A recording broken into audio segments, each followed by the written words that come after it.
Hey everybody, Savage Recovery back for another video. How are you guys doing?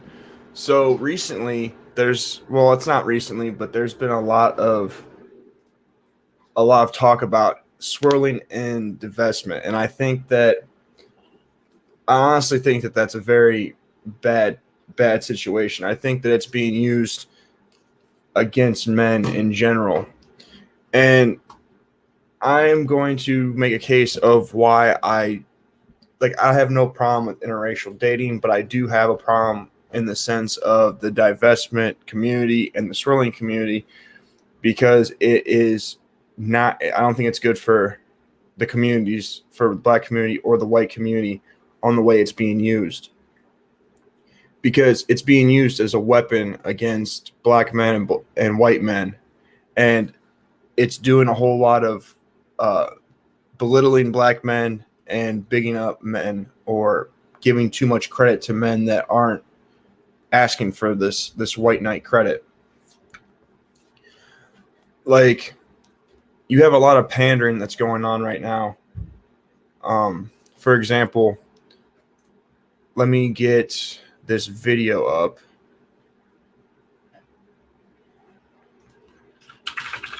Hey, how you doing? How you guys doing? So let me get this video up. And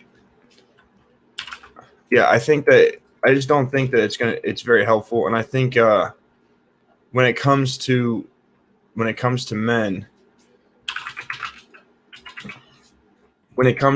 I feel that it's actually being used to keep black men and white men divided on purpose. I don't think that it's actually anything that's positive. As many people know that I have a son who's mixed. So like I'm not against interracial dating or making mixed children, but the topics in which this investment or divestment community and swirling community is being pushed it's divisive, and it's actually it's just causing a lot more problems than it needs to be causing. What's good, guys? What's good? So I'm gonna play this video real quick. Let's get this video on so we can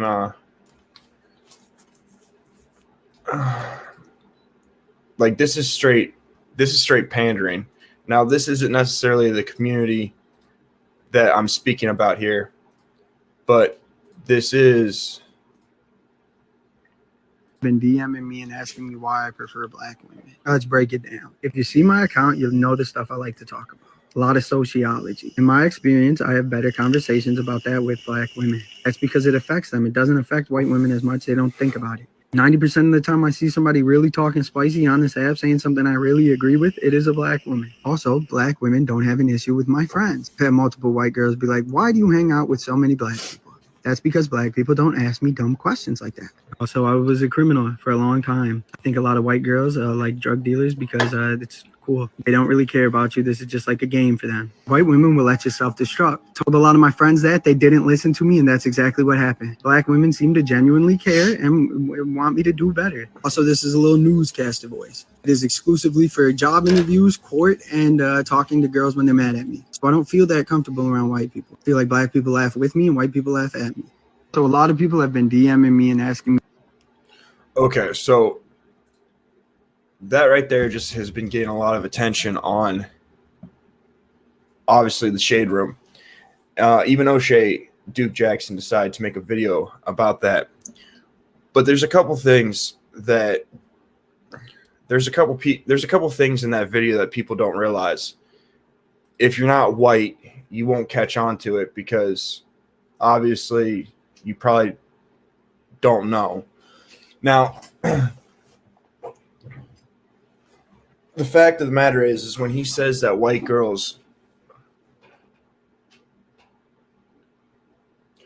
women do fight for the right of women as a whole, but at the end of the day, that's true, but that's not relative to this right here. When he says that white women only care about the drug dealers and blah blah blah, that's women in general. That is white women and black women. You have drug dealers and criminals in every culture of man. any race, you have criminals in every race. You can go to the Irish, the Italians, blacks, Haitians, Jamaicans. There, you have criminals in every race of every race. And you have women in these races that will use men that sell drugs and commit crimes and to enrich themselves and enjoy a sort of life that they think that they want. Those are the same women that get done dirty by these dudes and then come out and talk about how men aren't shit and how men are bad. When he said that white women, or he feels uncomfortable around white people, that is very common. So between the media shaming white people for being white, between black people being publicly aggressive and racist towards white people, there is a strong dislike for white people by white people today. There was actually a study done, which I can find the study, but long story short, out of all groups that they surveyed, the only group that had the highest amount of self-hate was white liberals. White liberals did not like themselves, like white people, more than blacks not liking blacks, other whites not liking whites. The highest amount of self-hate was white liberals. This dude is probably one, a liberal. Two, him being a criminal. Sorry to say, but you're going to hang out with people that are like you. So he's not a good reflection of a white guy that likes black women. Like myself personally, I grew up in the hood around black folks. I was a criminal. I hung out with black dudes that did crimes, white guys that did crimes. Like, that's solely based on his environment. That's not based on the reality of the situation. Him talking about women liking sociology and having spicy content on that subject is basically them saying things that he agrees with in his own ideology. It has nothing to do so much with anything other than that. It's just like if I come out here and say something about white women or black women, they're going to qualify if they agree with me or disagree with me by what I'm saying. And if they agree with me or disagree with me, it's going to be determined on what they say back to me. So if I say something that black women don't agree with, they will make a comment about me being white. If I make a comment about white women, they're going to tell me that I am a self-hater or that I'm a man, so it don't matter. When it comes down to arguments with women, women are going to disqualify you based on the fact of what they can refute your point with, not with logic. So you can see this when you listen to Jessica X and she ends up talking to other black women, they end up targeting her and saying that you shouldn't be speaking on this about black women because you're in the UK. If you listen to Tommy Sotomayor, they say, yeah, well, you don't like black women. Like, when women make arguments, they don't make arguments based off logic. They make arguments based off superficial things when they disagree with you. The fact of the matter is there's a big thing out here today to pander to women, and specifically black women. So this guy making this post is just him pandering. Like, he's probably a simp ass dude that ain't worth a shit. He's just a simp ass dude, and he made a post. And let's be honest, me being a white dude that dates all types of women, it's not that hard. It's not that hard to pick up black women. It's not hard to pick up white women. Like, at the end of the day, women are always going to give you the benefit. They're always going to be interested in you if it benefits them. That's just the nature of the beast. So the problem I see in the divestment community is that these women are pretending as if white men are just like these superheroes with capes, and they're just going to swoop in and save them. And the reality of it is, even though I date black women and I date white women and I date all women, it doesn't matter what color they are. I still don't like being yelled at or talked over or clapped at or or called a bitch or a woman getting in my face, I don't like masculine traits. Like if I wanted to date a loud woman that was difficult to date, I would just date a dude. I like that. I wouldn't date women at all. I would date men. Like, why would I want masculine traits from a woman if I can just get better masculine traits from a guy? And that's what women don't understand. It's not so much about race. It's mostly about behavior. It's mainly about behavior. And I feel like in the divestment community and the swirling community, they give white men, they make us into these superheroes, and like they're falling in love with an idea of us. So even if we were to date black women, in their mind, we wouldn't be enough. And two, all it does is it puts black men and white men against each other, because literally they're telling black men that we're better than them, but like there's no evidence of this. There's like the statistics don't prove this. It just doesn't. If 10% of white men make over $100,000 a year, that means that the other 90% of white men don't make $100K. So if 8% of black men make over $100K a year, then that still means that there's only a small amount of white men that are making $100K.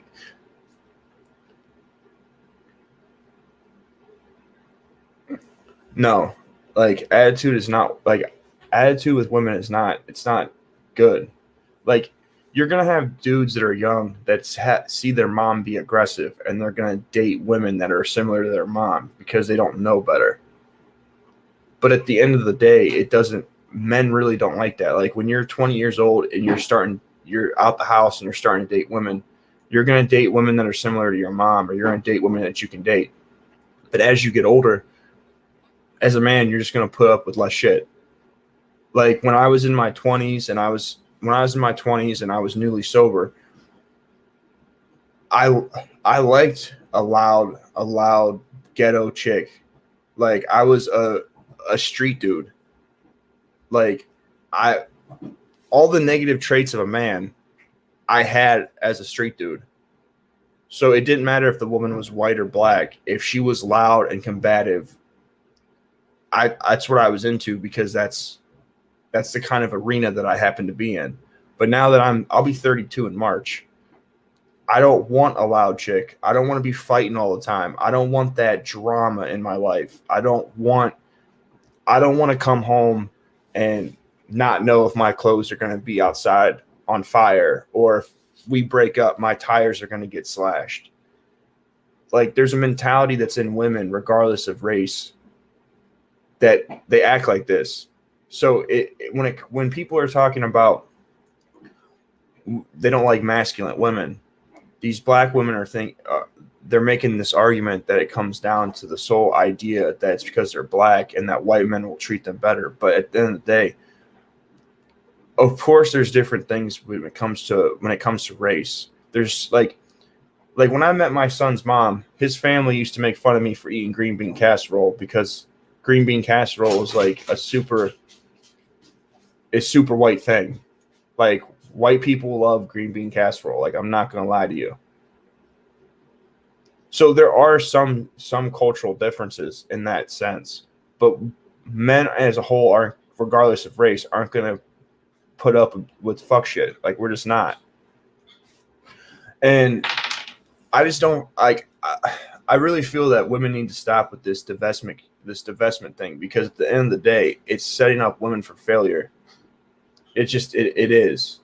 It's making race into a problem that isn't necessarily the issue. Race isn't the issue. Like it's really a behavior. I've never had asparagus casserole, but I love me some green bean casserole.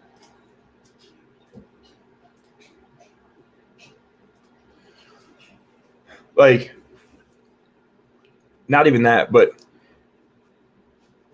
like there are stereotypes about being white that aren't true. Like a lot of people think that white people are just born into money, and that's not the case. This idea of generational wealth is not. It's not like that with white people. It's like that with class. Middle class people usually give more to their children. Middle class people or rich people normally give stuff to their children. Like LeBron James is going to be able to give his children more stuff based on where he is financially because of his class, not because of his race. Majority of the white folks in America are poor. The average median income in America is about $50,000 for a family. If you are, so here, I'm going to pull it up.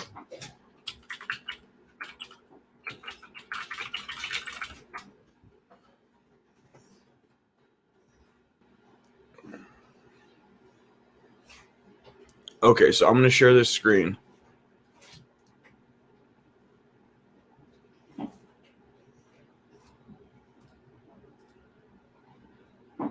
All right, so I typed in median household income. Median household income in 2019 is $30,907 from 2015 to 2019. This comes from the U.S. Census. So the median household income is 30 grand. All right.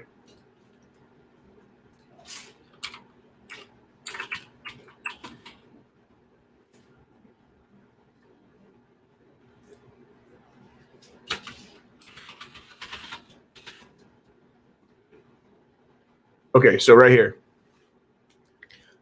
2020 poverty guidelines. So this is another government thing. So if you're one person, all right, the poverty line is $12,000 to $19,000 for one person. It's $17,000 to $25,000 for two people.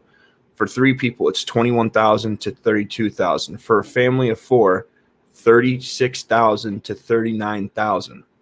All right. So if the median income in America is $30,000 household median income, and on average, a family of 3 to 4 is from $21,000 to $39,000 for the poverty line. Seen as the majority of America, only 10% make $100,000. 10% of men make $100,000 a year, and the median household income is $30,000. That would mean that most people are living within or just above the poverty line, as you can see on this right here. Median household income $30,000. Poverty line $21,000 to $39,000. Since America is 65% or 60% white, that would mean that most people in the white community would be on the borderline or just above poverty. They would be the working poor. So this idea of divesting and swirling to get a higher stage of life is just it's not true. It's just not true. And you have the argument that when black women date white men, they get the low-level brads. Well, the fact of the matter is most guys that are white in America are average guys. They're average. So this idea of this topic is just not beneficial. It's not beneficial to the gender war and the gender debate. Like it's just not beneficial. And at the end of the day, it's doing a disservice to women and it's doing a disservice to men. When it comes down to the manosphere, we have an issue with race. Race is pushed into the manosphere way too much. And the gender war is way more prevalent. And at the end of the day, we need as men to work together, because if you go to family court or you go to child support or you go to custody, you do any of these things in the courtroom, it doesn't matter what color you are. It doesn't. At the end of the day, it doesn't matter what race you are. You're more than likely going to get bent over by the government. And for example, when my when I put myself on child support to get to see my son's mom, her daughter's father was in prison. So when I went to child support court, I was the only guy in the household that was on child support. The woman, while we were doing the child support order, my custody agreement said that I wasn't financially responsible for his health insurance. The lady at the child support court said that the child support lady said, I'm a taxpayer and it would make me feel better at night knowing that you're paying for his health insurance. So I'm going to put that into the order. So the court order out. That's not true. In the family court, they don't. In the family court, it's not based on race. It just isn't. Clay Bosch, you can come on up here. If you look at the crime stats based on race and based on gender, men get 6 times longer. Men go to prison more and get 6 times more time than women do. When it comes to white men versus black men, it's like 1.5 or 2.5. The gap between white men and black men is much, much closer than it is between white women and black men, or white men and black women, or vice versa. The gender is farther gap. When it comes down to child support court, it's based off your income. Race has nothing to do with it. If anything, it works in the reverse. So I was paying $1,300 a month for one child, and I made $34,000 a year for one kid. So if you do the math on that, before taxes, I was paying $16,000 a year in child support out of $34,000. When it comes to the child support court, it's not based off your race. Like, that's 100% inaccurate.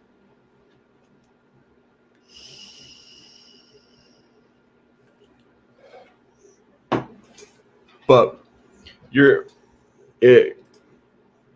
Clay Boss, you're totally you're more than welcome to come up here and debate the subject.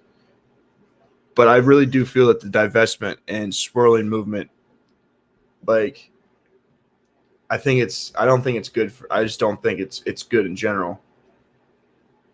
Not that I'm saying that interracial dating is bad, or having mixed children is bad, or interracial marriages are bad, but the movement itself is being used as a hammer against black men and white men.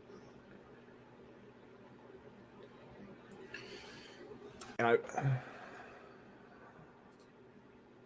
how you doing? Hey, how are you? Not too bad. So my, opinion on that, because I am Black, and of course, the vast majority of my family are Black, and I talk with more men in my family than I'm more relatable to the men in my life, period. So when it comes to Black men, I do have one person really specifically that I can say, yes, I know this Black male, and he's paid umpteen $1 million, almost, you might as well say, for attorneys in family court for his 2 daughters. And it does matter when it comes to, and I know, and give me a minute because I don't like being on camera, so I'm always nervous. When it comes to Black people, especially men, do get it harder. My unasked opinion, or asked, however, I've seen it. And I think that when people are looking at numbers, the numbers don't always tell the truth. But when you go and you're constantly there, you see how people are how the difference, when you see the sentences, the amounts, that means it's based off of race. They're not simply doing it because of that individual's financial status. Okay, so family court is different than criminal court. They're not the same court. They're not the same court system, I've for been one. in family court and I've seen it even with them. Like I said, my cousin, he's working 2 jobs to pay this bitch like $1,000 a month for 2 kids. And guess what she does for a living? Silly squat, Well, but spend his fucking money. You think the family courts give a shit? No. I've been in family yeah. courts So where I've seen white men get custody. But black men, again, that's not going to be the case. and again, so do you know what the custody? Do you know what percentage of men get custody? Very little. It's like 10%. It's like 10% of men get custody. So So in that sense, y'all still are black men. I can't say y'all, sorry. Black men, they may not get the custody, but you know what they are going to do? Pay a shit ton of money to not see their kids. Yeah, but see, that's just, but what you have to understand is when you go to family court, if you have a violent offense, if you have violent crime on your record, you're more likely not to get your kids. If you have a domestic violence charge, you're more likely not to get your kids. Women, if they say that you are abusing your kids, you're more likely not to get your kids. It's not based on your race. If the American population is 60% white, all right, and 90% of women get custody, that 90% would be majority of white people that don't get their kids. When it comes to child support payments, out of all child support payments, 85% of payments are made to women. Out of the 15% of payments that are made to men, 7% of women don't pay. Out of the 15% of payments that are awarded to men, half of those people, the women do not pay. They don't go to jail. They don't get their license suspended. Actually, they do. I have, and I'm going to take it back. And this is why the thing is, it's not that I wholeheartedly disagree. It's just when you say 100%, like it's actually fact, that's the only part that I'm disagreeing, because I have one on one end, one male, one female on one end who is on child support, but she hasn't gone to jail. She actually can. Florida, I don't know what it is about us, but she can go to jail. She has had her driver's license suspended, her professional license suspended, simply because of child support. She doesn't have custody of, her kids. But when it comes to child support and custody, even if a female, say for instance me, I have say I have a criminal background, and say my ex-husband has a criminal background. Now we go to court or whatever, they're still going to put him more than likely on child support, and I'm still going to get that custody. We could make the same amount, but because he's black male, period. No, it's because he's a male. One, because he's a male. You're right. One, because he's a male.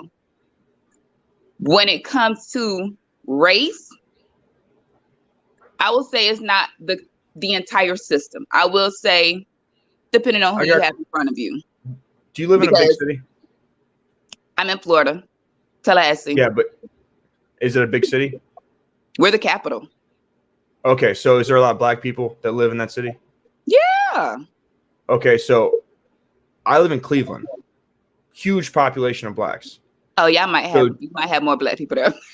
You might have more black people. I don't know. So when I went to court, more black people here. When I went to court, do you know what the magistrate was? No. Black woman. Do you know what the prosecutor was against me for the state? Don't say a black woman. A black woman. Well, do you know what my sound like you were fucked? Do you know what my kid's mom was? Don't say black. A black woman. Do you know who the only white people in the courtroom were? You and your family? No. Me and my attorney, which was a white woman. Damn. Hmm. Do you know when I go to the courthouse, do you know who I see? Black women. When you go down when you go downtown and you have to do anything with the government downtown, do you know who you see? Black women. Black women. So if you're going to make an argument that black men get done dirty because they're black, then it's because of black women that are I doing don't it. disagree there at all. Now that part, Now, I'm with you 100, and I'm all the way black. Like my, I'm saying all the way black. Lord, I am definitely black. So I yeah. get it. So And with so black females, I'm with you. I'm with you 100%. Unfortunately, when it comes to that, I still feel in the system though. I guess maybe I think I'm getting it, a little twisted. So in the criminal system, is what I'm saying, where black men gets it. In family court, I've only seen it with a handful. So I can't say 100%, but here in Florida, I can say that's not 100% true, because I do know that, unfortunately, race has played a part in family court, not usually to the fullest as it would be in criminal or civil so cases. for example, in criminal court, I have a long criminal history. I've been being arrested since I was 16, and I'm 32. So at no point does it say like, oh, like the prosecutor doesn't come in the back and be like, oh, okay, so you're white. Okay, you have a white attorney. All right, we're gonna move this along. Like it doesn't work that way. So it depends on what you do in your case. So if you commit a violent crime, a robbery, a home invasion, a kidnapping, a domestic violence, assault with a deadly weapon, attempted murder, rape, any of these charges that are violent, you are more likely to get the max. Also, in the court system, if they give you a deal and you don't take the deal and you go to trial, you get maxed out. That's how it works.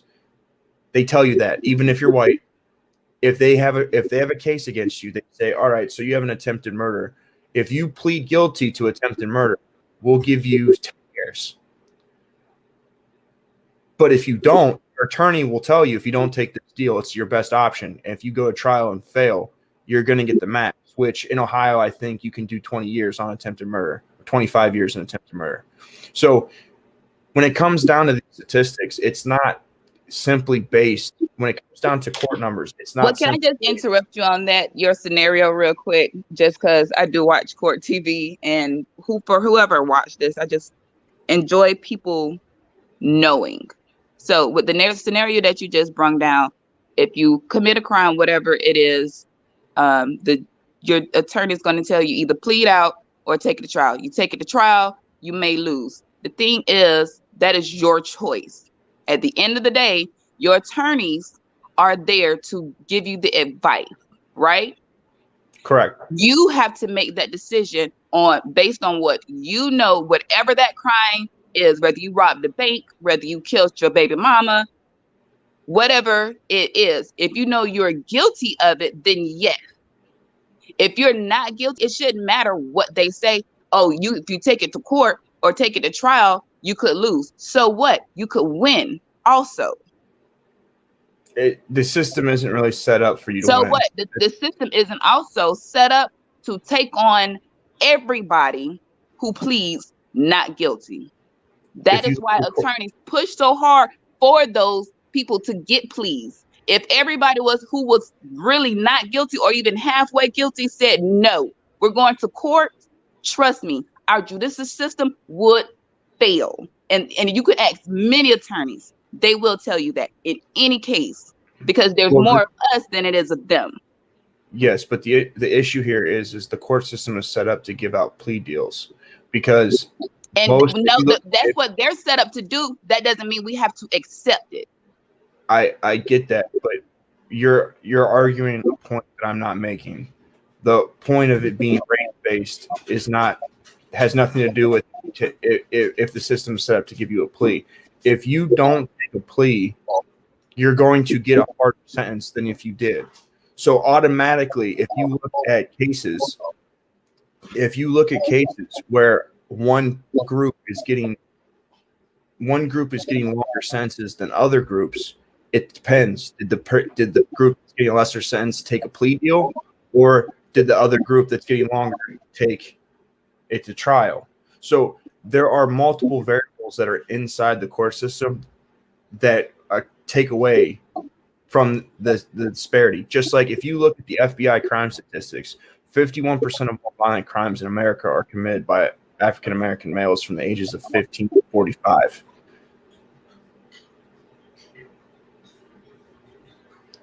Okay.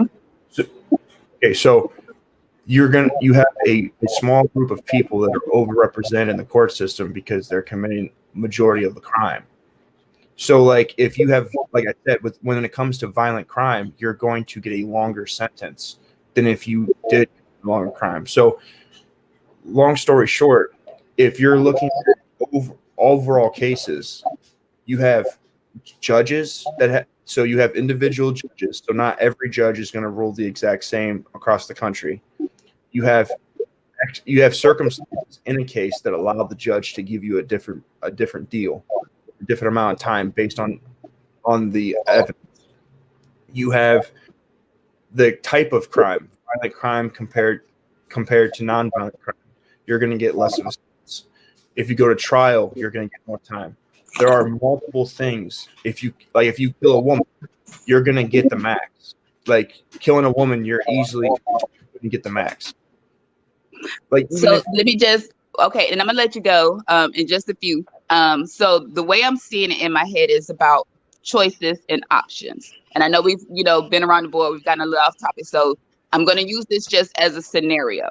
So like with the election, we had 4 people we could choose from to be president, correct?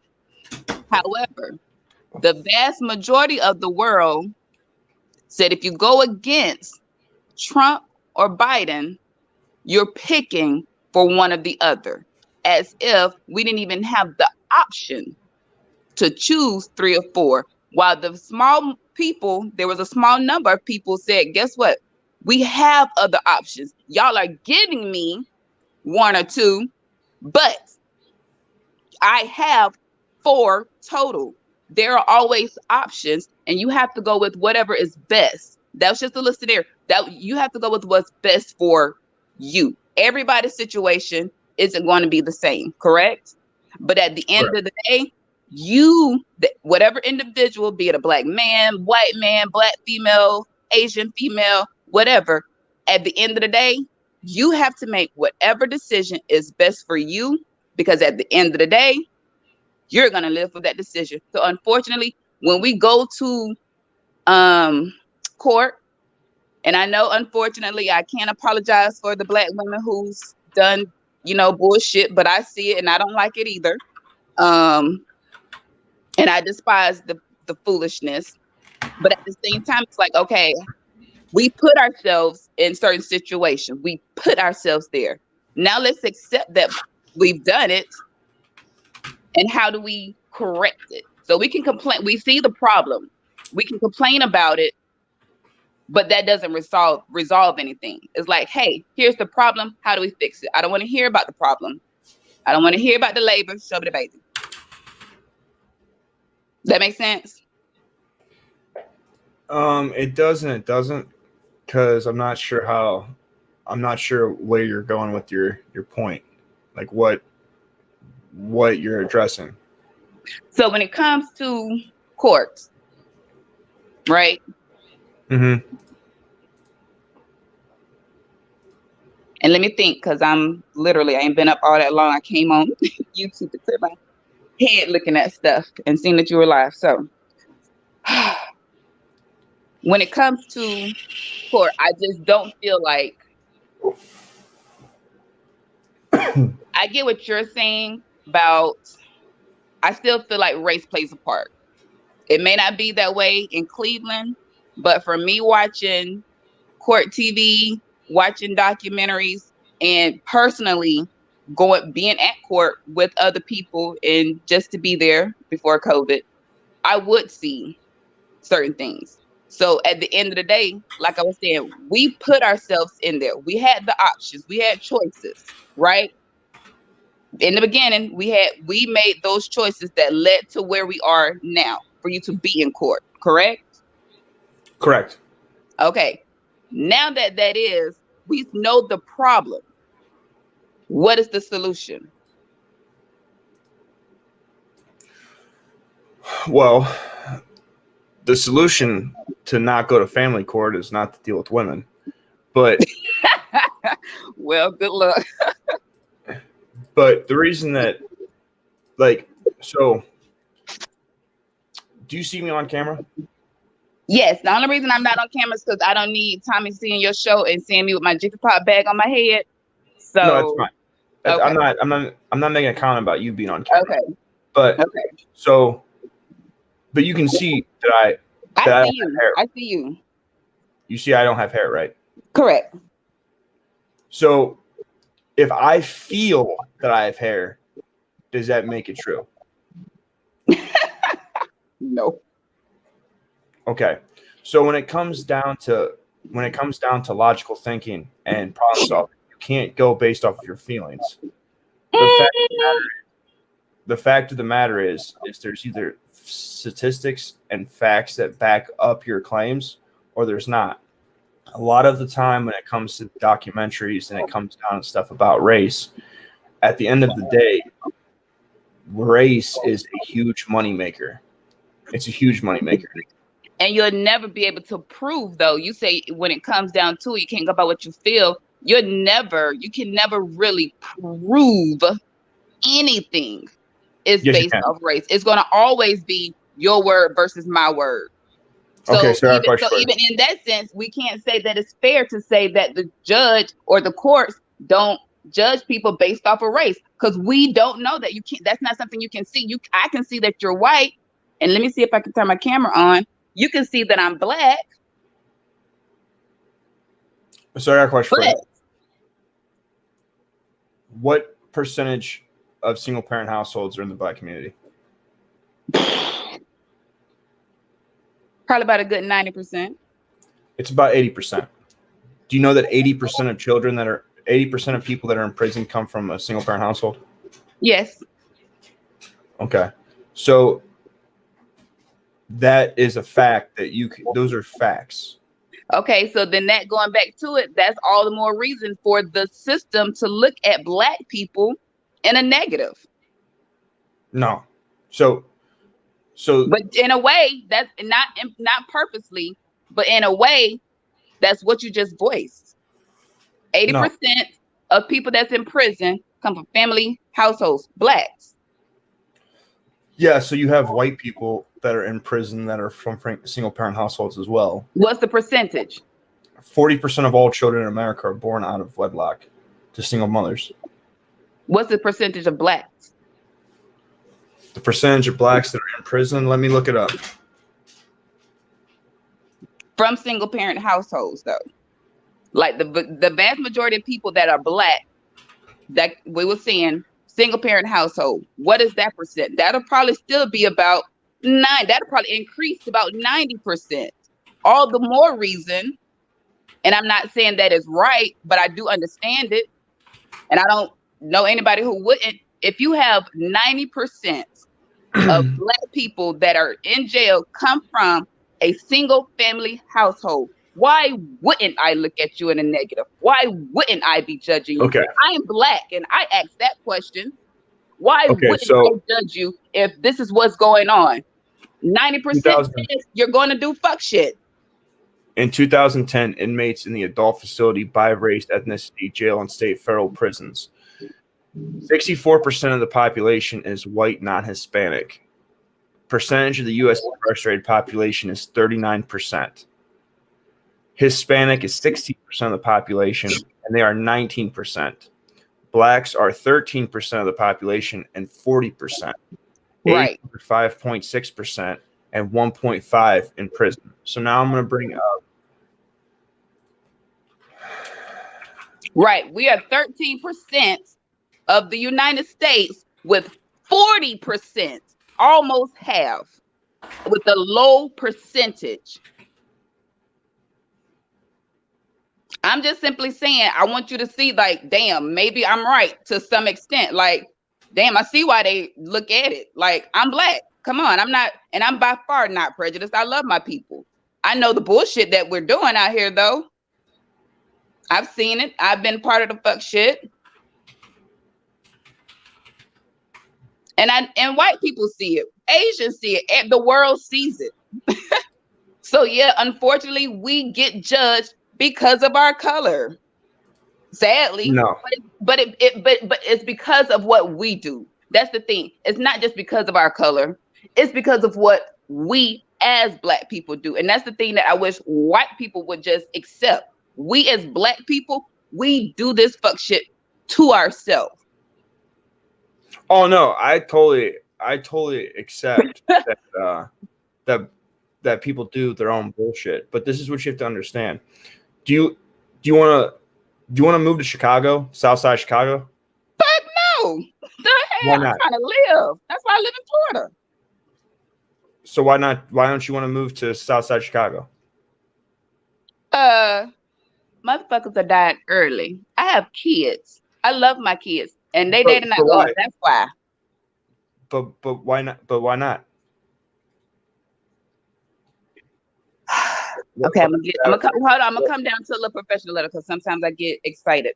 So for me personally, I will not ever, because I value my life and I value the life of my kids.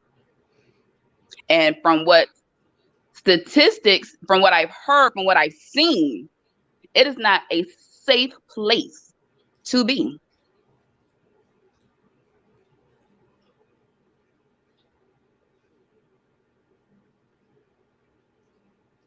I recently told a friend I wanted to visit Chicago, but I won't go to the south side of wherever crime is. And I have 2 days tops to be there and peel out. Okay, so I'm going to share this.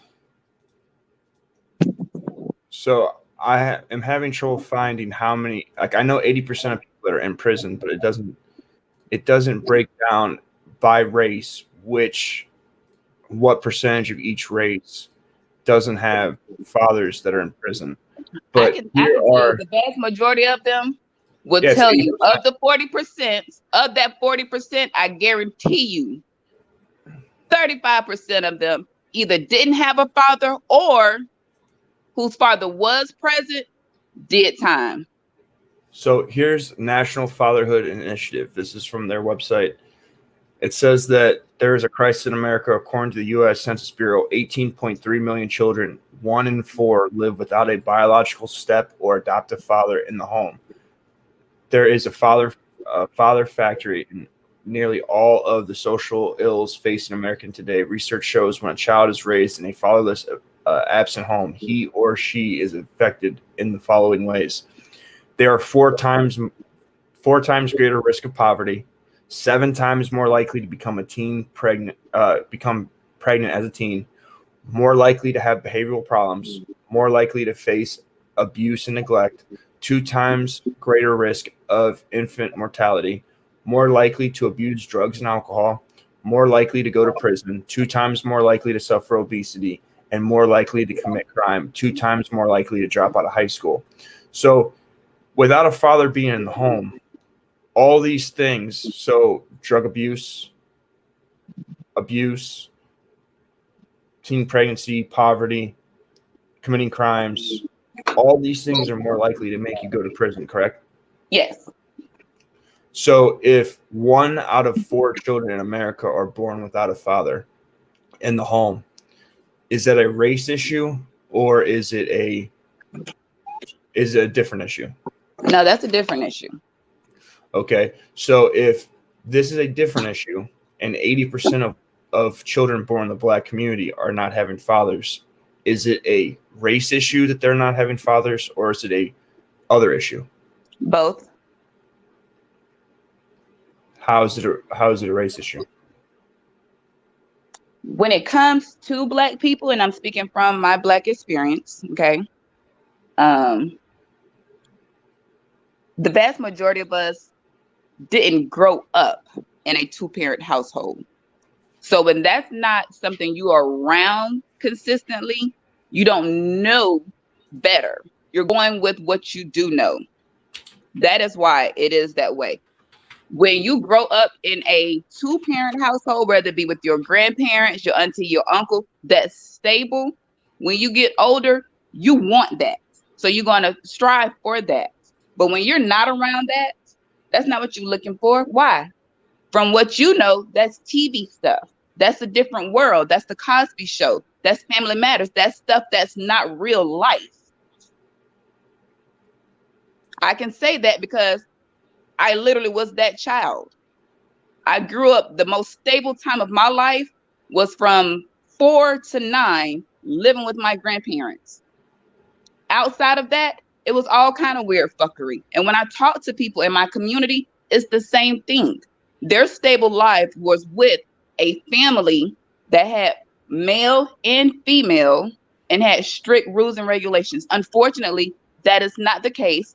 And it's not just Black households. I know it's in white people too, because I see it. I do have white friends, some Asians, but no, one Asian, because I have Asian friends too. But in the Blacks, yeah, that's not the case.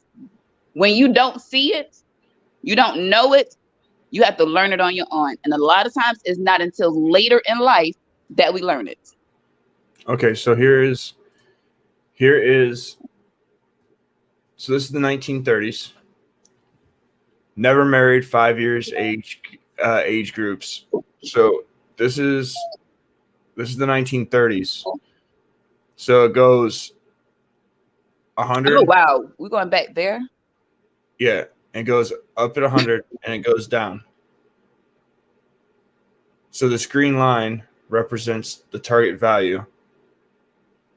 Okay, I'm trying to understand why we're in the 30s. Like that was a different era. Like everything was different back then. So wait. So this blue is the percentage never married. I can't see. You're saying the blue. I'm trying to take this back to the marriage rates, because if you look at the marriage rates in the 1920s and 30s, Blacks had a higher rate even than white people back then.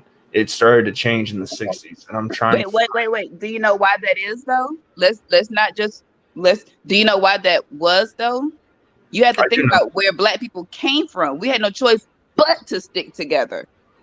It wasn't like it was. We have options now. We didn't have all of those options and choices then. We have that more freedom to say, fuck you, I don't want to be with you anymore. I guarantee if they were back in the 30s then saying, fuck you, no. That man was probably likely to be hung from a tree. That female was going to be raped and taken somewhere else. There's no telling. That's not the same now. Okay, so that's a bad argument. Which one? About the 30s? Okay, so in the 1930s, if you have the ability, if you have no choice to stay together, correct? Because you could get raped. They didn't have a choice. It was a better choice. Okay, they so didn't have many options like we do now. Okay. So follow the logic. Okay.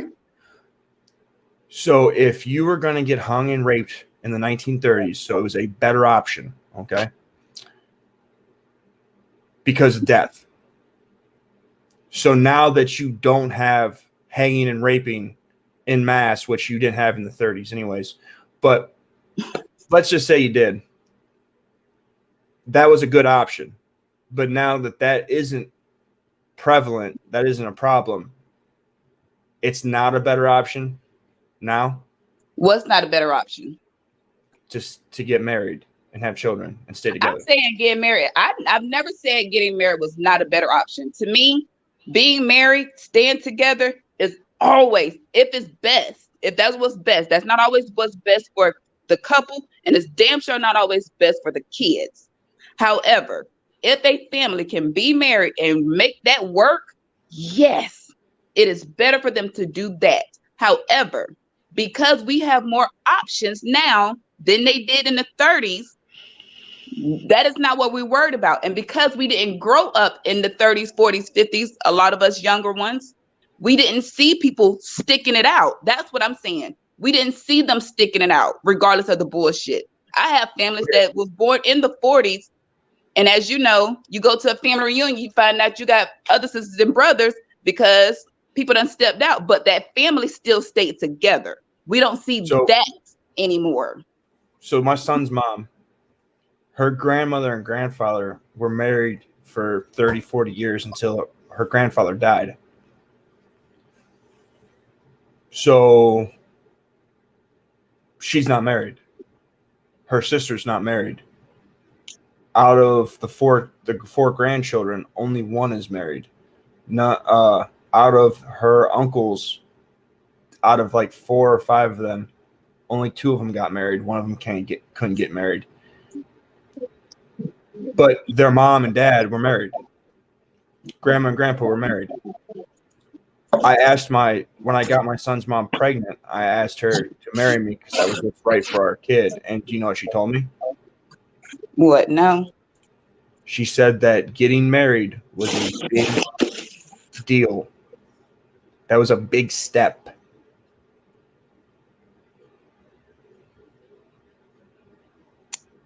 Well, marriage is a big step, but so is having a child. She was currently pregnant when I asked her. Unfortunately, I'll say, well, fortunately, I'll say it might have been what was best for you. And that's why I'm more of one of those people who try to see positive even in negatives. So although you asked her to marry you while she was pregnant, I feel like that would have been the best thing for the child, for that child to see both parents in a, loving home, argue sometimes like people do, but grow up together so that child can see what it's like, how life should be, right? Because that's what most of us want.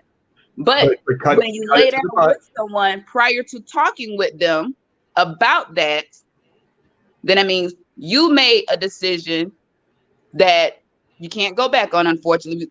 You made a mistake or whatever have you, and you tried to correct it. So it's like, if you all didn't talk about marriage prior to her getting pregnant, then you can't really fault her to an extent. No, I don't know that situation. I'm not mad about it. I'm not mad about it. Our situation wasn't ideal. That's not what I'm saying. But you're saying that. Okay, so when you start off this conversation, you started off with the system, racism. You also started off with the reason that blacks were married was because of being hung and raped. Well, not being hung. Not being hung. I was just. You said hung. You said hung. I did say hung, but that don't mean like. What I mean, KKK was doing that shit. Like, come on. I'm not saying it was massive, but they were doing it back then. Like, that's no secret. Yes, but But this is what you're saying. So even under slavery, they had higher birth rates. After slavery, during slavery, they had higher marriages. After slavery, they had higher marriages. It wasn't until welfare was introduced into the black community that women chose to take it and kick the men out. It wasn't until black women chose feminism that they started not liking men. Because they gave us options. Yes. So the behavior is of women choosing not to be married, which is selfish for them. I'm not mad that my son's mom didn't marry me, but my point of it is she's a black woman who was pregnant and was offered the chance to be married, which the statistics, 1 out of 4 black women will get married. 3 out of 4 will not. So she was offered the opportunity of getting married because she was pregnant. And I was taking up the responsibility of doing what was right for my child, not what was right for me, what was right for my child. And she chose not to. So what it comes down to when it comes to going to prison, when it comes down to family court, when it comes down to poverty, all these things come down to choices that you make. It's not racism. It's not racism is not the first problem in America for black Americans. It comes down to choices. For all races. Correct. Yeah. Correct. So the fact of the matter of it is it comes back down to a behavior. And I feel that the reason I made this stream about divesting and about swirling, there's nothing wrong with, I have no problem with swirling or divesting. But when divesting and swirling is being pushed as a hammer against black men to get black men to either act right, change their behavior, because they're saying pretty much, well, white men are going to treat us better, and you guys are dusty, you guys aren't doing nothing, you guys are dominated. All this derogatory stuff to black men and using white men as the hammer.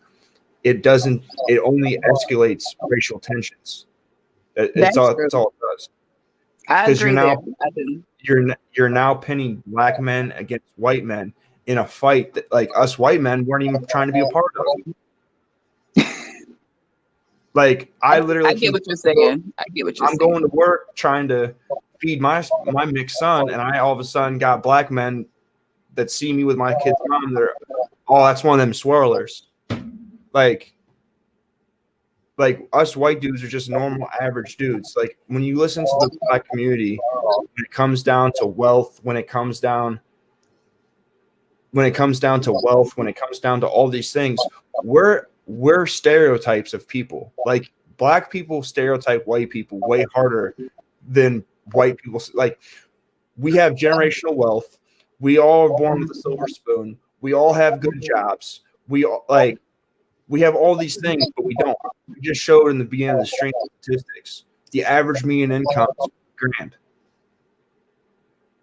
The country is 65% white. So the majority of white people are average. We're average people. But you have this. Go ahead. So what you're saying, and I'm agreeing. So it sounds like, because a lot of us are saying, hey, you black men are this, all these negative words, is like it's putting more pressure, because we're saying, oh, we're gonna go to a white man. So it's like now we're putting all this pressure and some type of targets on you all's head from the black community, because we're downing them, we're bashing them in a way. Well, it's not that you're putting pressure on us, but this is the thing. Whenever it comes to any conversation with black folks, it comes down to this high idea that white people have money, we have all this privilege, life is so much easier for us, everything is just fucking great. Like, we shit $100 bills and our girlfriends shit sherbet. Like, there's this idea of white people that's not true in general.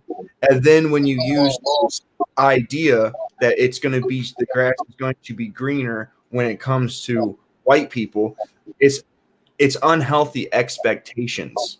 So, like, if right now, if in the white community, there's an idea in the white community, the black community, that black men have huge giant wangs. All right. So if you are a white woman that was constantly hearing black men's cocks are huge, huge, huge, huge, they will fucking rip your guts out, and you're a white woman and you go and have sex with a black man that's penis is not fucking a radiator hose, would you be let down? Of course. Of course. So with these women that are pushing this idea of how magical white men are, it's a standard that we can't live up to. So you're going to be upset about that. But at the same time that you're building up this magical white man, you're shooting down all the normal black guys in the community. So you're destroying that bridge to build a bridge to nowhere with us, because we can't live up to a standard. And it's just making tensions between men and women, white men, black women, white women. It's just dividing. It's making this divide because it's a reality that none of us can abstain to. You know what? To that, I do agree. And I can't even lie. I'm currently kind of part of it. Because I'm black, and I do see. I go by what I see with us, not the media, not just the media, because of course the media puts it out there, but just from what I personally see when I'm out and about, around town and whatnot, I see what our black men could be, and I see the way they act, and it's more of how black men or how black people, how we respond in public versus how white people. So although we do unfortunately say these negative things that tear down ourselves and our men, and we're saying it's a bad comparison that we shouldn't do. As you just pointed out, we should not do it. It is horrible. However, it's in the same sense is how do we get our Black men to listen to us, to behave better, to act better, to present themselves better. I cannot stand, and I know white people do it too, but if you go in Walmart and you take all the females out and look at the men, don't give a crap about the color, they're all male. Look at their waist below. Look at their neck up. But not even that. Go from the scalp up. That way you don't see a face. There's no judging. The forehead up. The waist below. I guarantee you, not just because of how our hair texture is, if you were to put a silhouette, because of how we wear our hair, you're going to know the Black male. Because of how we wear our clothing, you're going to know the Black male. So we do certain negative things, and it's like, don't point out our bullshit, just accept it. And we shouldn't compare, but when the negative is out there, we've put it out there for us to be judged. And it's like we don't want people to talk about our bullshit, but we're the ones putting it out there. Same with white people, though. But we hold you all to a certain level because that is what you all put out there. Not to praise you all purposely. It's not. And I say this because, like I said, I am part of that. But when you look out into the world, you don't see a lot of white people doing the things that Black people are doing. We don't do it purposely to out ourselves. You know, when we're speaking about it, we're just speaking facts. This is what we're doing. And we just want the change. But it's like now that we see the problem and we can, you know, present so many solutions, but everything that we say, oh no. If the way I talk a lot of time, Black people say I sound white. My own Black people. I don't think I sound white. I've been told I sound country. Maybe. I'm from Florida. So okay. But at the end of the day, as Black people, we do it to ourselves and we don't want anybody else to point it out or say shit about it. So here's a great point. So you have other Black folks tell you that you sound white, correct? Unfortunately. So that would mean that sounding white is negative, correct? To Black people. Okay, so maybe the plight of Black people is the fact that they are trying to go against the major culture. When you have people from other countries, from Africa, that come over here, they assimilate. Other groups, when they come to America, assimilate into American culture. Black folks don't want to assimilate. They always want to paint a racist narrative about how because they're Black. But if you look at culture, Black folks control culture right now. When it comes to hip hop music, hip hop is the biggest selling genre of music. Majority of the music that's bought in America is by white people. If you listen to Lil Wayne's when he goes to a concert, most of the faces looking back at him are white. You're not going to have millionaire rappers or millionaire LeBron James or millionaire superstars, celebrities that are not supported by white people. It's just not possible. So this idea that white people or America is so racist, it's bullshit. Because when it comes to urban wear, when it comes to white people buying, like, do you think it's only Black folks that are buying Kanye West's $1,000 pairs of shoes? I doubt Black people were doing that shit, but of course not. Of course not. The fact of the matter is, hip-hop and Black culture has been profitable in America based on the fact that it's accepted by the mainstream.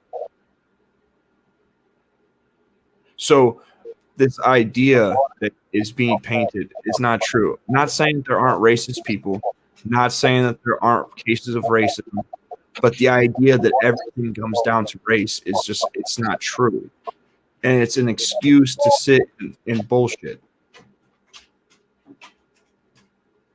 Do you know when it comes to children being adopted in America, do you know that the most Black children that are adopted in America are adopted by white folks?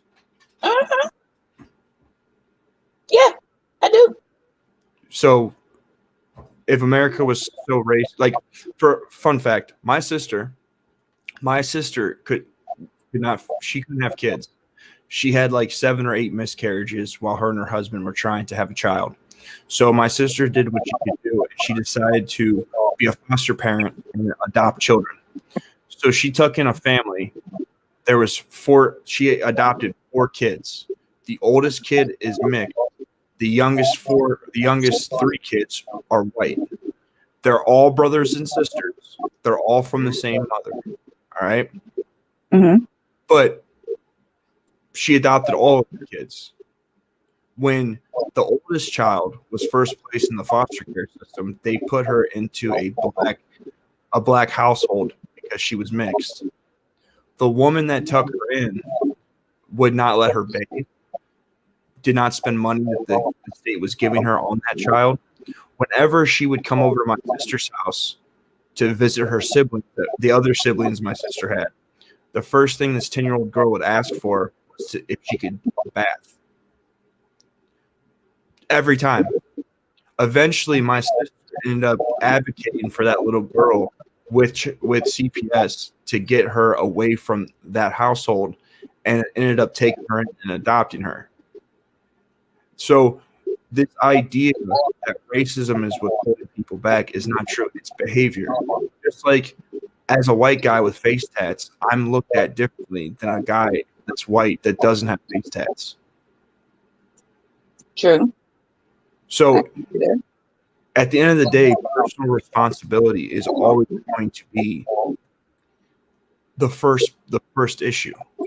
When you listen to people on panels, when you listen to these women in the manosphere, or you look at videos that go viral, when people act ignorant in a store or when they act ignorant in a parking lot, look at Karens. White Karens that act like assholes to people, they go viral. When you have black women that are acting crazy in a store, it goes viral. That's not race-based. It's a behavior. It's a behavior. The reason that you don't want to move to Chicago is not because of race, it's because of behavior.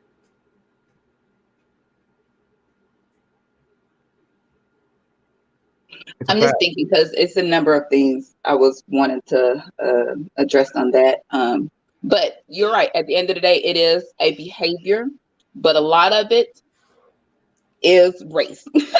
With the Karens, they want to approaching other white people. They specifically approached blacks because that was based on race. So some things it is ignorance.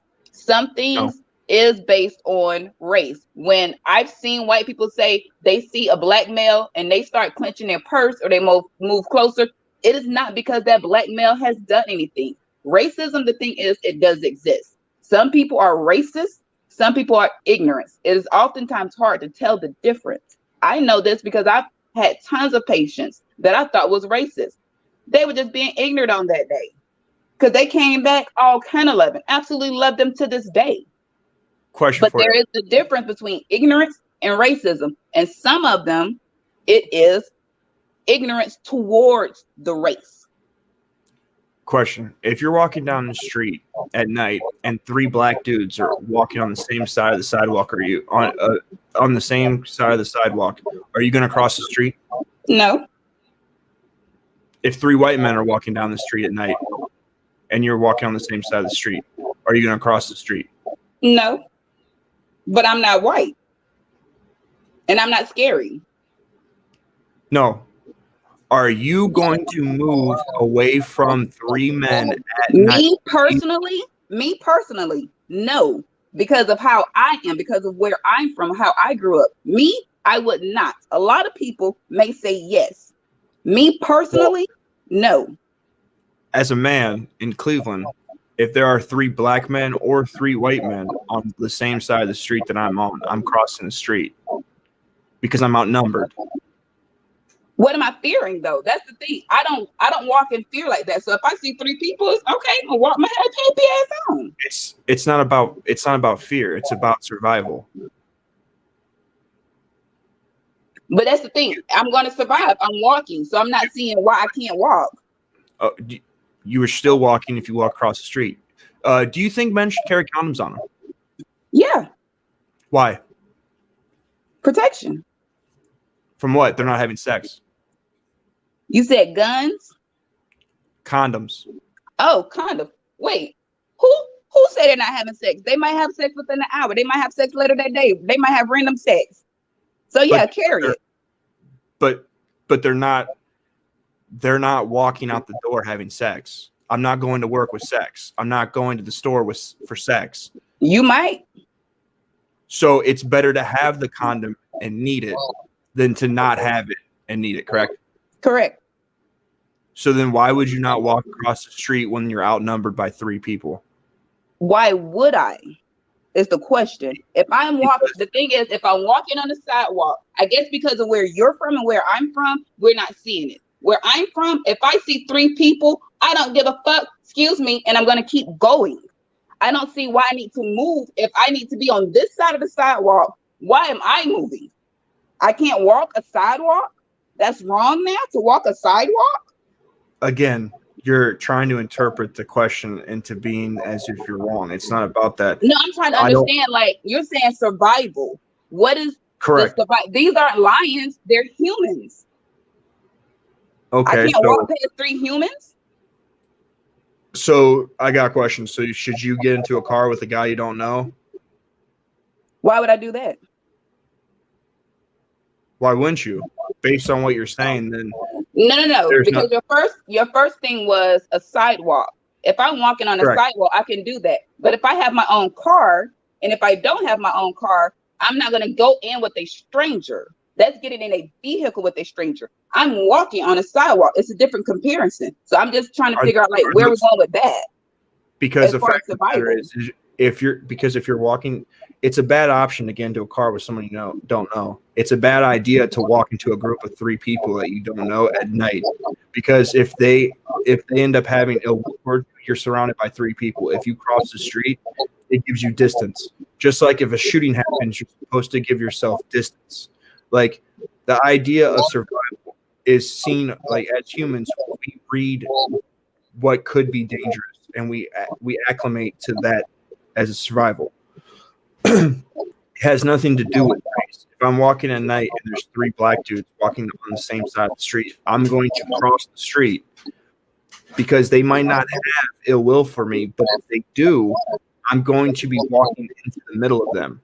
Okay, so you know what? I think because it's a male thing, I think with males and some females, it might be a difference as how we viewing that. So let me apologize. I did get a little excited, so I'm gonna apologize. I think we are viewing it different. And you say you're from Cleveland, and I'm from the capital, and I've lived in Georgia. And so for me as a female, I've gotten in cars with people I didn't know. Thankfully, I'm still here. Would I do that to this day? Of course not, because I know better now. I would be putting myself in a dangerous situation. But for a female, it's different for you as a male. So I'm seeing this. If you are walking down the street at night, I can see if I had a vagina, the fact of the matter is I'm on average weaker than any average man that I come across. Right, but if you were a female, though, that's the thing. You're not a female, so just hear me. If you were a female, 9 times out of 10, you wouldn't be thinking like that because most females, we're not automatically thinking I need to be able to survive. If we're a female and I see 3 dudes, I can easily go and have a conversation with them and keep it moving. I could see 3 dudes, I could see 5 dudes, and they might actually be there to help. They may not, but that fear instinct, that survival instinct is not with most females, especially not Black females. That's not how we operate. So I got a question for you. So if you're a female and you're walking late at night on a sidewalk and you see 3 dudes and you don't think that you should walk on the side of the street, then you must be into gangbangs because that's the only reason that you wouldn't be concerned about walking into a group of of males. I'm not in a gang. No. I don't mean about a gang. I mean the sexual act. Oh, Gabe, you of know. enjoying more than one man at a time. Like, I've never been in that. That's all I just have to going say at to that. it. I've never been in those positions. That's all I have to say about that. But when it comes down to Karens, if you go on YouTube and look up Karens, a lot of Karens are yelling at white people. The only time that you see Karen videos that go like nuclear and go super viral is ones that are interracial, because that sells. Racism in America sells. Yeah. Doesn't make it the problem of society, but it sells.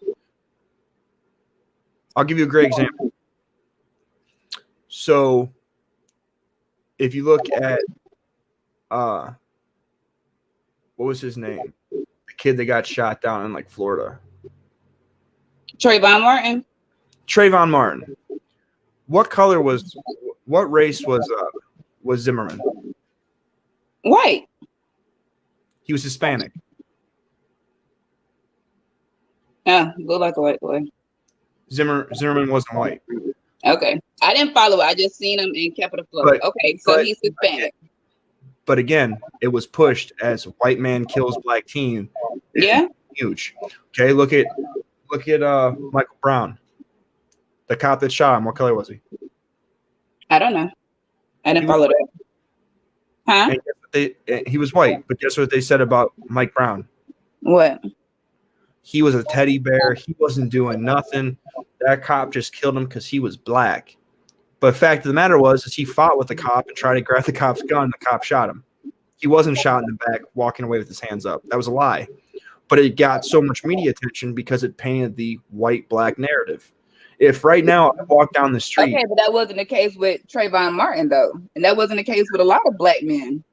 But that was the fact that Trayvon Martin wasn't killed by a white guy. He was killed by a Hispanic. But the media said he was white. Gotcha. I see what you're saying there. If I walk down the street right now and get into a fight with a black guy, and they take a video clip of it and post it on the internet, do you know what people are going to automatically assume? You're racist. That I'm a racist white guy that was fighting that poor defenseless black guy. Regardless of what the clip does, people are going to justify it as me being a racist. Right. And that's why I was saying before, that's why I try not to worry about what the media says, and I don't go by what the media or the statistics say when it comes to blacks and whites, especially blacks, because I am a black person who live it, and I talk, and I'm out in the community, and I talk to people, so I get to hear, and I talk to attorneys and doctors all the time. Well, used to before COVID. So a lot of the information that I receive is not from social media; it's from me reading and talking to people. And getting their, perspective and their insight on what's going on. So when it comes to race, yes, unfortunately, the media loves pushing that race foolishness. And we just continuously eat that bullshit up. They're feeding it to us, and we're asking for desserts. So do you know when it comes to interracial crime, do you know what the statistics on that are? No clue. So when you have interracial crime, 90% of the time you have a black perpetrator and a 10% of the time you have a white victim. When it comes to white aggressors on black people, it's 10% of the time. And it's 10% of the time it's a white person attacking a black person. 1 out of 10 is a white person attacking a black person. But 9 out of 10 times it's a black person attacking a white person. But if you were to listen to the media, or you were to listen to your average black person in your community, they're going to tell you that there's a bunch of racist white people attacking blacks. But the statistics show that isn't true. Right. So even by your logic, you just said the statistics said 9 times out of 10, 9 out of 1, black people are going to be attacking white people. Correct.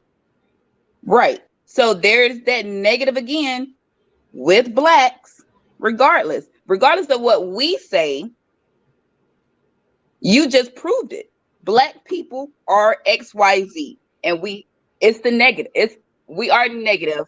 The media puts it out there. We don't see the shit. Whether it be black male, black female, we're causing our own destruction and demise.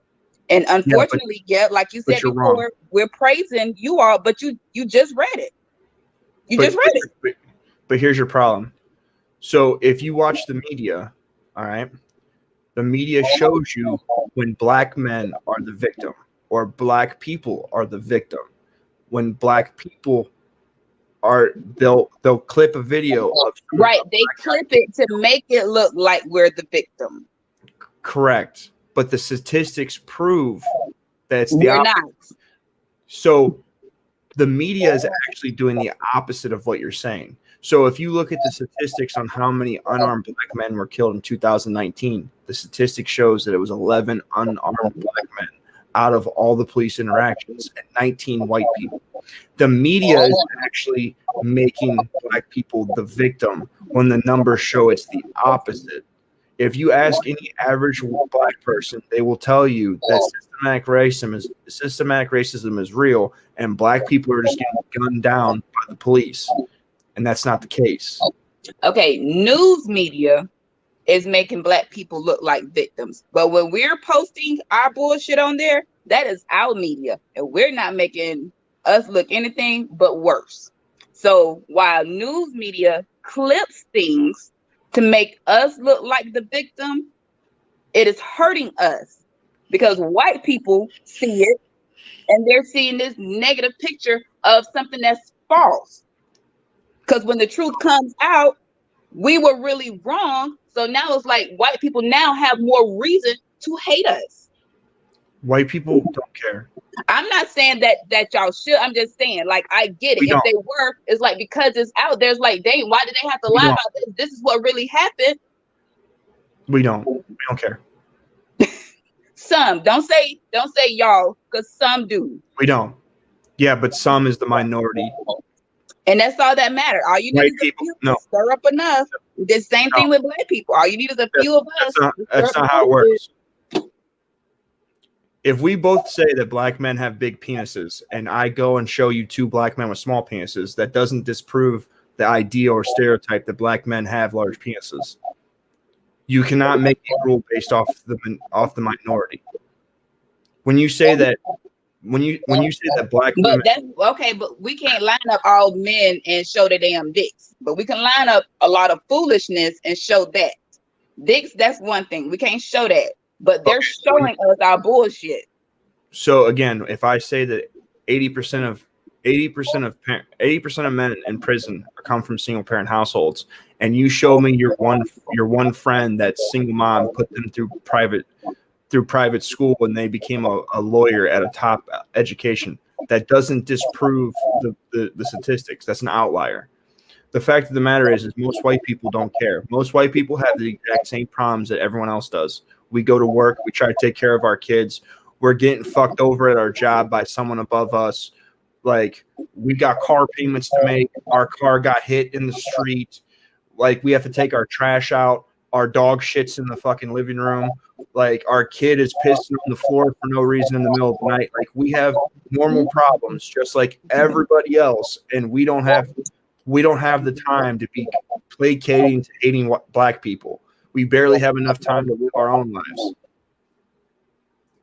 Well, I feel like how Trump said it, and this is just me and my opinions. I feel like you all realize, not you all, some white people, for those, you care, but you don't. Like you said, everybody got their own bullshit. So it's like, all right, I see the bullshit. All right, I'm prepared. I'm going to live my life. But if fuckery comes, I got it. Unlike with black people, they're more active doing shit. White people carrying on with their fucking life for the most part. But that's not to say that y'all don't give a fuck. I'm not going to ever say that because I've talked to white people. I know they are giving a fuck. What they are saying is they're just standing by. Like Trump said, they're standing back and standing by for real. But we don't care. No, y'all care. Maybe you don't, but the ones that I talk to, they care. Listen. I'm white. I have white family. I like. I don't know. I've been around white people. Like I've been around more white people in my life than I guarantee any black person on this panel has been. The fact of the matter, as a whole, we're only concerned about worrying for our lives. Like we are so bogged down by the normal things of life that we don't care. Like I went to my high school. My high school was out in the country. There was a pig farm across the street. There was 3 black kids in the entire school district. One of the black kids was the principal of the elementary school. No one harassed the kid. No one harassed him. Like most people don't care about race. We just don't. We don't. But the issue when people talk about more people need to help black people and stuff like that, you can only help people that want to be helped. If you have a constant fuck white people mentality, no person is going to want to help you. Like it's just not going to happen.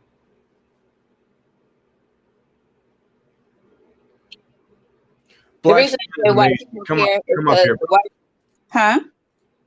So there's a black skin is amazing. The trigger zone. He said that whites are not getting fucked over, bro. Come on, I didn't say they were getting fucked over by. Yeah, we never said that. We never said that. I didn't say that.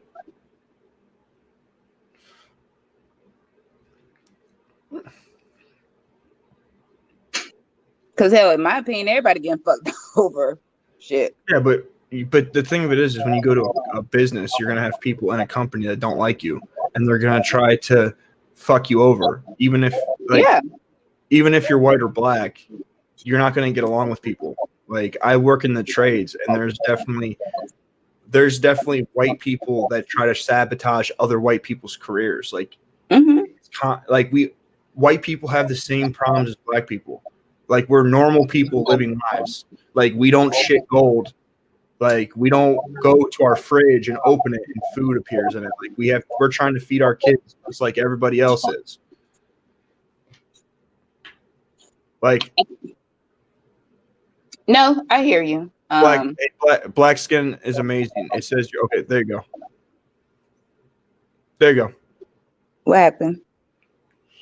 Black skin's amazing. Oh. Go ahead and speak your point. You're muted right now, Black skin.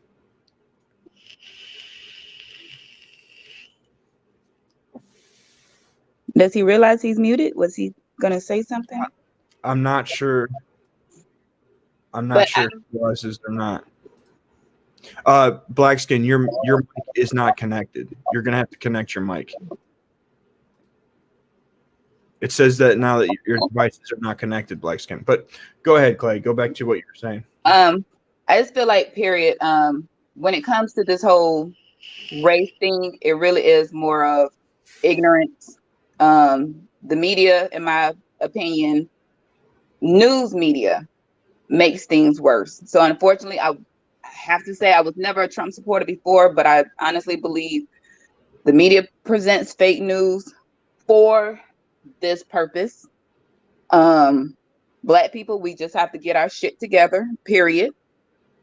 I don't think white people are any better than black people. I don't think any race is above or below one of the other. I think we just all have our own ignorance and we all need to face our bullshit. And when we've done fuckery, face that and know how to positively move on from the shit. Unfortunately, we can't even agree on a lot, and we can't even agree to disagree. Like I'm glad I was able to call in and get on with you, and we were able to agree to disagree. But a lot of people can't come on and have conversations, not even in person, and have a discussion, especially when it comes to race. Well, what it comes down to is if you want to make a case that racism was huge and prevalent in the 1930s, like I'll totally agree with you. I'll agree with you that slavery was bad. Like those are reasonable arguments, but the country hasn't gotten more racist since the 1964. Hey, blacks, come back up here. Your mic and your device did not connect. So if you can get your stuff to connect, you're more than welcome on the panel. But I think we've improved since then. I think it is more modernized, but of course I can't say racism is the same now like it was back then. I definitely don't. I we definitely, anybody yeah, who feels that is definitely crazy. I know that's not the case, and I'm glad. yeah, this is the issue. This is the issue when it comes to the argument of white supremacy, and it comes to the argument of racism has shifted. By you saying that it's shifted, it's disingenuous, because at the end of the day, if I'm white and I say something that you feel is racism, I can lose my job.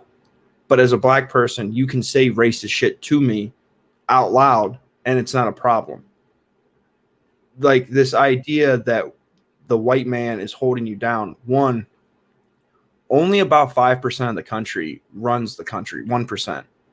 Like your average white person is just like any other person. Our family's not related to a senator. We're not related to the president. We're not related to the congressman. We're not related to we're not related to anyone that runs the country. And we're going to Walmart. Like we go to the same Walmart you go to. We go to the same Giant Eagle you go to. We go to the same Kroger's you go to. Our kids go to the same schools.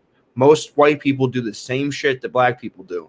Like this idea of the white man is really when you're saying the elites, and the elites dictate to everybody what is happening. It's class. It's not race, because just as much as like LeBron James lives in an all white neighborhood. LeBron James, I guarantee you, has way more privilege than most white people in the country, but it's because he has wealth. Just like a white person with a bunch of wealth is going to have much more privilege than I have. It's financially based. If you go to Cleveland, most of the people that are in office are black. When you go to inner cities, most of the people, like Baltimore, most of the people that run Baltimore are black. Most of the people in LA, like during the race riots in the 90s, the chief of police was black. Like most of the people in inner cities that are in power are black people. So this argument that the white man, this isn't 1944, this isn't 1920, like this is not 2020. Like most people in power in inner cities where predominant black people live are black. Like most of the judges here in Cleveland are black. Like, maybe that's a Cleveland thing, because baby, come to Florida, I guarantee you that's not the case. But we have here in Ohio, we have a pretty big population, of blacks. Like, so that's the thing. It's like, okay, there are a number of black people that's in power. Maybe you have more black people in power there, but as we know, black people, and I don't know when the last time, we got to be more than 13% by now. We keep procreating, so I'm gonna say no. we're 15%. No, no. Do you know why? Do you know why black people are not? They're not increasing. Why? Abortion. You're right. And that's abortion and interracial, because my daughter is, and I don't classify her as black because she's not. Say that again. But interracial really isn't a like, since here I'll Google it right now. How many black children go away, thank you, have been aborted?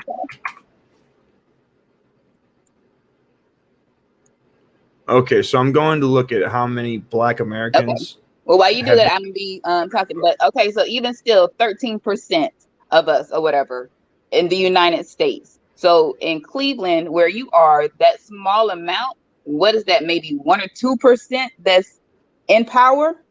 Because I guarantee you, Florida, Georgia, North Carolina, South Carolina, Alabama, and those areas, they're not going to be black. it's not going to be majority of Black people. I can tell you 100% that that's not the case here in Florida. That is not in Tallahassee. That is not the case. So we have rights. That's the thing. This is America. We all have rights, regardless of whatever. But when you're someone who's of color, who's in power, is because you made that choice as an individual, whether your parents pushed you, but you did it. You did it. So that's no difference than a person who chooses to be in politics and a person who chooses to be on crack. So one quick thing right here with abortions. So this is from Arizona Capital. Yeah, I can't hear you. I can hear you. Yeah, we can hear you, bud. So the abortion right here is from Arizona Capital Times. It says, during February, which is Black History Month, it is a good time to look upon triumphs and tragedies in African-American history. Movies like Harriet Let Tell of Heroes of the Underground Railroad. Okay, abortion impacts African-Americans at a higher rate than any other population group. In 2011, the Center of Disease Control and Prevention released an abortion study. According to the report, Black women made up 14% of all childbearing population, yet 36% of all abortions were obtained by Black women at a ratio of 474 per thousand live births. Black women have the highest rate of any group in the country. When you use these percentages, it indicates that of the over 44 million abortions since 1973 Roe versus Wade Supreme Court ruling, 19 million Black babies were aborted. African Americans are just under 13% of the United States population. White women are 5 times less likely to have an abortion than a Black woman. Perhaps it is a matter of availability. A study by Protecting Black Lives in 2012 found that 79% of Planned Parenthood surgical abortion facilities are located within walking distance of minority communities. All right. Since you brought up abortions, can we tweak this show just a smidge so we could just talk about that since you brought it up? Just a little bit. But I only brought that up because you were talking about the numbers, right? The population growth. I feel like that's okay. If we're 13% because we're killing off babies for whatever reason, then so be it. It's white supremacy. I'm pro-choice, so that's all I'm gonna say on that. It's white supremacy. That's why all those murder clinics are in the Black community. But we welcome it. So okay, so let's just say Savage decided to put a Planned Parenthood right here at the top of my street where they're building, and let's say I was raped, right? Am I gonna hate Red for putting that clinic there, or am I gonna thank him because I don't want to hate this child? Well, unfortunately, rape and incest abortions only make up less than 1% of all abortions. Okay, if I get pregnant willingly, but I can't afford to have this child, and I don't want to be on government assistance, do I hate you for putting that there, or do I thank you because you have solved a problem for me? No, you hate them. Why? That's my choice. It's my choice. To kill your own baby? It's my choice. That's the thing. It's my right. That's the thing. Regardless of how you feel about it, at the end, it's my right. To murder to murder your own child. No mammal does that. You know that, right? That's fucked up, to be honest. But, okay, but the thing is, it's a choice. So we don't want to depend on government. We don't want to depend on this, that, and the third. And if I had sex with somebody and I say, you know what, I'm in college, I'm doing whatever, or I'm tricking, whatever it is I'm doing, I don't want to bring this child into this world like that. I don't want to bring this child into my bullshit. Now, because that clinic isn't there, I bring this child in here. Now I'm abusing this child. Now the child is being left home alone because I want to be out tricking, or I'm sleeping because I'm sleep deprived trying to study. You can put the child up for the child? Adoption. You can put the baby up for adoption. That's you simple. Absolutely could. How many people put their kids up for adoption and these kids are still being hurt? Me They and can Savage, put weren't we just talking about that earlier? they can put them So up for adoption though.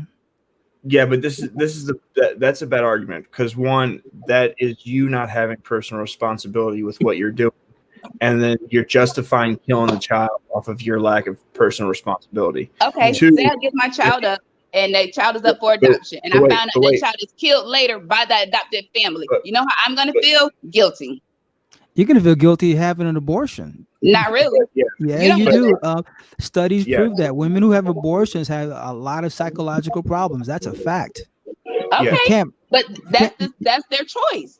you can't but murder your own child The and thing not feel the is, you all pain. are wanting to take away choice. no, No, no, no. no. Go ahead. Okay, so this is what it comes down to. You killing that child gives that child absolutely zero opportunity to make anything of its life or have the opportunity or the ability to enjoy a good life. That is the argument. Life is not fair. Not everyone's going to have a great life. Not everyone is going to have rainbows and unicorns as their life, as their theme song for their life.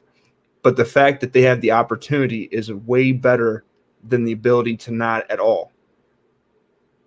That's the argument against abortion. Okay, the thing Because is though, you have the ability to have a good experience. When you you have kill the that, ability to do positive and negative, and that's what we don't like to look at. The thing is, at the end of the day, you want to take away choice, regardless of how anybody feels. We all make our own choices, whether it's good or bad. And guess who has to live with those consequences? The person who made that choice. Yeah, so you want to murder your child. That's a hell of a It consequence. doesn't matter. Hey, that's their choice, though. If It's, somebody wants to murder their child, that is their choice. How does it hurt another individual? well, they're making a choice for another human being. It's not their body. The baby's not part of the woman's body. That's a individual unto itself. So they are literally murdering another person. I and work in also, healthcare, so I know about abortions. Trust me, I've seen, Yeah, I've got my yeah, fair share. I got it. Believe so me, I yeah, know. yeah. But So at the you're end of the day, no, hang on. You're arguing for okay, murdering somebody. So you're arguing for murdering an innocent, defenseless human being. That's what you're arguing for. and I'm not also, arguing for that. I'm Yes, you arguing are. for You are arguing for killing okay. an If innocent, okay, defenseless okay. human If you being. say that's what I'm arguing for, No, then but you fine. are. That's what Okay, abortion is. You're okay. killing a human Listen, I'm being. saying fine. Hear me. I'm but saying if that's what you're saying, fine. Then that's what I'm doing. But guess what? It's still my choice. Yeah, yeah, but but it's go ahead. I'm sorry. Go ahead. unfortunately, Roe versus Wade is not constitutional. It was actually an opinion that was based off of what the how the judge wanted to rule on the case. It's not a right. It's not in the. It's judicial precedent. It's not a law. It's not a right. What giving the woman the ability to kill their own children does is it allows them to destabilize their own community and weaken their own community, because that allowed women to have the ability to be more reckless with their sexual reproduction and not put such a heavy stance on marriage and community building. If that's the So, case, why do we still have females out here having 5 and 6 damn kids with 7 and 8 baby daddies? Ain't nobody doing shit about that. well, Where's the marriage there? There's no but stance for any of it. It's just like, okay, you don't have an abortion. We're going to have all these kids, all these kids, all these kids, all these kids, and the government is just going to help you. The I government got is a who's question taking for you. care of these fuckers. I got a question for you. Do you have a husband? I'm divorced. I did have a husband. So do you believe a woman should be submissive to a man? Yeah. Okay. That's my So, opinion, though. That's not everybody. That's me. okay. So if us men said, hey, you know what? If you were submissive, we'll help you. We'll take care of you. We'll marry you. The issue is you have Cardi B, city girls, feminism. Megan. Yeah. You have independent mindset. You have women that don't want that. I just told you that I got my son's mom pregnant and told her it was I wanted to marry her. We should get married. It's the best thing for our child. She told me no. So she made that choice to be on the system. She chose to not have a father all these problems come down to the responsibility of women's choices. I can't make you do anything. As a man, me just telling you that you should smile is fucked up. As a man, me telling you that you probably shouldn't be drinking late at night, getting plastered drunk with guys you don't know is slut shaming or victim blaming. Like, me telling you that you should have walked across the street when there's 3 men because they could overpower you. You took it as, well, why would I have to do that? I know what I can do. I can defend myself. Like, you took offense to these ideas. So, well, the thing about that is not that I was taking offense. I did take offense, but it wasn't saying me I can defend myself. I didn't feel the need to have to defend myself. So when you was giving that one, I didn't see where you were saying for me. That's why I reversed it and said for maybe for you as a male where you are, but I didn't see that where me being in a situation to defend myself. But black skin will tell you this. As a man, we are more likely able to defend ourselves than a woman is. Yeah, that's so yeah. I definitely don't agree with that. Now I agree there. But out of the two of us men would probably cross the street because we realize we don't want a disadvantage. But as a woman, you tried to say, well, as a man, we're more likely to defend ourselves, and we're walking our asses across the street to not walk through a group of 3 men. Right. Because you're a male, but most females, we're not a threat. So for a female, most of us aren't a threat to the male, because like you said, we're not masculine. That's not us. So we're not a threat. My little self is not going to be a threat to 3 men. Yes, but it's not about you being the threat. It's about now they may be a threat to me, but it's not how I think as a female. Okay, well, black skin, you wanted to come up here, and you had something you want to talk about. But you're right. Planned Parenthood was started by a racist to wipe out the black community. Yeah, like America. America is a racist country, as has always been. They just need to figure out. Well, look at the structures of America. There's a reason why blacks are gathered in mass in the ghettos, and whites are gathered in mass in the suburbs or the best parts of the city. There's a reason. It's called racism, white supremacy. That's still alive today. I got a question for you. So when the Irish and the Italians came off the boat in the late and early 1900s, where did they live?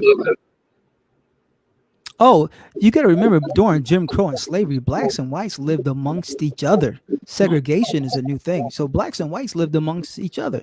Absolutely. But where did the Irish and the Italians live when they came to the States? All over America, all over, like the Germans and the Jews. They lived all over. The North, the South, the Midwest, they lived all over. There wasn't no specific place they lived. They lived literally all over. Okay, so when the Irish and the immigrants or the Italians came to America, they largely lived in inner cities, and they lived in the city, in the hood. But they lived all over America. That's a fact. Just like the Jews did. They migrated. No, they lived everywhere. The North, the South, the Midwest, Irish, Italians, Jews, Germans, you name them. They lived all over America, just like blacks did. So where did they move when they came to America? Where did they land? I just said that Italians and the Irish lived amongst everywhere in America. Wherever they can find a place to live, they lived literally. They literally lived that way. There's no Irish, the Irish must be in the North or this. No, they lived all over the place. I think they lived all over, but I think they did come from the North. I think they migrated to the North, if I'm not mistaken. They lived everywhere. Hang on. If you talk about slavery, the Irish were slave owners. They were also the laborers in the South. There were laborers in the North, laborers in the Midwest, Ohio, Illinois, places like that. The Irish lived all over. Facts. Hey, Smooth. Dude, I don't think you get the point.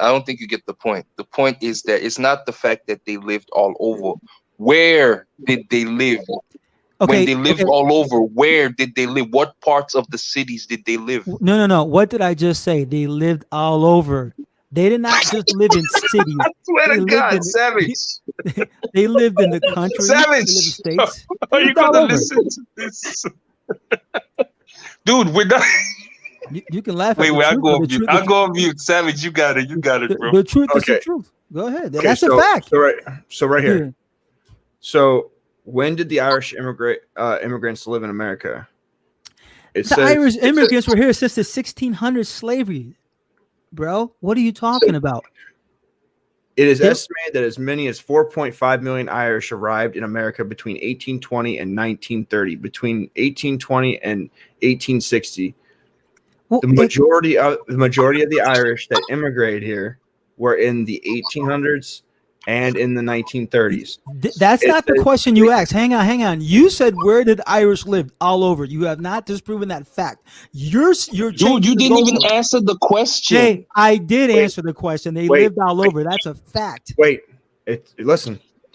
When the Irish immigrants lived, where did the Irish immigrants live in America? All over. They lived off the land in their home country. The immigrants did not have the skills needed for large-scale farming in America West. Instead, they settled in Boston, New York, and other cities on the East Coast. They lived in cities. So you're saying, hang on. So you're saying the Irish were not slave owners and did not live among slaves in the 16 to 1700s? Are you saying you're that? Conflating. You're conflating.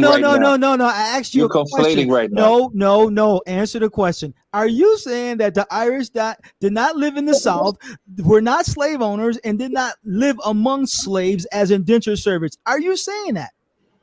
A majority of the Irish. No. I asked you a specific question. You're not answering. No, you asked me. I asked you the specific. The Hotep shit is heavy, bro. No, it's not Hotep. It's a fact. Irish lived in the South as slave owners and as indentured servants. Anyone knows that.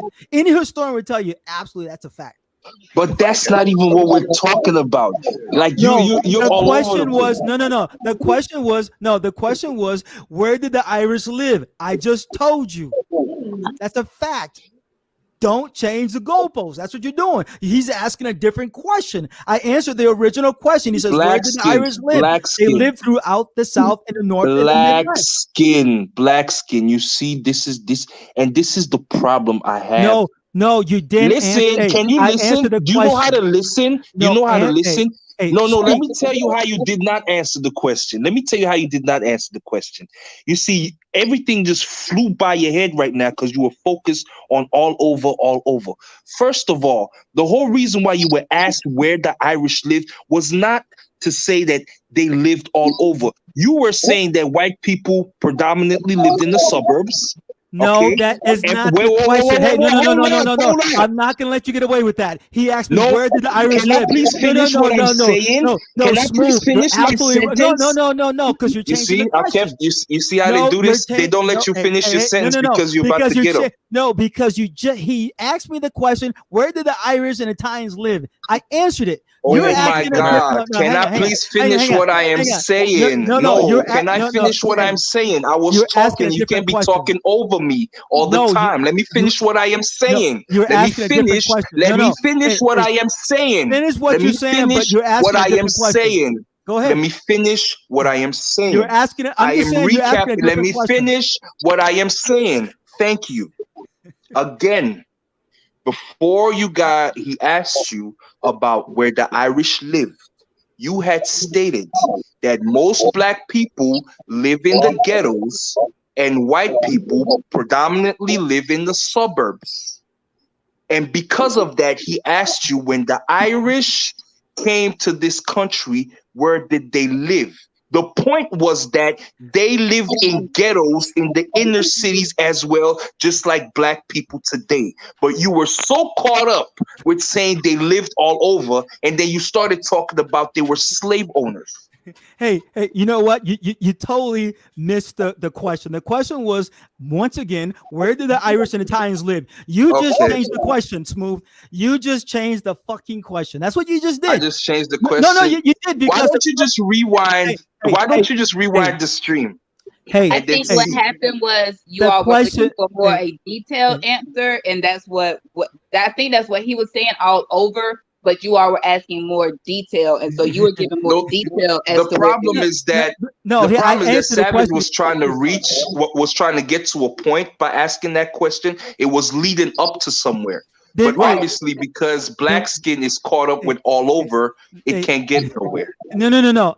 I answered the question. He said, once again, Anybody can rewind this chat. I mean, rewind this show. He said, "Where did the Italians and Irish live? They lived all over." You have not disproven me. Matter of fact, you've proven what I said. They lived all So over. what is all over? So what is all over? I just said throughout the South, they lived amongst the slaves in the cities. They lived among slaves in plantations. They lived amongst themselves in farmlands. They lived all over, literally. If you look at who settled the Ohio and places like that, you're talking about the Irish, the Italians. If you talk about the North, you're talking about the Irish and Italians in Philadelphia, Boston, New York City. They literally lived all over, just like I said. So you're just proving my point. That's it. Oh my You're just God. proving my point. I think you need to do some more reading. Bro, you have not disproven anything. I study American history, bro. Yeah, exactly. And yet you still, and the first thing you say is all over.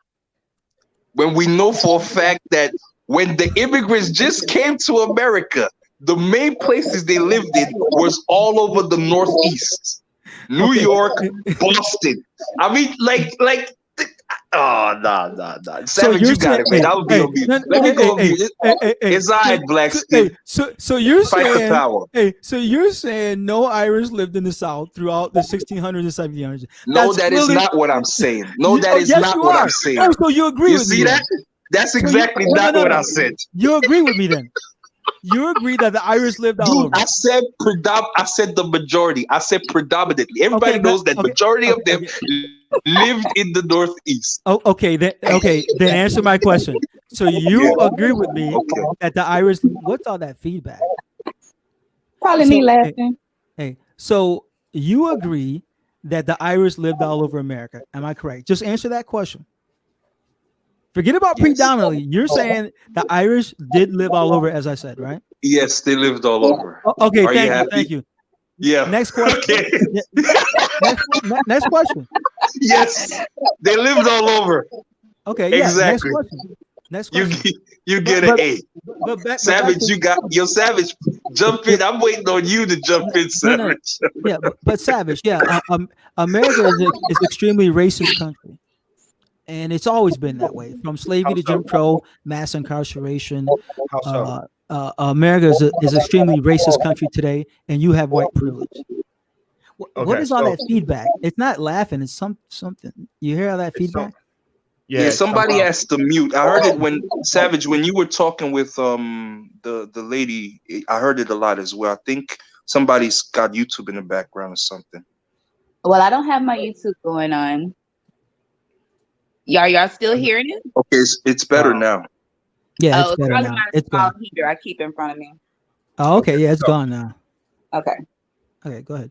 Yeah, Savage. Right, so America's a racist country, bro. But go ahead. Okay, so racist towards who? Of course, blacks. Slavery, Jim Crow. Absolutely. You can't deny that. What's changed, bro? So Jim Crow is the whole country? Jim Crow, slavery. And if you want to the whole country, throw in redlining and racial covenants. Now we're talking about literally all America. Jim Crow in combination with redlining, racial covenants, we are literally talking about all of America. Literally. So, all right. So, fun fact.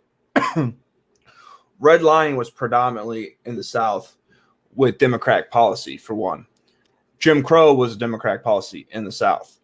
Also, when the immigrants, when Irish and the Italians came in mass, they came to the Northeast and they lived in ghettos. Hey, hang on. Let me stop you. Let me interrupt you. You're wrong about. No, hang on. You said redlining was in the South. That's a lie. I live in New York.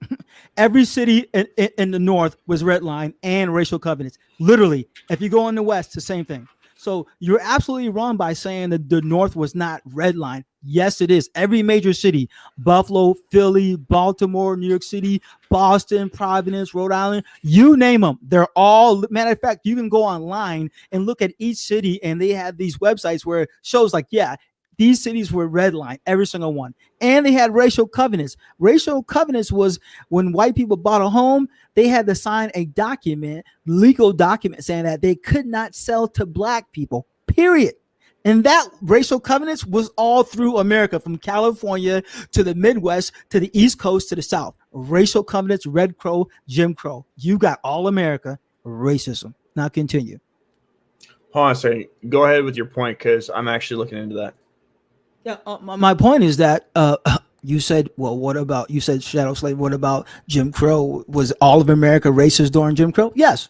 A matter of fact, Martin Luther King Jr. found that out when he came to Chicago to protest.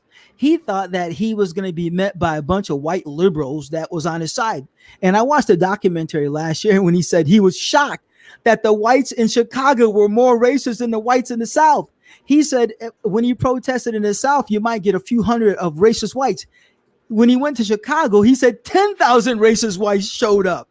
That shocked him. He said it taught him a lesson. He had to rethink his thinking about white people being racist. It shocked him. He couldn't believe it. So I got a question for you. So why would he think that white liberals would be there to help him? Oh, because he said it. He said these white liberals in the North were saying to Connor, whatever that guy that was using whips and fire hoses when they protested in the South. The whites in the North said, "Hey man, that's wrong. You can't be fire hosing and whipping and sicking dogs on these black people. That's wrong." And they were against that. But Martin Luther King Jr. said he found out that, yeah, they were just against the abuse of blacks, but not against blacks being degraded as far as being segregated. So yeah, he found something new about whites when he came to the North, and he learned a good lesson. He said, "This is his words." So from liberals, you're saying? Yeah, from liberals, because he knew the other ones were racist, but he thought he had the liberals in his back pockets. He thought he had the white liberals. So you can watch the documentary about that. His life, Martin Luther King Jr. I got a question for you. What political party did Martin Luther King belong to? Oh, he's a Republican, absolutely. Okay. So most blacks were up until a certain point. Yeah. So Abraham Lincoln, Republican. So yeah, if he was a Republican, then why would he be surprised about Democrats in the North if they were? He didn't say Democrats. He said liberals. He said liberals. He didn't liberals say Democrats. They were on the left. The liberals were on the left at that time. He said liberals. He didn't say anything about Republican or Democrat. He said liberals. He said he thought the liberals were not racist, and he learned a good lesson when they had a damn near riot in Chicago, and the police said he had to leave for his own safety when 10,000 whites showed up against him. You can look it up, YouTube it. So yeah, he said liberals. He didn't say Republican and Democrat. He said liberals. So yeah, America. Hey, check this out, Savage. Abraham Lincoln, what people miss all the time, because I'm a student of American history, being African American, ADOS, FBA, right? Abraham Lincoln said it. He goes, "This is America is made for white people. It wasn't made for black people." This is Abraham Lincoln. He understood that this is a white man's country. They just brought us blacks in to be the foundation to build America upon. But that's why Abraham Lincoln was trying to have blacks deported to Africa or Haiti or Honduras. See, I know my history. I study history. I love it. It's a pastime of mine, American history, being that America was founded on my people, ADOS, Foundational Black Americas. But yeah, Abraham Lincoln literally said America was made for white people, not black people, white people. And that's why he was trying to get blacks to self-deport. The only group that's ever been asked in America to self-deport, black people. And blacks, for the most part, said, fuck you. Of course, a few went to Liberia, but 99% was like, screw yourself, Abraham Lincoln. This country is built on our backs. This country is just as much as ours as is yours. And if you think about it, country music, rock, jazz, pop, disco, rap, hip hop, all created by black Americans, all of it. Every major American music, America's music basically is built off black Americans. Matter of fact, everything in America literally comes from blacks. The Constitution, slave owner, Bill of Rights, slave owner, Declaration of Independence, slave owner, the flag, slave owner, the national anthem, slave owner, Articles of Confederation, slave owners. The original convention that came together for American Revolution, all 13 colonies, they were represented slave owners. You name it. Everything in America was built upon us blacks. You do realize the founding fathers wanted to ratify the Constitution and not allow slavery, correct? No, they said it. Their words said it. Absolutely. George Washington, Madison, Thomas Jefferson, they all said, "Oh, this slavery is awful. Oh my God, we got rid of it." But in actuality, their actions said no. Their words said yes. This sucks. Do you know? No. Do you know why? Do you know why the Constitution didn't get ratified? Correct, because of slavery. Do you know what happened? Say what? Say that again, brother. They wanted to make slavery illegal in America. Do you know why that didn't happen? Why? Because they couldn't get all 13 colonies to sign it. Yeah, you're talking about Georgia and South Carolina. Yeah, there were two. Yeah, yes, Georgia and South Carolina. But you got to remember, experts are now saying that was an excuse because Georgia and South Carolina were two of the smallest colonies. And they said that the other 11 colonies would have just said, okay, screw you. You're on your own. We're going to stick to 11 then. And you two, Georgia and South Carolina, were the two that was holding out. If the experts say now, if the 11 colonies would have said, okay, we'll go with ourselves and you two are on your own, that they would have gave in and said, okay. Because they couldn't, they was too small to stand alone, and England would overtook them. And so now experts and the historians, I'm talking about PhD scholars, saying that actually they could have did it without Georgia and South Carolina. They could have did it. They just didn't. That wasn't the reason that they wanted a united front, though. That was the point. They wanted a united front with the king. Yeah, exactly. But experts and now they couldn't get it. No. Experts now said that they could have did it with the 11. They could have said, screw you, Georgia and South Carolina, and just stuck with the 11. That would have been enough, because they said Georgia and South Carolina were too small. Like they were nothing. And they say, experts say now that they would have folded and said, okay, we'll agree with you and we'll come in, because they couldn't stand on their own. So that's what experts say now. Harvard, Yale, Princeton. So no, like I said, America is extremely racist, and America was built up about accredited white universities now. I noticed how you had to throw out Harvard, Yale, Princeton. Why you ain't naming no HBCUs?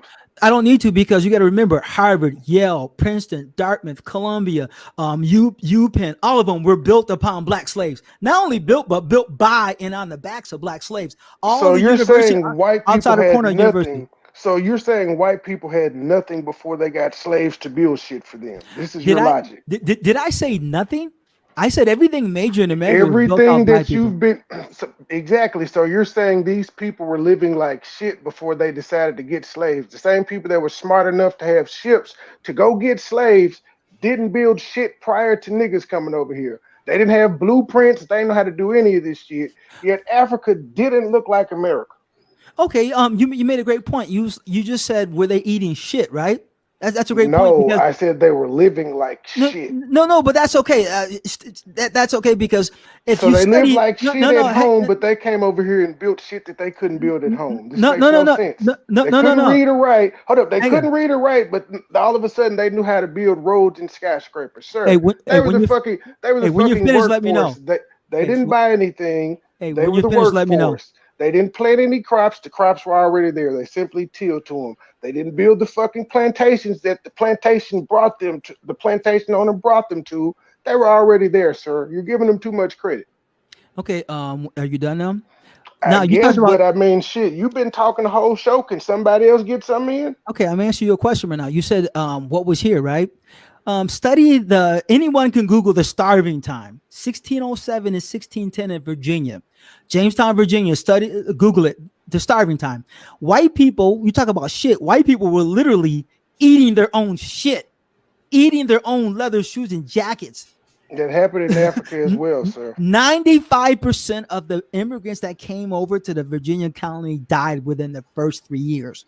Literally, they were eating their own shit. The only thing that made them survive was in 1610, a ship came from England to bring supplies. What does it have to do with them building stuff? No, because you just said no. Because you said, was they eating their shit? Yes, they were eating their shit. So what were they doing in Africa during that time? The white man was eating their shit in Virginia colony. Okay, I'll give you that. White men were eating shit in the. I'll give you that. Google it. So what were the slaves doing in Africa during that time? Easy. The slaves were not slaves. We were free people in the inner belly of Africa, living our lives, raising our kids, working. We were kidnapped. Africans had no slaves, bro. Are you fucking kidding me? No, where we came from, None we of the were kings not and slaves. queens, none of the We kings were and queens kidnapped. over there were made slaves here, sir. Hey, None of the hey, royal people or people with class and money and hey. power became slaves over here, sir. You asked me a question. What were we doing? We were in Africa, in the inner belly of Africa, And I'm raising our telling you kids, that's living our lives. false. I'm That's telling you okay. that's false. No, what you're saying. You see, you don't know history. You got to remember that there was no Apparently, translate. you don't know No. Hang history on, either. hang on, You're hang on. ignoring all the fucked up shit black people did, and No. you're Hang on, shitting on white hang on. people. There But were. I'm not surprised because your name is Black something Black Hey, something. Yo, understand. fellas, y'all chill one at a time, fellas. Come on now. There was no transatlantic slave trade for blacks to be kidnapped to go to the transatlantic slave trade. There was only the Arab slave trade on the other side of Africa. There was no translated They weren't slave trade. kidnapped. They were traded, and they had white slaves, and then they learned how to Blackskin, sell I have a slaves question for you themselves. after you make your point. I Well, have a question for you. hang on. The only reason we blacks in America were kidnapped and also in the Caribbean and South America was because the white man came, right? The white man, the Portuguese, right, started kidnapping blacks on the coast, right? But they couldn't go further because of diseases. White man was too weak. So what they did was made an agreements with tribal kingdoms and saying, hey, if you go in the inner bellies of Africa and kidnap these people and bring them to you, we'll do trades and all that other shit. That's how the transatlantic. So black people were hang on, let me complicit in that. That's how the transatlantic slaves started. The white man You said all of that to say black people were complicit. You said they went to tribes and said, hey, if you kidnap these black people for you, we'll make deals with you. Exactly. That's how it was done. Black people were involved. They had fucking slaves. They had the slaves first. Absolutely, they were involved. Hell yeah. How So why did you just give us a 10-minute dissertation of some shit that I already said? Go ahead, other guy, because you said you had a question for. Hang on, but the fact is that the white man alone started the transatlantic slave trade. But it wasn't black people. White people alone did it, and then they got the blacks to join them. But the white man alone started the transatlantic slave trade. Like you said earlier, the white man built ships. There was no blacks in Africa building ships and transporting slaves to America. No, the white man did that shit on his own and went to the coast of Africa. And then Egyptians didn't have any type of trade. Blackskin, do you know the story of Mansa Musa? Hang on, that's the other side. That's the other. I agree. That's the Arab slave trade to the Chinese, to the East-West. Ask him again. He ignored it. Mansa Musa. Do you know about Mansa Musa? Yeah, the richest black man. I mean, the richest person ever lived in history. Do you know about his story of coming to the Americas? Go ahead. Yeah, well, he came to the Americas with a voyage. That's a lot of ships. Is it documented? Because he was traveling around the world, just sharing around gold and all of that stuff, which was one of the reasons why the Europeans knew that there was so much natural resources in Africa. Brother, is that documented? But again, he traveled with a voyage. No. I asked you a question. Is that documented that he came to America? Because I've never seen it. Can he finish his story though? And then you ask that question? Yeah, I've never seen it though. Go ahead. Yeah, again, but he traveled with a voyage, which implies that there were ships already built. I didn't say there wasn't no man building them. No. I said that blacks were not building ships and transporting slaves to America. That's a fact. You have not refuted me. And Mansa Musa lived at 1200. That's 800 years ago. So that couldn't have been blacks transporting slaves, right? So you just agree with me. You back my point, not you. You just defeated your own point. Next question, please. Yo, that's So my thing is this. So you were saying all of that. So basically, white people came up with this plan. They came over to Africa. Africans agreed to sell us, correct? But yes. also in Africa, we were like they were saying, we were still living like shit. We might have been on some ends good, like in America. You have like shit. Before, but the thing is, still in Africa, we were treating each other like shit. So you're wanting to say white people this?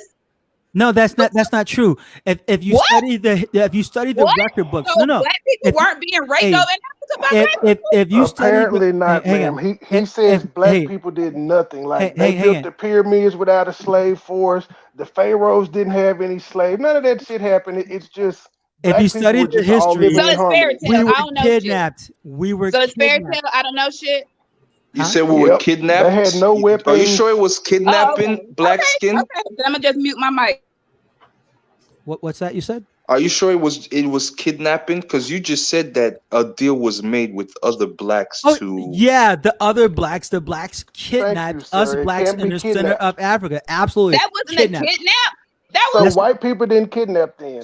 White people no. that was didn't do it. permission to go get. Hey, experts say What experts? no The the ones from expert Harvard, the racist ones from Harvard, yeah, Yale, it and doesn't matter. You can go to Stanford, MIT, no Ivy League, right? They're all going to say So the it same thing. doesn't matter No, where no, the hang, information came from. hang on. he The keeps white man pointing out kid, white institutions while saying how racist the white people are. hang on. And The that white That's doesn't funny. matter. Hang on, And the that white doesn't man matter. kidnapped 10 to Okay. 25% of all blacks that got transported out of the 12 million. 10 to 25% were kidnapped by white people. The others were kidnapped by other blacks. According to white people. Sir, No, these that aren't black scholars you're quoting. That right there is according to records, ship records. You can go online. You can look at the ship records that we Who made have. the ship record, Period. Whose sir? records? Exactly. Whose records? Of course, the white people that came and bought the people and made their laws because they paid money.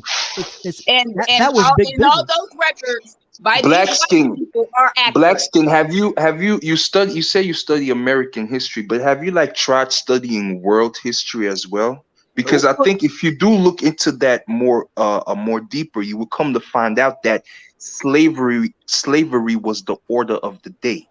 You understand me? And I can tell you that, and I can tell you I that never said it because wasn't. I never said it was. You put in words in wait, my mouth. hold on. I'm You not put in even words in my mouth. finished, dude. I'm not even finished. First of all, I was going to say that you slavery put was. words in my mouth. Can I Don't do finish that. what I am saying? Do not put words in my mouth. But go ahead. I'm not putting words in your Then mouth. I can't go. be putting words in your mouth, Hey, and you can't shut know up that and if I talk. don't finish my statement. Then finish your statement. Go ahead. You gotta Trying, stop you with keep the cutting them Sada off. Hotep Finish your rebuttal, statement. Go.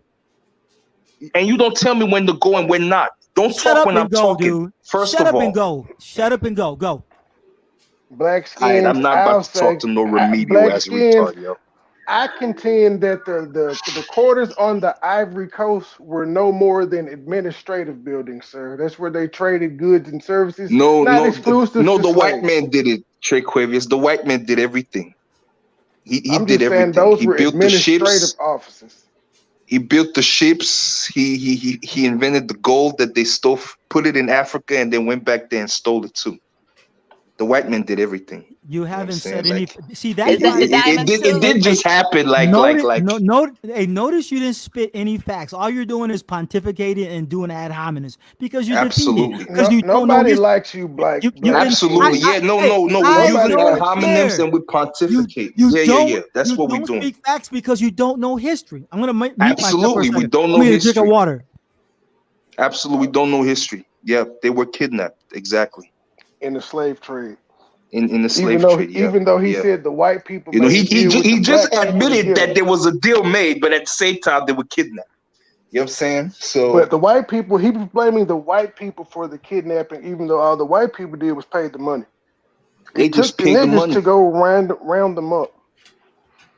It's not even that the niggas rounded them up. Most of these motherfuckers that were sold over, and them They're not to call them slaves anyway. motherfuckers, they were all freaking war captives. Yes, Because they all were them slaves African nations anyway. was fighting with each other like a motherfucker. And the reason why I know that is because I am from one. Facts, I agree. I came in Directly. saying that. I came in saying so there weren't any slaves that existed We was prior to. warring with each other like crazy. All right, He I'm back. knows I'm back. this. So if I got the ops, if I'm holding the ops captive and stuff, and somebody's coming over and giving me money to buy them, what am I gonna be like? No, you are Right. white and they're They- black, and we have unity. Right, I don't want these motherfuckers anyway. Exactly. My question gonna be, how many of them you want? You see, those are those dark truths that people like black skin don't want to. It's like, nah, the white man kidnapped them. But as you And then said, blacks man, kidnapped them, where the white man manipulated them and he kidnapped them. We know it was big business back then, man. That's what worldwide slavery was big business. We can't get past that. Of course, it was big business. Yeah, and the white man in America is at fault. 100%, absolutely. Who cares? Nobody said they didn't. Hey, the point is important. It happened. The it's point still is slavery going on in Africa now. You ain't over there talking about it. The point is America is slavery racist. in America was slavery in North America the worst form of slavery ever? Oh yes, absolutely the worst. Okay, yeah, you an ever. Idiot. Ever. You an idiot. Ever. If you say yes you to haven't that question, point. All you're doing is ad hominem tax. You haven't stated one fact. Who cares if it's ad hominem? You just learned what ad hominem is in the dictionary, and now you're using it so much. That's all you're doing. Just ad hominem. That's all you're doing. Sir. You see, y'all know how he loves the word ad hominem? Because when you debate, you need to use a word like ad hominem. See, all you're doing is ranting because you have no facts. You've been defeated. Answer the question. That's what people do who can't debate and defeated. Yeah, I'm sure you learned what the Socratic method is as well. That's why you use it as much too. Any debater knows that. Shit. I have reduced you to name calling like a child you are. You're a child under me. Yeah, I'm a child. That's all you're doing is ranting. You know what this child knows as well? This child knows. You know what this child knows, Black Skin? This child also knows that slavery in North America wasn't the worst form of slavery. You can't even talk about that without mentioning Brazil. That's what this child knows. But we're going to go with what you said. We're going to say that, yes, it was the worst. Yeah. Hey, let me tell you something. Okay, so let me stop the ad hominem. All you're doing is ranting. Keep ranting. Go ahead. But go ahead, young lady. Go ahead. Let the lady speak. The lady speaking. So we're all, in our agreements on some disagreements when it comes to race and slavery and everything. Let's go back to current day. History is nothing we can do about that. We got the bullshit now that we're dealing with. So to the young man who was saying about the history and everything, how do we resolve, all these problems? What is your solution on how we fix the bullshit we have going on now? Oh, that's easy. It's called reparations for slavery and Jim Crow. That's 350 years. Just like a nigga. Hang on. Just like a nigga that wants something. No. Let me speak. There has never been a group of people in history that's recordable history that has been enslaved. Ass to work. That is a reparation. You tell me you could have went to Libya. What you're that doing. Was a reparation. Because we don't want to hear this pro-black colors. Because you've been defeated. I'm going to answer the question. Reparations for 250 years of chattel slavery and 100 years of Jim Crow. That's 350 years. What about those of us who say? You say reparations, so a few questions on that. Massive. Okay. However, not all blacks believe that we all stem from Africa. So are you going to give all black people money? Oh, no. It's called, if you notice when I first came on, I called myself ADOS. FBA. Oh, wow. I'm not a descendant of a slave, sir. You can have that loser history. You can have that loser history, sir. It's only from blacks that have ancestry in American chattel slavery through Jim Crow that would get the reparations. Not any other black Brazilian slaves. What about Brazilian slaves? I just said America. America. United States of America. We thrive through Jim Crow. Stop throwing that in there. But the majority of the slaves that came from Africa, black skin, went to Brazil. You're both speaking at one time, so I can't. Lady, you go first. Money solve the problem, and how do you find out who's from slave ancestors? Easy. There's census taken at the end of slavery and 20 years. Did you say easy? No, hang on. You said easy? Yeah. I thought you didn't trust the white man's census. 1870, they did census, and they also did census just before the Civil War began. So one can trace their ancestry literally through. So it's going to be easy to give all these reparations, but it wasn't even easy for them to give out $600. Let me tell you something. When America wants to do something, it does something. Check this out. America. And clearly reparations ain't one of them that they want to do.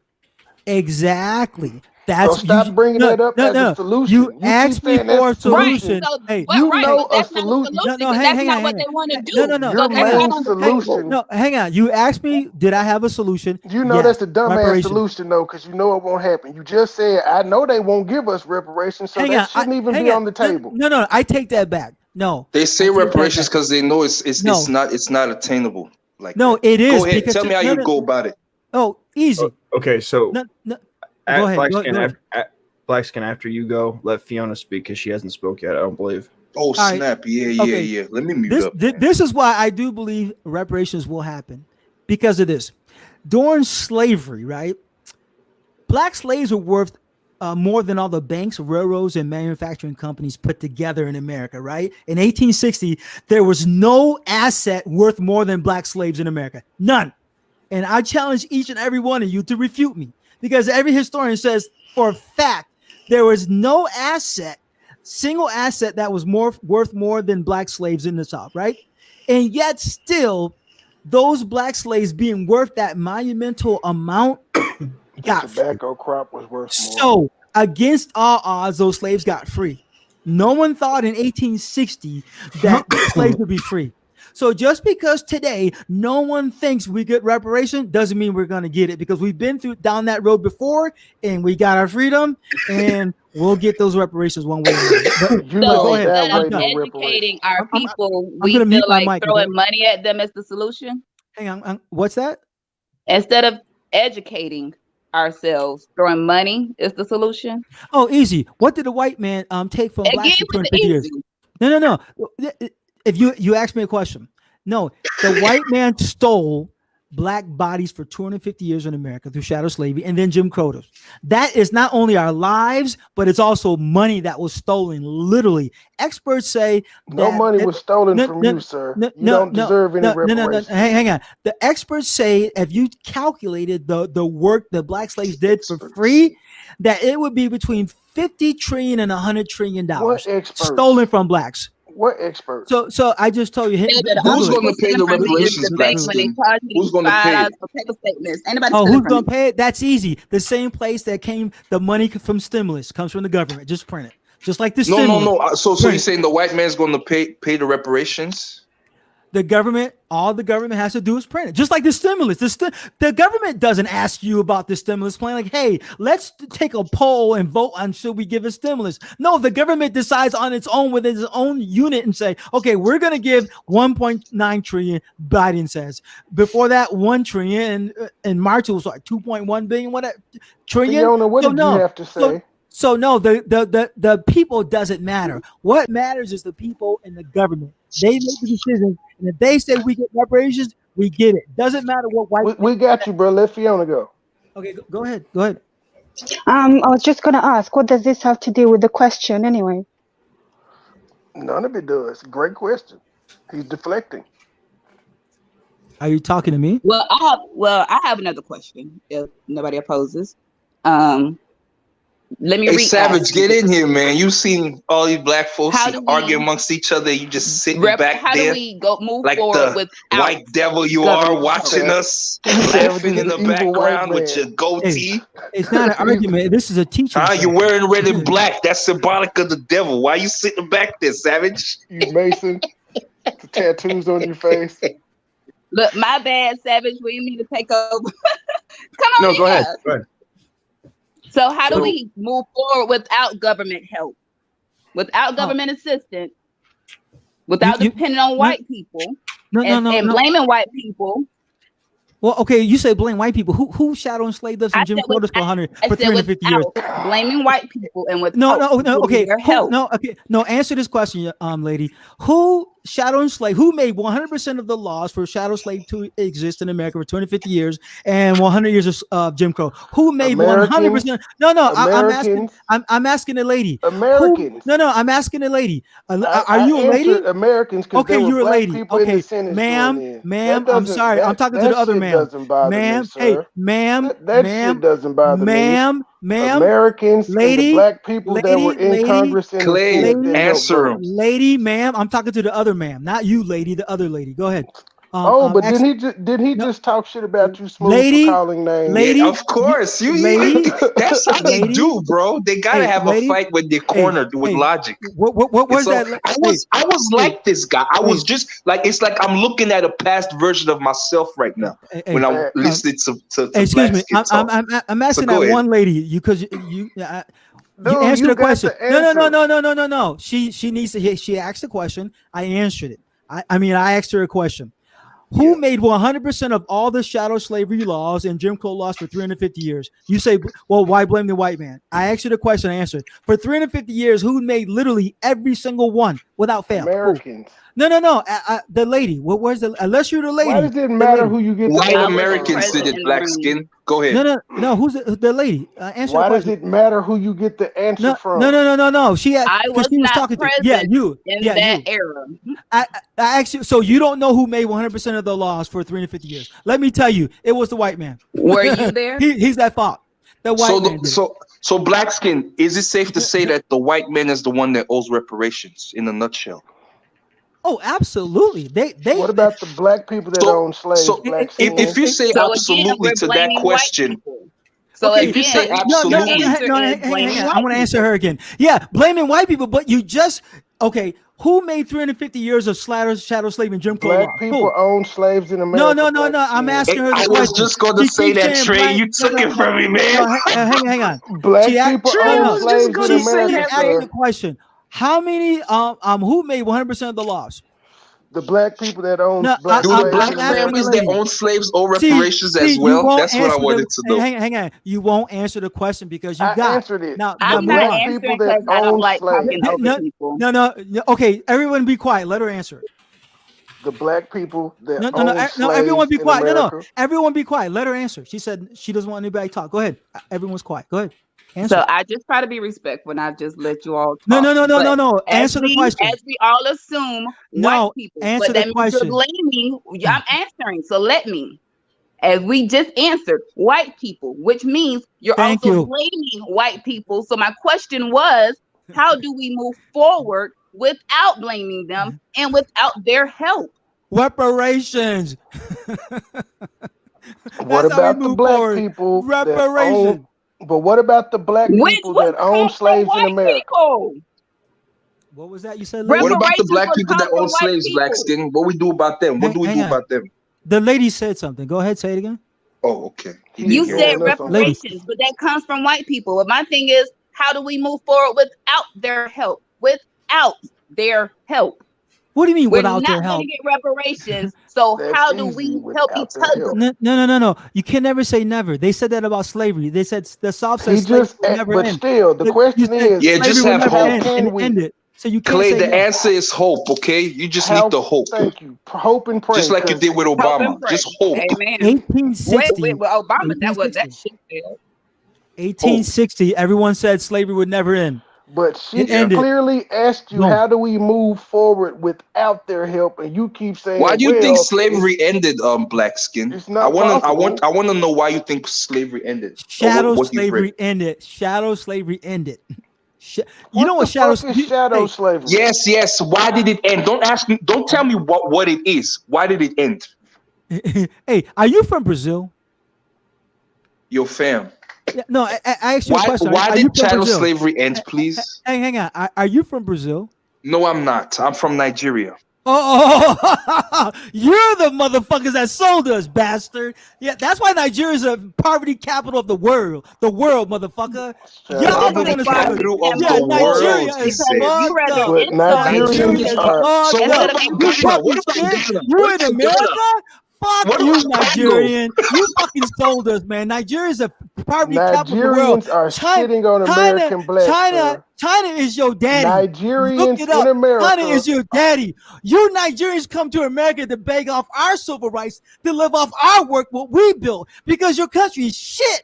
That's That's why you fine. talking shit, But motherfucker. that's fine, Yeah, sir. But right. they come Look over it up. here. Google, everybody. But Nigeria they is the poverty capital of the Okay, world. so this is the China thing. You is your saying this, daddy. you And naming you all come these. here and beg us. You come on our dicks. You Nigerian motherfucker. Damn it. And they still You come ain't over shit. All right, You here. should Yvette be kissing Cornell. our ass. No, All you right, Yvette Nigerians should be Cornell. kissing our ass. You should be kissing our It's ass. all right, Yvette Fuck Cornell. you. Why did Fuck chattel you. slavery end? Fuck you in the country you came from, you beggar. You're a beggar. That's why you're in America, because you couldn't make it in your own fucking country. Because it's a shithole like our President Trump Hey, but said. everybody You check this fucking out, though. beggar. Everybody check this You out. He come said to I our came from country, Nigeria, you suck right? up our civil But guess rights, what? you suck up Savage, I'm our an notice Austrian contract. that he All is national. you do is American. My suck. nationality That's is all you do, Austrian. suck our dicks. That's all I you do, actually Nigerians. grew You up in He fucking loves Central poverty-stricken Europe, America country. now. and I Fuck He all moved on you. to America dick. Fuck America from you. Europe. And the ship you came on. Fuck you. You I He just actually bastard. hated moved here from America the Europe. whole You stream. shithole. Trump, my President Trump said your country is a shithole. He's absolutely fucking right. You fucking Nigerian beggar. So why You does he come have on our investments affirmative there? action. You come in on our civil rights. You come and get our affirmative action. And then you talk shit about the same people you sold from a shithole country. Google Nigeria. Fucking garbage and shit everywhere. China is your fucking daddy. Fuck you, dude. Savage, You ain't got could shit to you say to Google some me. images of You Nigeria, ain't got please, shit. and No, show us yeah. Google the city. how shit it is? Who built that shit? China. You ain't doing. Yeah. Hey, Google it. Yeah, It says China built Nigeria is. everything in Hey, Nigeria. no. Go ahead, Look pull at it. up It says Nigeria is the poverty capital of the world. Google of the that shit world. right now, motherfucker. You fucking Okay. beggar. The only thing you should be doing Savage. is kissing my Hey, fucking feet. Savage. Remember what you and I were talking about That's earlier? the only thing you He should just be doing proved is my kissing my point. feet. That's He's all you literally should be proving my doing. point. Kissing my feet. ADOS, FBA. You owe us, motherfucker. Oh wow, Tariq, Yvette, and Tone Talks. I got it That's now. facts. You owe us. Yeah, I got it now. You I got it Nigerian. now. You But Nigerian. who do you belong to? Because you know they're beefing vulture? with each other Hey, too, you, right? you vulture. You that's what you are. No, you Nigerians are vultures. You should be kissing our feet. You come here on our civil rights. You come here on our work, our establishment, not yours. You ran from your country Let's because go you couldn't cut it up. Browns. You Let's ran go from Hey, your Browns. Blackskin, Baker do Mayfield, you bring have it that home. same Look smoke at for that the photo right there. Look Hispanics at that too? photo. Look at that photo. Do No, you show have the that rest. same smoke for the No. Hispanics too? Show the rest. Show the rest. Wait, do you have that same look at that smoke shit for right the there. for the Asians Look too? at that shit. You got Boko Haram fucking taking whole schoolgirls and kidnapping them, taking them into the Okay, jungle. you Yeah, saw that that's your image flow over country. his hand. Boko He didn't Haram. mention that. He didn't see that image, huh? Man, you should be kissing our feet, dude. You got shit to say. Get Wait, the did fuck you off tell the this show. Hispanics to kiss Get your the feet fuck too? off this show. No, I'm talking to you, Nigeria, because no Hispanic soldiers. You did. Your people did. And now you're the Okay. poverty capital of the world. Hey, Red Savage, Google poverty capital of the world, Nigeria. It's going to pop up. Google China taking over Nigeria. It's going to pop up, dude. I know about you, bro. It's whack, And what dude. about America? Why is Doesn't America Google your owe source for trillions of dollars everything? to China? Why is Google I your gotta go source for a for second. everything? I Who gotta go owns for a second. I'll be America's back. debt right Hey, now? I'll be back in a minute. Wait, who owns America's debt, Black No, Black Skin jumped out for a minute. Thank God. That nigga just was on repeat for 7 minutes in a row. Man, He's that nigga clearly is a brain. product He of is a single black brain washed. No, but what's Like, funny is he was talking all that shit about America. Then he found out you were Nigerian, and he got and now all on he's America's pro-America. dick. He got all on America's dick. And then he just said, fuck being pro-black. I'm just going to trash you because you're black and you're from another country.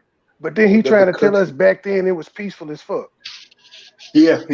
He said Africa was the white man is the bad guy, and he kidnapped them from Africa, and he kidnapped them, and now he's mad at me because I sold them.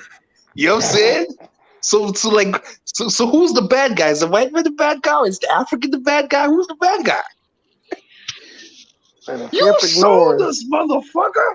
He kept ignoring the black slave owners in America. That just never got into. You see what I'm saying? I'm like, okay, so are they going to pay reparations too? Like, what about the Native Americans? Like, Oh yeah, I'm back. Yeah, the Native Americans, they owe us reparations too, right? Yeah, absolutely. What about the black Hell, if families that own anything, slaves? I feel like if you sold my parents, you sold my ancestors, For me to be over here, I might owe you something because with the way Africa's set up, I don't think I want to be over there. Why? I love being a fucking America. We Clay, got our I shit, wouldn't but Great say that. logic. If you listen to people like brown skin, then you would definitely not want to be there. If you knew what was going on there right now as we I speak, know. you know, definitely would want to exactly. be there. You definitely would want to be there, and you want to invest too. Trust me. Oh, that I would want to be there. Want to be Oh there. hell yeah. Oh hell yeah. Because Hey, right now the Chinese is snatching that shit right hey, up under your hey, eyes. hey, And I've Savage. been and I've actually been advocating and been telling a lot of African American brothers, people that are skilled in the trades and everything, y'all need to go to the motherland and get your connections up and start building over there because it's not as many restrictions and it's not as expensive. Hey, Savage, put up Nigeria, the poverty capital of the world. Put it up. You were looking on the computer. Put it up. You just Google Nigeria, poverty capital of the world. Put it up. I want to point out, he said Native Americans owe reparations. He said white people owe reparations. Yep. But he refuses to answer for the black people that owned slaves over here. Oh, hey, no, that's an easy one because the black people that own slaves, if you study them, the vast majority of them were mulattoes, quadroons, and octoroons. So basically, they were white people, bro. They're white people. You didn't see black people like me, unambiguous black people owning slaves. No, these people had white fathers. Their white fathers were slave owners and passed it on to their sons and daughters who were mulattoes, quadroons, and octoroons, which is basically a white person. So no, there was no black people like me running around owning slaves. No. And what year are you starting your? So mulattoes are white. So if a mulatto has a white father, there. So wait, Savage, your son is white. Savage, your son is white. Your son is a descendant of a slave owner. My family wasn't slave owners. So next question. Let's move on. Next question. Yeah. You just made assumptions, though, sir. You just said that everybody that owned slaves that was black was mixed, and that's an assumption. You have no proof of that. Yes, you. Oh, I've studied. You can look at the records. You're wrong. No, I have studied. you're wrong again. No, you're wrong again. We have records of slave owners the screen. and their You fathers. said Google.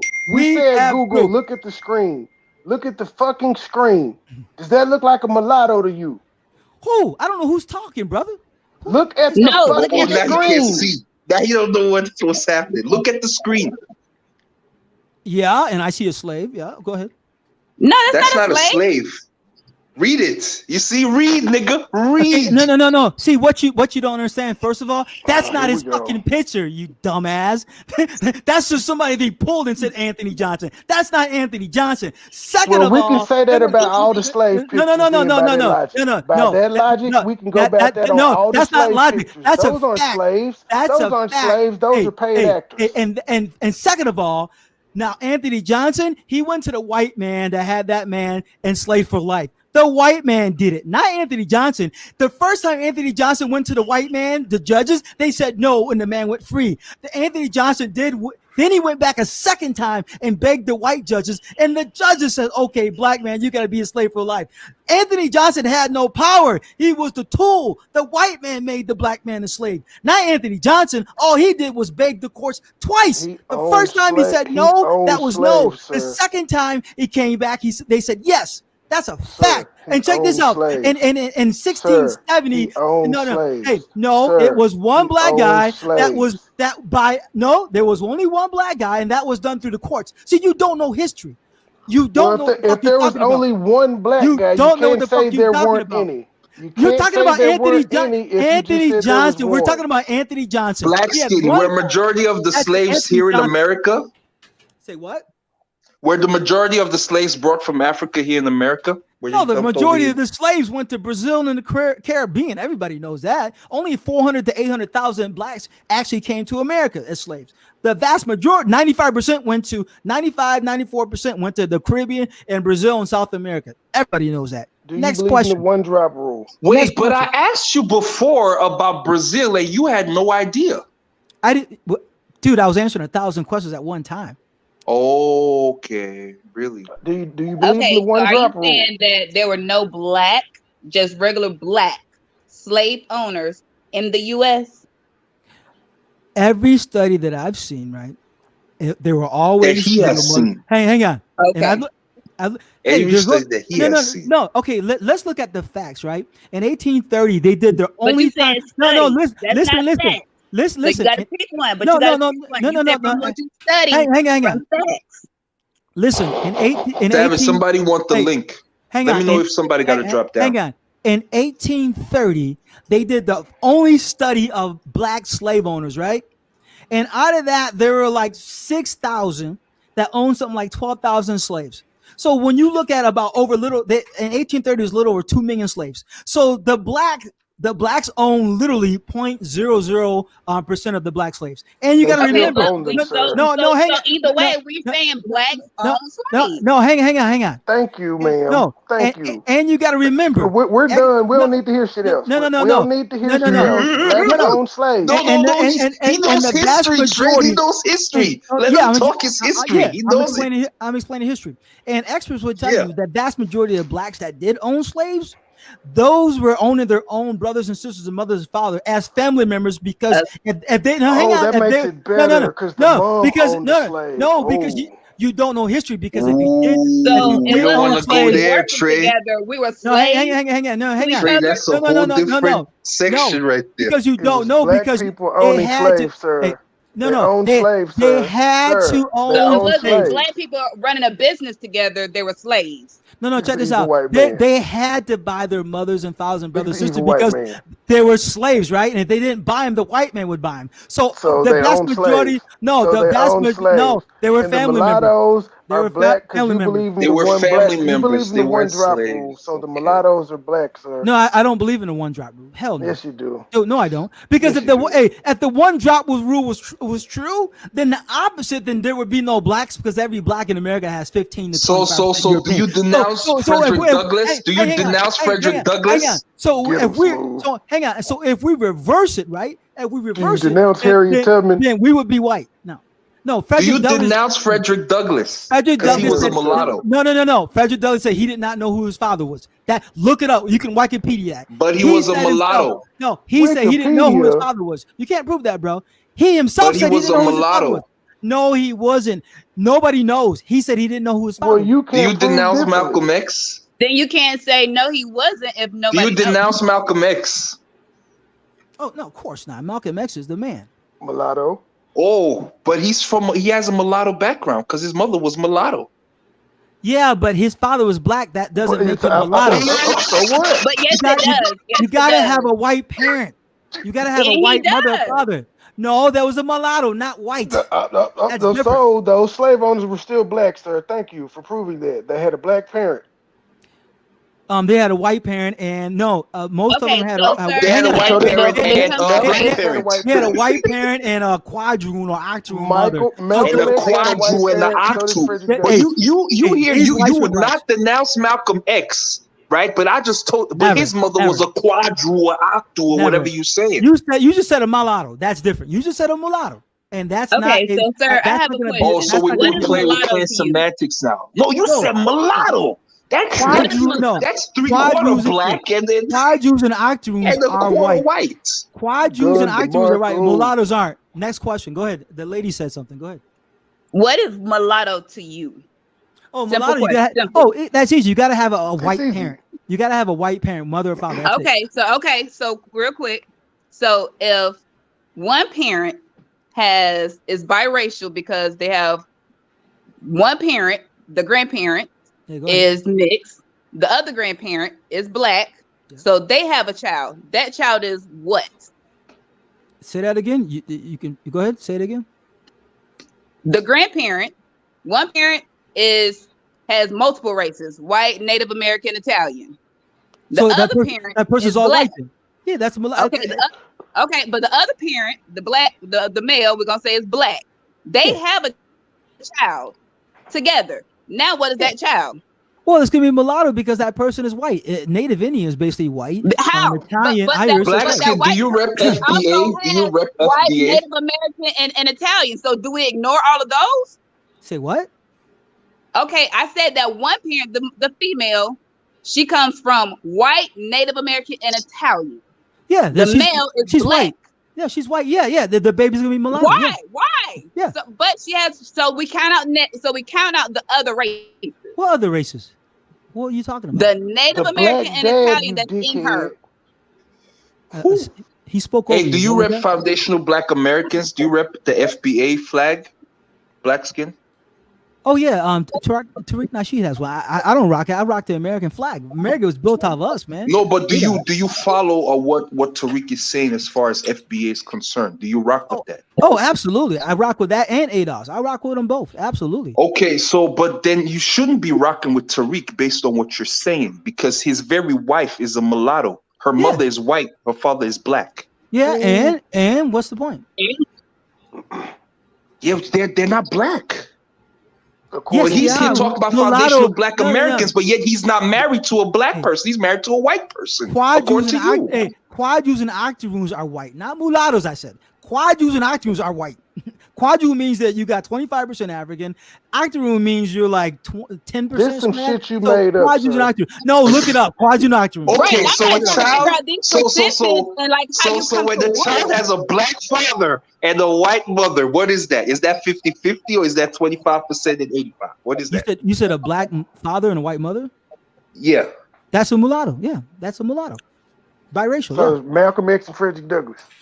Yeah, they're black biracial. Yeah, cool. How? How? I'm trying to understand. I'm so confused. So I have a quick question. So my my sixth great grandmother was half black, half Cherokee Indian. So what does that make me? I can't. Is that your photo right there? I can't. You were quadruoctu. Hang on. So are you saying everything is white? You were quadruoctu. Are you whatever you call it? Are you saying everything is white outside of that one grandparent? Are you saying everything is, bro? Hang on. Are you saying everyone else is white outside of that one black grandparent? Is that what you said?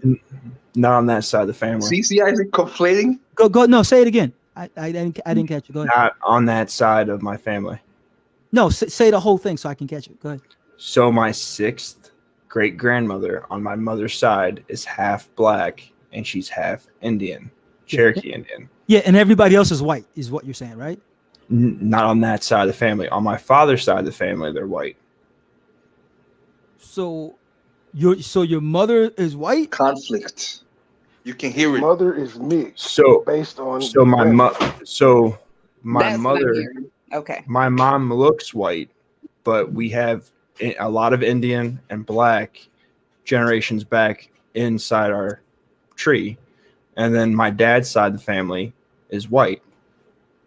Okay, so if your mother looks white, then you just mix. Then you would be other bullshit. It's mixed. Hang on. If your mother's white passing, you would be a mulatto then. Yeah. If your father's black and your mother's white passing, you'd be a mulatto. Absolutely.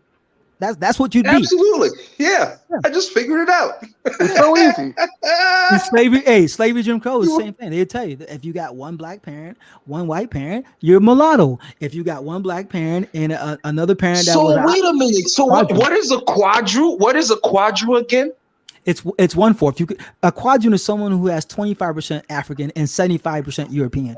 So what would that be? What would that be? Would that be somebody whose grandfather is black but they're white or something? Yeah. It would be that. What would that be? What would that be? Would that be somebody whose grandfather is that MOT? Oh, they're white or something.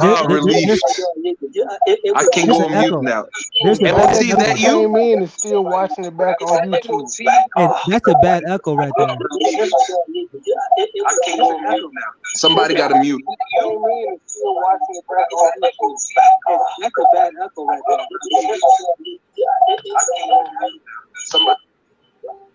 He got it.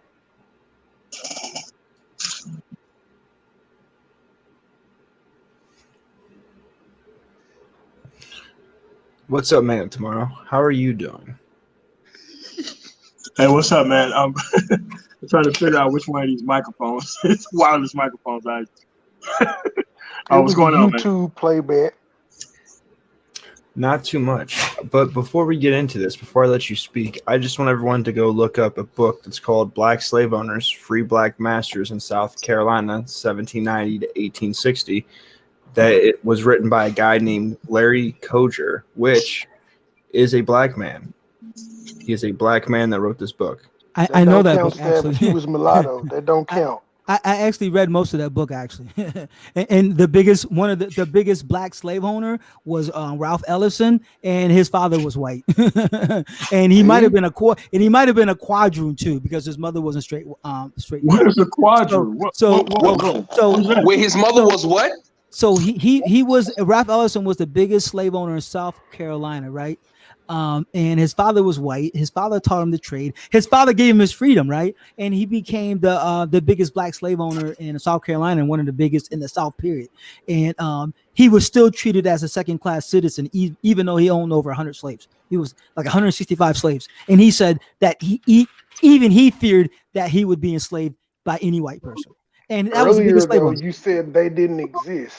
You said black slave owners didn't exist. Now I never said that. I never did. No, you're lying on me. Because I said earlier in 1830 there were 6,000 black slave owners. So that would disprove you right there. You didn't know about Brazil before either, and then later on you mentioned Brazil. Anybody can rewatch this and say, yeah, he did say there were 6,000 black slave owners owning 12,000 slaves. And what I did say that black slaves own 0.002% of all the slaves in America, and it's half of that because half were slaves. You started saying that after you initially said they didn't. I never said that. You called them mixed and everything. Anybody can rewatch this. Trey, we already got him. Trey, we already got him. Like he called them mixed.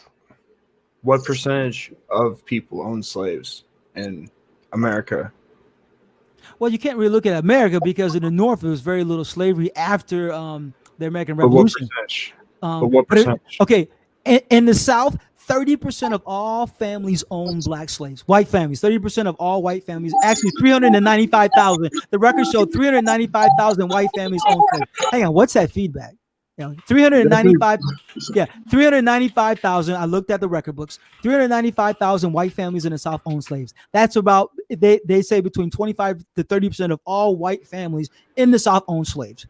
And he said if you add in their friends and cousins and stuff, you're talking about the vast majority of the South either outright own slaves or had a personal connection to slaves. So the whole South was indicted. And you gotta remember, 30% is the whole South now. No, 30%. And you got to remember, and you got to remember the 30%. Hang on, and you got to remember the entire industrial revolution of the North ran off black slave cotton. So the North was implicated too, because the entire industrial revolution ran off slave cotton. Okay, so everyone was implicated. So it says for generations, historians have been almost anonymous that black slaves were owned by a surprisingly small minority of whites, but this figure mainly comes from the research of American historian Alan Nevins 1890 to 1971 in the 1850 census of 6,184,477 white folks in the slave states. Only 347,525 were listed as owners. Now it's 395,000. It's up another 50,000. In 1860 census, which is the one on the eve of the Civil War, there was 393,975 slave owners in the United States. Yeah, that's what I said. I have a total population of 31,183,582, or 1.2. Man, don't you hear him reading? No, but you can't include the North. He's reading, bro. No, he's hang just on. reading. Can he read? No, hang on. You can't include the North because the slave had ended in many parts of the North. North. Say that when he's done reading. So you can't include the North. Now continue. You can't stop him from. He said you can't include the North. Let him read. Which is on the eve of the Civil War, which there was 393,975 slave owners in the United States out of a total population of 31,183,582. Or 1.6% of the population, but this is not a true picture, wrote Mackey. The figure is the population of the entire United States at the time, which were 33 states in the Union. 15 were slave states and 18 were free states. Looking just at the slave states, then there would be 393,975 slave owners in the slave states out of a population of 12,240,293. So this means that 3.22% of the population of the 15 slave states were slave owners. So 3.2% of the people in the South owned slaves. Yeah, that's not including families. That's when they make that point. That's they're not talking including about families. No. It's not including families. They're just talking about the person, the man or the woman who owned the slave. They're not talking about their wives or So husbands. they're talking about individuals. Yeah, individuals, not families. They're talking about individuals. When you add families, then 30% of the families in the South own slaves. So those are heads of households that own the slave. They're not talking about wives, kids, any of that. They're just talking about the individual. So yeah, wives, kids. What? How do you know? Yo. Yeah, they didn't discount slave owners as slave owners. Families, individuals. So Savage Red, I agree with you. I agree with what you just read. Congratulations. It backs me. Congratulations, Savage. You stopped him several times to agree. You don't have to be condescending to tell me congratulations. I was reading something at the Times. I didn't do anything but research it and was reading what it said. Like, you don't have to be condescending to me. No, it's not condescending. What you read was true. Congratulations, brother. What is the Yo, fam. Now I understand why that radio host star used to say, "Don't call me brother."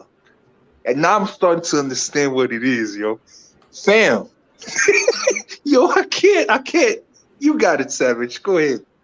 Or Trey, you go ahead, yo. Like, somebody try to make what he said make sense. Savage just read that it was 3.2% of the population that actually owned slaves. But he said that if you add more people in the families, you would get up to 30%. Jump. Do you know what jump that is? What massive jump?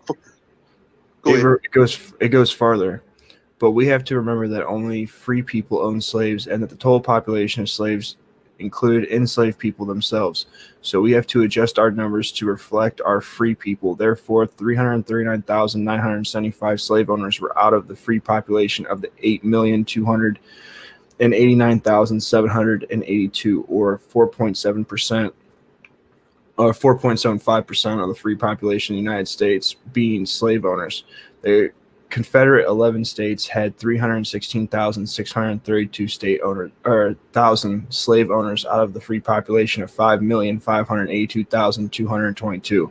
This equates to about 5.67% of the free population of the Confederacy were slave owners.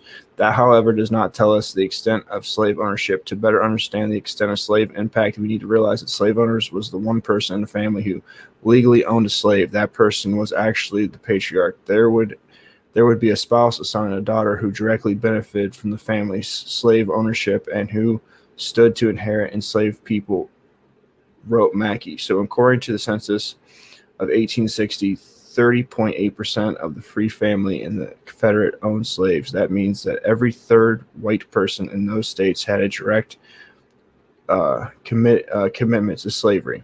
So thank you. You just said what I said all along.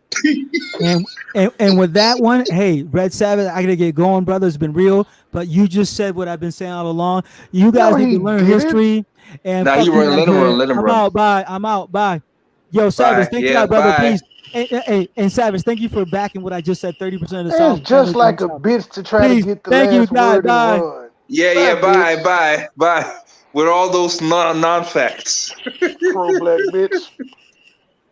Oh shit, yo, fam! I can't believe this was me years ago.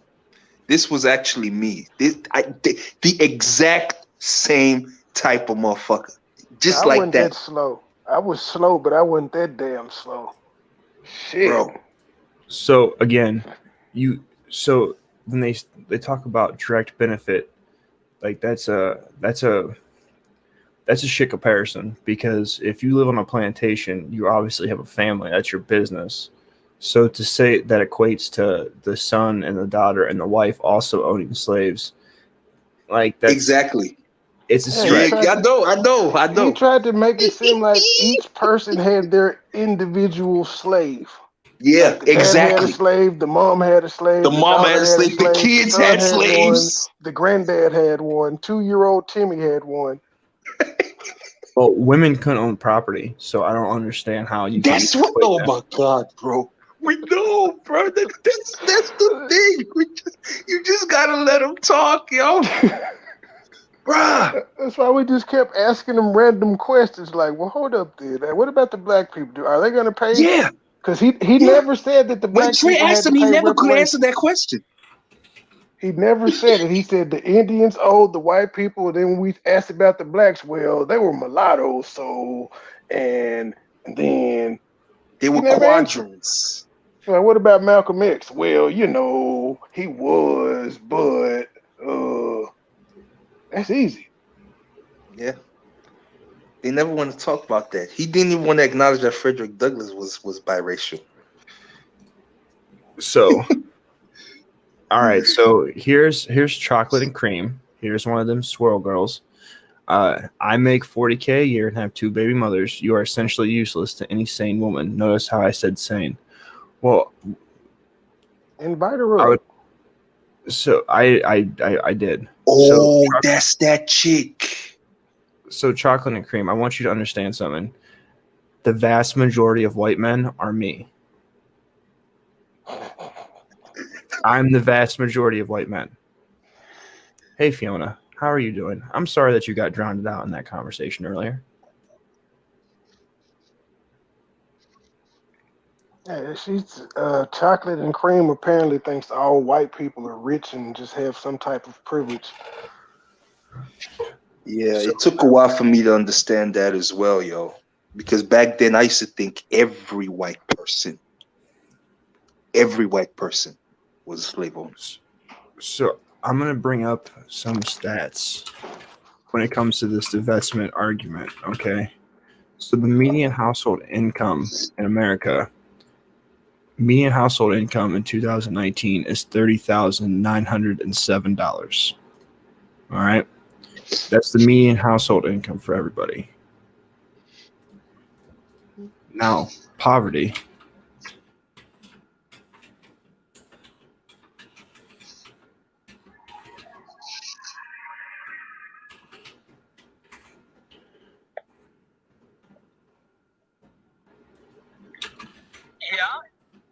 And Savage, I'm betting even with your 40K, you probably make more than both of your baby moms. I'm just saying. Correct. That would be a fact. But he's useless. Well, he's useless, yeah. To a sane woman.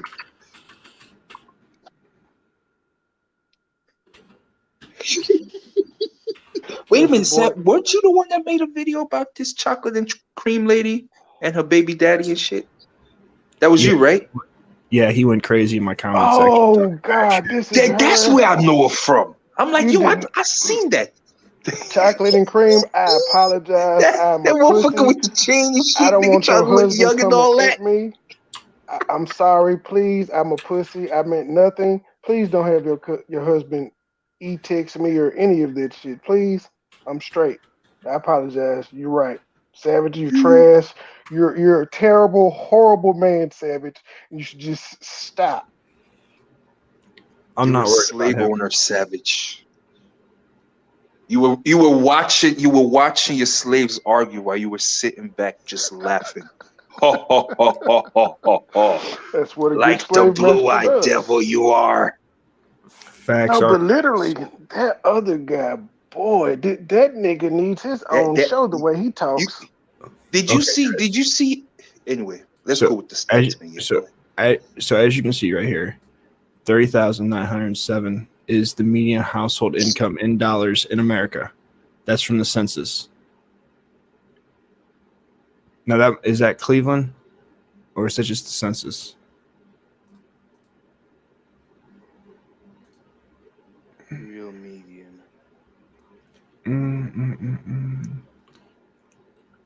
Because according to that, this is from the census, but it says that, okay, so it's from this, but let's go to the rows because I want to see what it says.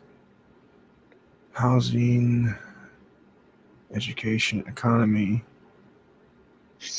Yeah. So Savage median guy. household. Go So ahead, median household income is $30,907 right here.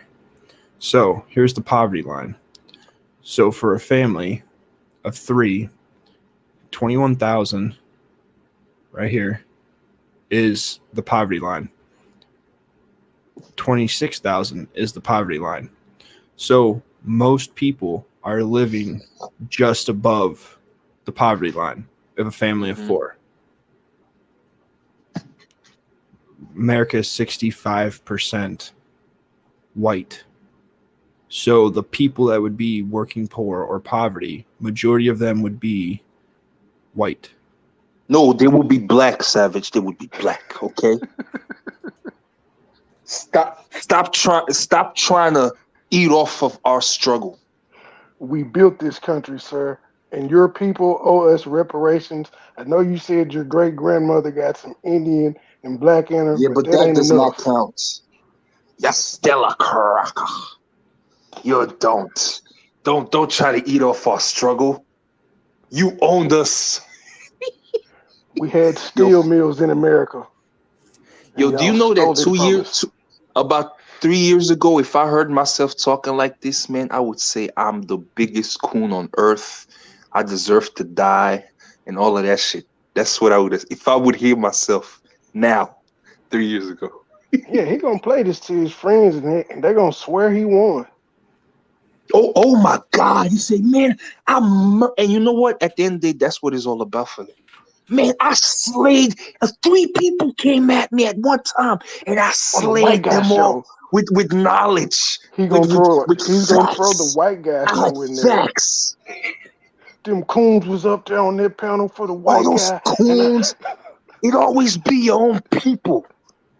Those coons and that white boy was there. He wasn't saying anything. He was just laughing. Well, my neighbor upstairs is he's sleeping, so I'm trying to keep my talking low and infrequent so that I don't wake his ass up. So like I'm trying to be polite to my neighbor. But Fiona, how are you doing? Yeah, I'm good.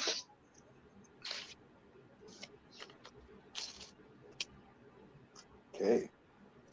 I don't know why divesting isn't good. And so I like if you do it for the right reasons, I don't see the issue with it. So there's not that there's an issue with dating outside your race. The issue of it is making a movement to burn a bridge with black men, to put a bridge to white men. That is not going to happen, because women are painting white men as a figure of a man that's not in all reality. The idea of white men is an idea. The way that it is portrayed in the community is not accurate. But is that just on the internet? Because like in real life, no one is really moving and acting like the Pink Pill and the Chrissies and all those channels. They are. She makes a good point. The majority of the world isn't doing that shit. So she does make a point. It's a specific entertainment area of that shit, kind of like some shit that we don't watch. Like Big Frida got shows and shit. He's out there for a specific demographic, but none of us watch this shit. Yeah, but so these people have big followings, for one. For two, I live in Cleveland, date black women. I have heard that from multiple black women many times that they don't date black men. Like this anti-black man narrative is not new. It's just newly being weaponized with white men against black men in the last few years, as white men being the almighty saviors of black women. And even if, like, listen, if we sit here and tell white women that black men have huge cocks, okay, and that's all we ever tell white women, and white women say, fuck it, I'm gonna start dating black men because they have cocks that'll fucking impale me, and then they have sex with a black man that's dick is not the size of a lightsaber, are they going to be disappointed? They are, but what's the point in like just being in suffering? And you're only gonna be called a bed wench and a slave and all those derogatory terms. And also the view coming from is also because I'm in the UK, I'm in England, so it's different. Like everyone is in the ghetto, you see white, Asian, whatever. So the whole white men have more money, they're more status and stuff. That's really not true. In fact, the movement is you find more black men saying they don't date black women than the other way. In That's general sense. bullshit. White liberals. When It's the I white lived in liberals London, I that got never the saw that. So in UK it might be more true because there's 3% of black people in the UK, but here in America there's 13% of black people, and the vast majority. I just pulled up the numbers. The median household income is about 30 grand. So most people in America that are white are in poverty or working poor. So the idea, like what a white guy that makes 100K a year in America is the top 10% of the population. So this divestment or swirling community where they're leveling white men against black men, it's an idea. Like it's literally just a theory. It's not in any way statistically provable, or even it's not even possible. You can't have every black woman getting a rich white guy. Like that's not even statistically able to happen. White men, y'all can have that problem. Hey, y'all take all the black women. I do not mind at all. That's what Take I'm them all. saying. Like normal sane human beings don't think this is accurate and normal information. Because we live in reality. We don't live like on the internet in echo chambers being like, yes, I'm gonna get my back in, I'm gonna get my 100K man, I'm gonna do all that things. I agree again because these people might have big followings, but we got to be honest. Most of these people are damn bucket heads. Okay, so all right, so here, just from what you said, I'm gonna put up a comment from this comment section. So I've Somebody seen the said comment. more white people are in welfare than black. Dude, okay, you so have free real estate in that woman's head. She doesn't like you, but yeah, she watches everything you do. I get it. But so it says you make 40K and have two baby mamas. You are essentially useless to any sane woman. Okay, so a bald guy that's white that makes 40K a year is impeccably the most common That's man average. that's white in America. So so the if you're gonna say that they're not talking about high value or 100K a year, I just told you I make 10K more than the median income in the country. I'm above the average income, and I am not applicable. I'm not applicable to what this woman's saying, even though I'm above what the stats show. And makes more than both of the women he has kids by. But in fairness, her name is Chocolate and Cream. So would you want to date someone like that? They're clearly fetishizing you and I want to see you and put you on a pedestal. well, That's so like when black women date like recovering or reform colorists. Why would you do that to yourself? well, the colorist and the divestment community is putting white men on a pedestal. Just what I'm saying, like, doesn't know people you want to date anyway, so their opinion shouldn't really be matter or affect you. You should just move and do your life how you're doing your life. Like when black guys say to me when I meet them and stuff, say I don't date black women are this, black women are that, I don't divest, I just say that's a you problem. You probably have self-hatred issues. I don't want to partner with you because what are you going to teach my children? Just to be self-hating as well and not to survive and thrive in this society? Because if this was happening and this was in the Caribbean or Africa or Brazil, then I would see an issue because then it's predominantly black. So why are you divesting? Why are you self-hating?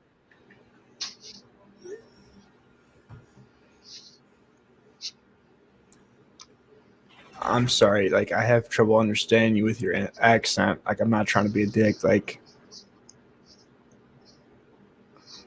I don't know what she said either, but this shit sounded sexy as hell, not gonna lie. It did for real. No, what I'm saying is you shouldn't listen to those people. Like with people with screen names like Chocolate and Cream, or like I want my man to take care of me and all that. You don't want that person.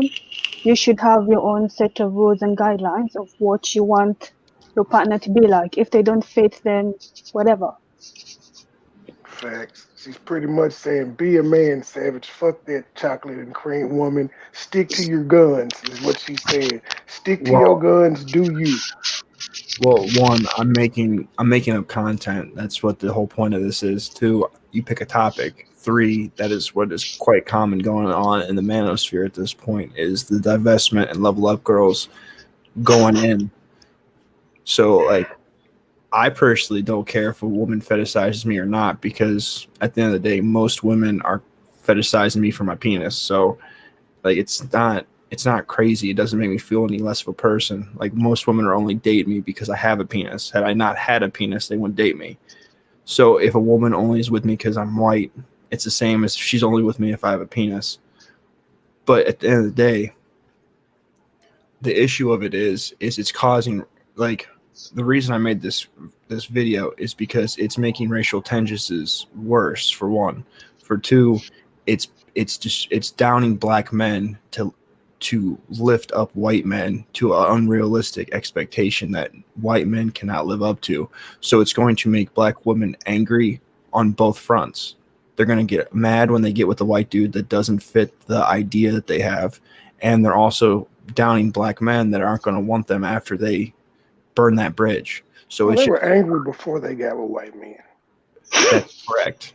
But the point of it is it's just making the division and the problems in the gender war worse, and that's my opinion. But to be fair, there's loads of channels in the black ionosphere that their whole content is about black men getting the passport, traveling, going to Brazil, going to Africa and finding more submissive women, behaved women, and stuff like that, and dating out and dating other races. There's whole channels where they'll have like 3-hour live streams rating people based in looks and 1 to 10 and stuff like that. Like that's not really conducive either. No, but see that is conducive because if you're trying to sell popsicles, okay, you're gonna go and look to see who wants to buy popsicles. You're not gonna go sell popsicles to people that have popsicles. All right. If you are selling a product, you have to find your market. The problem with this is men are the market and women aren't listening to men. And women these days have a very high self-esteem, high rating system.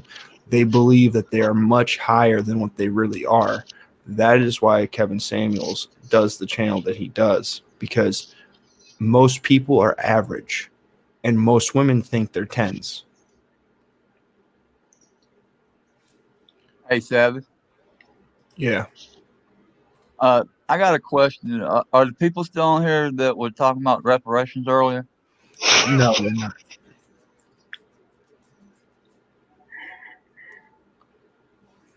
I'm sorry, what? No, they're not. Ah, damn.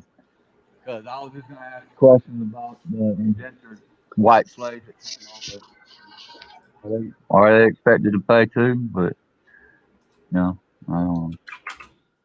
But I also agree with you that, this thing about the black women going out with white guys because they're rich. I never got my rich card, so Like, I don't know. I don't know any white people. I live in a white neighborhood in a white town in South Georgia. so Rich person. I won. I absolutely have no problem with people doing interracial marrying. Like, I have a mixed son. Like, I don't either. I'm not against it, but my issue of it is the way that this movement is being pushed is it's making stuff. It's just destructive. There's nothing positive to it. It's downing black men, and it's pitting white men against black men, and white men Right. aren't going to be able to hold up to this situation because it's an idea of a man. It's not a real man. Like there It's is the government that's doing it. It's the government that's pushing us against each other. That's all they're doing because they want to keep our eyes on each other, so we ain't looking at them. Because if the white man and the black man would come together and face the government down, they wouldn't have a chance. but they don't want to do. They don't want us to do that, so they're going to do everything they can do to keep us fighting. I wouldn't necessarily say the government. I would think that there are more things at play than the government because there's so many facets. I of wasn't the saying that's government the that are only doing factor. stuff. That's not the only factor, but there is a factor there for that. Not even that, but this whole idea of bottom shelf Brads. Like at the end of the day, my name's not Brad. I'd rather be called a cracker than Brad. I hate that shit. Call me a cracker. Call me Brad. One, my name's not Brad. Two, bottom shelf. Like that's it. It depends. Like I was called bottom shelf not that minute ago, but I make more than the average median income by myself. So like that's just a subjective. It's really a subjective standard at the end of the day. So like I just feel like this narrative that's being pushed or this movement is leading women down the wrong path and it's going to make women more miserable. What's the bottom shelf Brad? So a bottom shelf Brad is like when it's just like a low quality white dude that is rejected by his own people, so he has to date black women. It's pretty much like the stereotype of white men that date black women or stuff like that. The trash that other whites have thrown out. Yeah, it's pretty much the argument that black men make against white men. Couldn't that be safe for the black women as well? Because they can't get black dudes, so they're just dating white guys? It could be, but that the low shelf Brad it pretty much is used against white men by black men. It's not really so much like that's really where it comes from, but it's also used against it also comes against black women towards white men when they want to reject them or want to be a dick.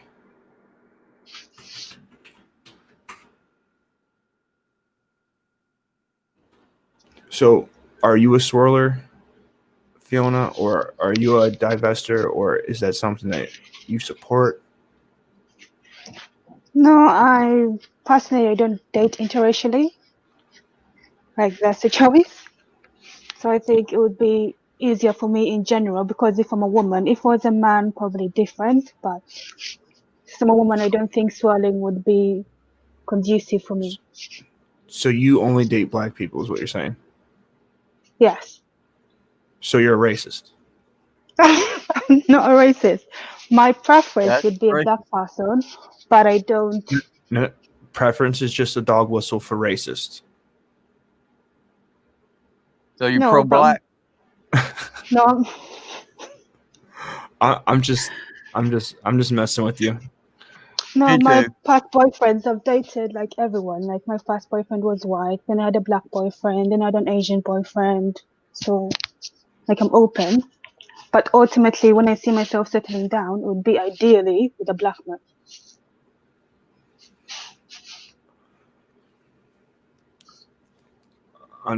Unfortunately for me,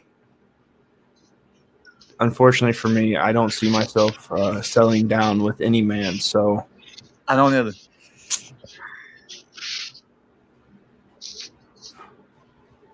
So is there anyone else that wants to come up here? What's up, Neil? Is there anyone else that has anything to add to the divestment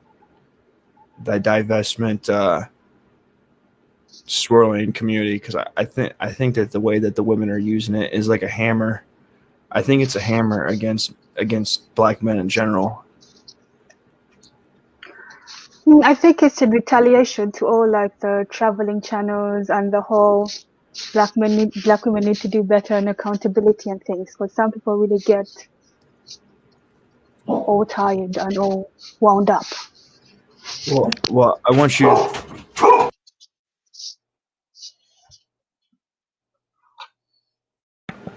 I want you to be. I want to be fair. Women in general have to do better.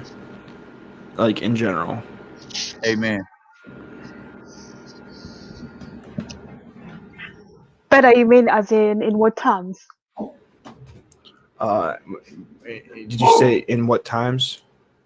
Like in what terms doing better? Like how? Is this just a general statement?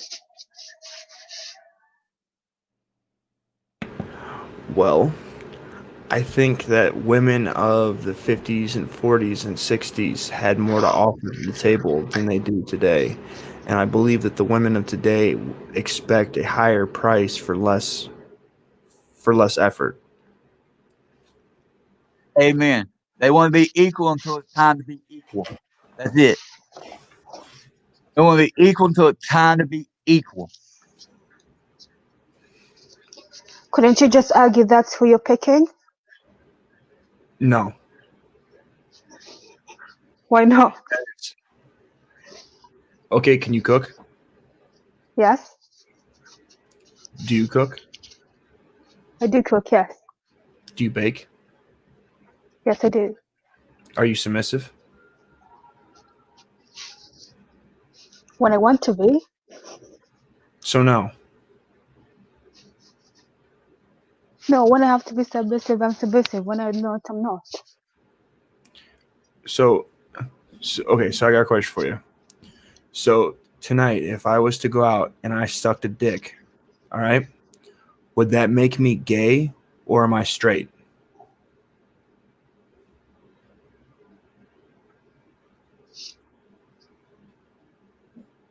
It would make you bisexual at the very least.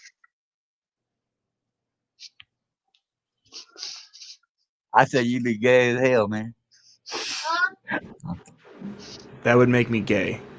You can't just switch it No, on. you'd be like, no, you'd be bisexual at the very least.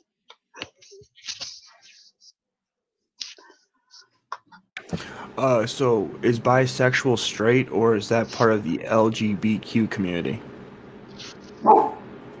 It's part of the LGBTQIAA community. IAA now. Yes.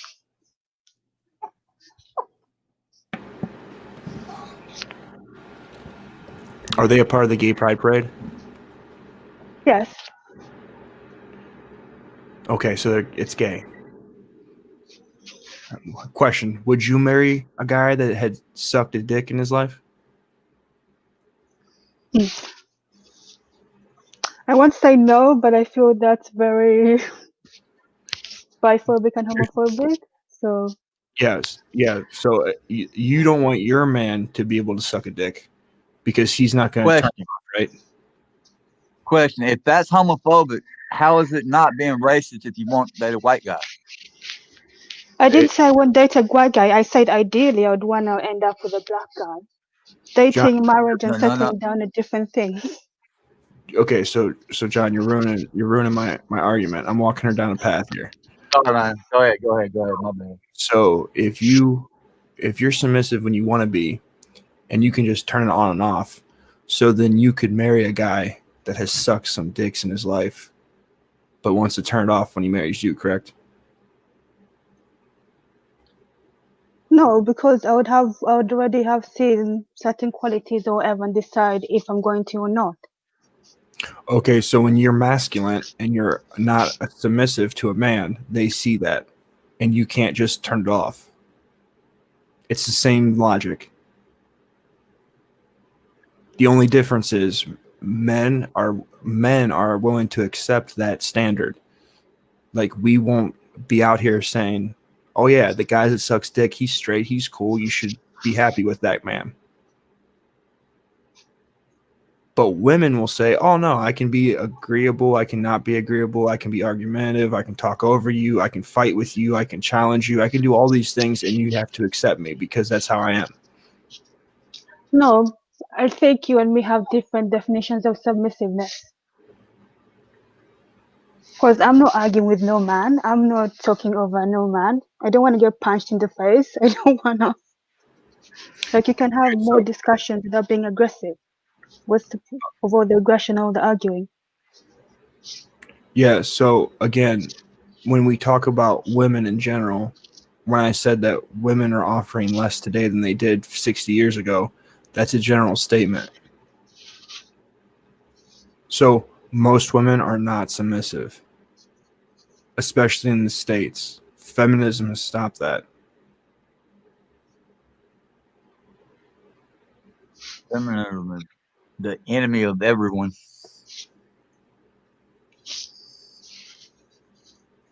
But also I can show you articles of feminists saying that all men need to be killed.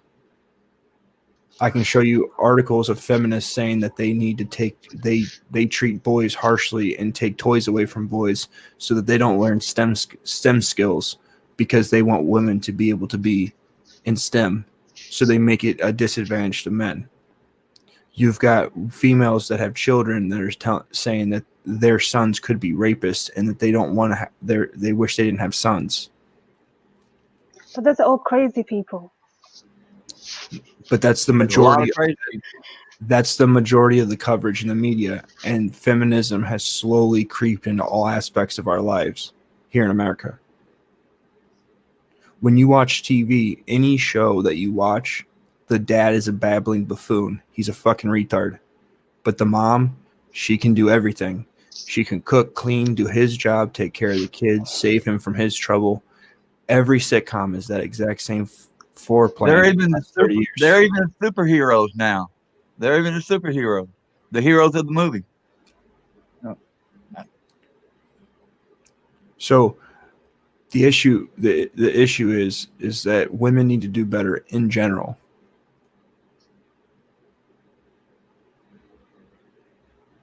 You listen to Cardi B? In a party, yes. In my own personal playlist, no. So explain to me something. So if Cardi B makes music, she makes music to sell it, correct? Yes. So why would she make a song about fucking with this wet ass pussy to make some money, and she doesn't need to cook and she doesn't need to clean, but she still gets the ring? So if that wasn't an idea that was sellable, why would she put it in music? It's sellable, but that's not reality. Because are you just going to be living in squalor? Are you and your children going to starve because you and your husband can't cook or clean? And I believe cooking is a life skill for anyone. So, well, what you come so if you had so you not being a male, you wouldn't know this, but most men have to learn how to cook. Yeah, I know. I have brothers. My parents made sure they know how to cook. Most women that we date can't cook. Where are you meeting these people? Anywhere. Most women can't cook.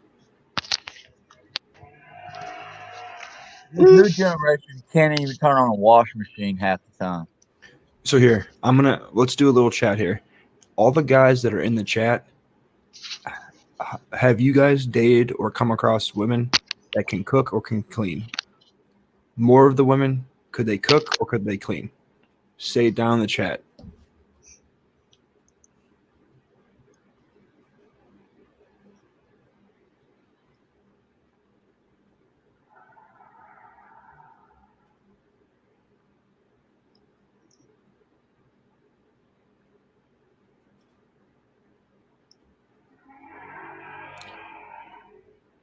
Thank you, Chris, for talking about your woman. Your woman is not most of the women you've come across, but thank you for your input. Most of the women these days don't cook and they don't clean. They don't. Or they do it for a short period of time and then they fall off.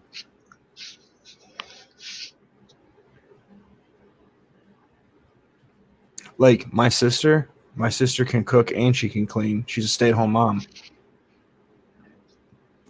Most women in America don't. Most women don't want to be stay-at-home moms. I don't want to be a stay-at-home mom either, but that's a different issue. My daughter-in-law, she couldn't boil an egg, dude, for real. My son has to work, come home and cook, and then clean. I tried to talk to him, but like at the end of the day, like women, a mass majority of women these days aren't offering very much to men. They're not. And the way the marriage laws in America are set up and child support and alimony, the way the law system is set up, there used to be a reward to the risk, but now it's just risk. There's way more risk than there is reward. Child support is that's robbery. That's all that is. Robbery.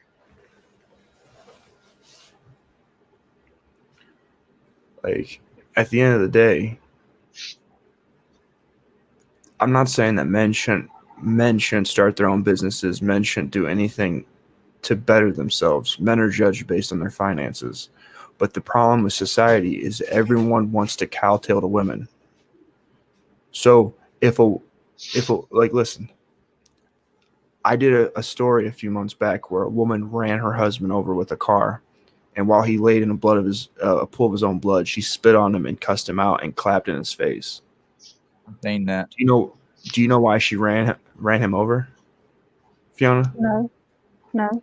Because she cheated on him and he wanted a divorce from her, so she ran him over with a car.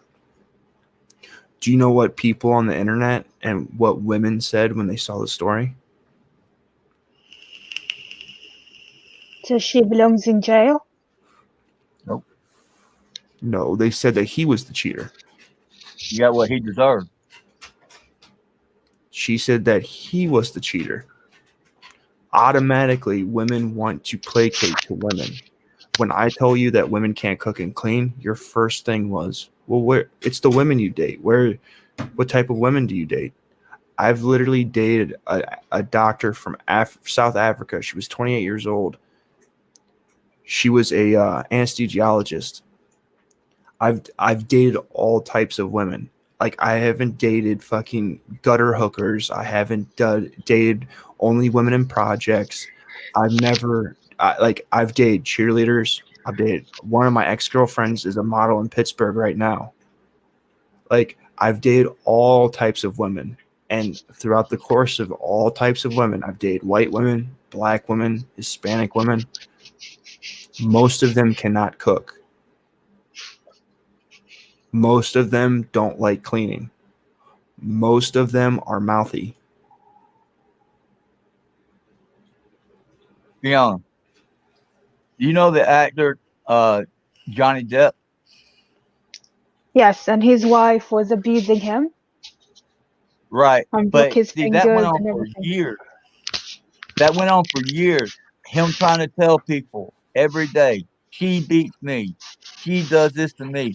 His whole career was ruined because he said she didn't, and everyone believed her and not him. And that's the way it is for all the men here, especially in the States. And women are getting so much bolder that they think they can just do anything to the men.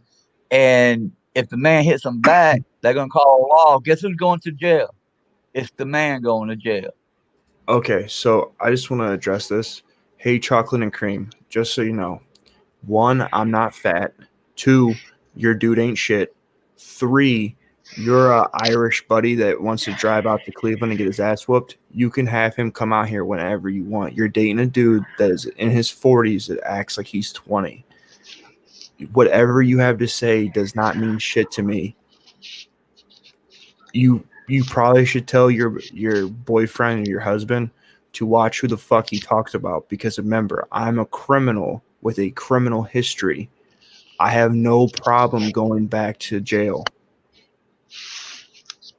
Most drug addiction in America is a big deal. I've been sober for 6 years. I don't care. You can't shame me for being white. You can't shame me for having face tats. You can't shame me for being bald. You can't shame me. Your shame doesn't work. Why don't you take yourself and go deal with your husband? You shouldn't be on the internet talking to a stranger, trying to troll him. You have a sandwich to make. You have kids to be making. You have clothes to be folding. You have shit to be washing. You should be getting ready for when your husband's done working, that he can practice making a baby with you. Go hang out with your 4-year-old man and leave me alone. Because if you don't stop coming for me, I'm going to just keep making videos about you and your husband, and I will send your husband my address. And when he comes out here, just let him know that I will air the shit out. I will air everything out, and you won't have a husband again. But you can go back. She has notifications turned on for your channel. What is that? She has notifications turned on for your channel. I don't know what she has for my channel. All I know is that she trolled me, so I trolled the fuck out of her. And her husband decided to come on my comment section and started threatening me. So I love the big keyboard warriors. yeah. See, what's funny is when you're gonna talk shit, the person that you talk shit to probably shouldn't be the guy that you say, "Oh, you know what? You're low quality because you're a drug addict." Well, you're right. I am low quality because I'm a recovered drug addict. I'm also low value because I have a criminal history. So with that being said, I'm probably the guy you don't want to drive out to and talk shit to because I'm low quality enough to not give a fuck. But go ahead.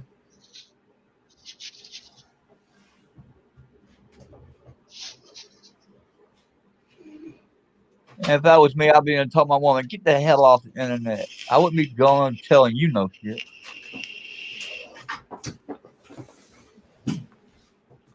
Why? But she's boosting up your engagement, so the joke's on her. That's true.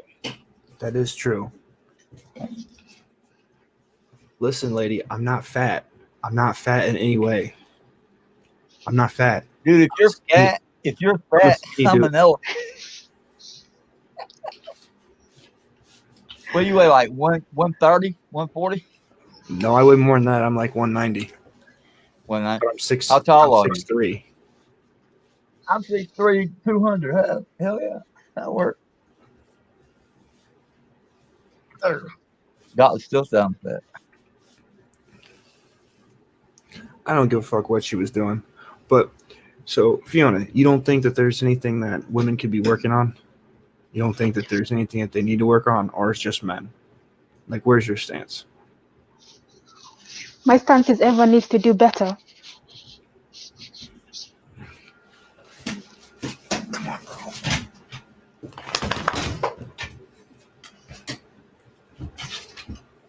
Okay, go ahead. I'll be right back. Give me 1 second. I gotta take this dog out. He's up my butt.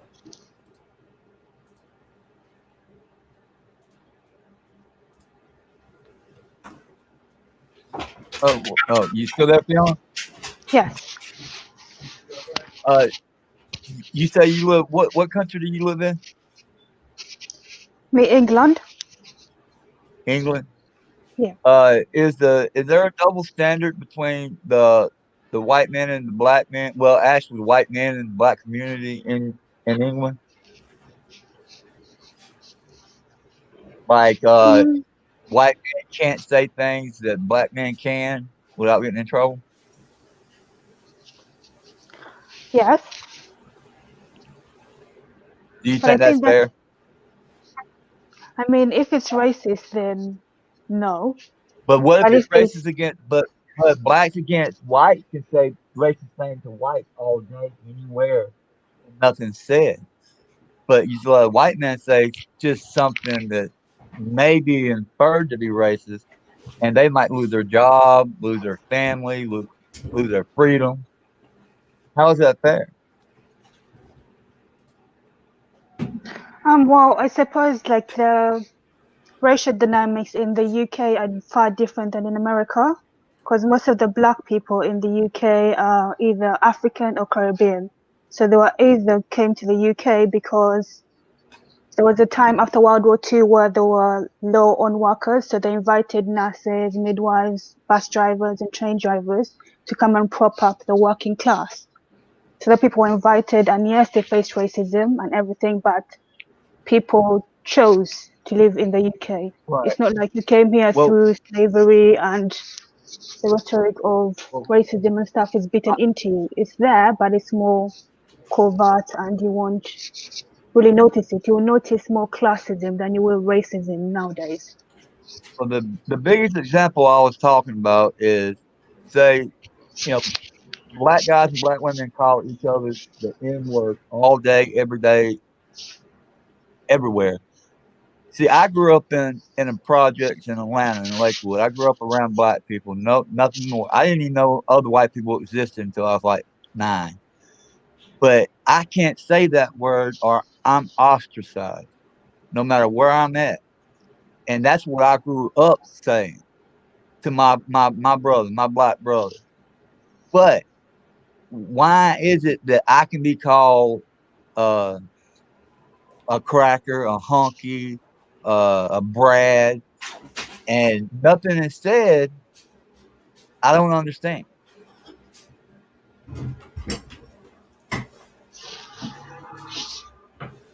That's a double standard, but that's also not in the UK. Like, you only hear people referring to each other as niggers and stuff only in music, not really in day-to-day life. Like, the slang amongst black Yeah. people is mainly Caribbean based, like it's not American based. So the whole N-word situation and stuff is only when artists are trying to sell their music and appeal to a wider audience, or like people who are not part of the community, then they're using it in their songs, then it's an issue. But in the UK, people don't really refer to themselves as nigger this, nigger that. It would be something else. Like See, you said,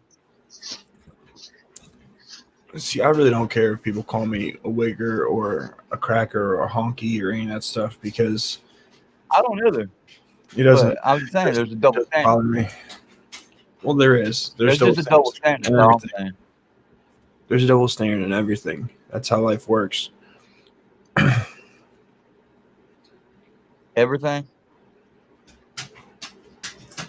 Yeah, there's double standards with everything.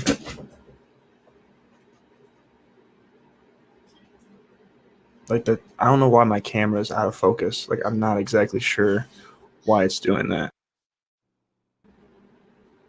Oh, what happened? My camera is out of focus on my screen. I'm not sure why.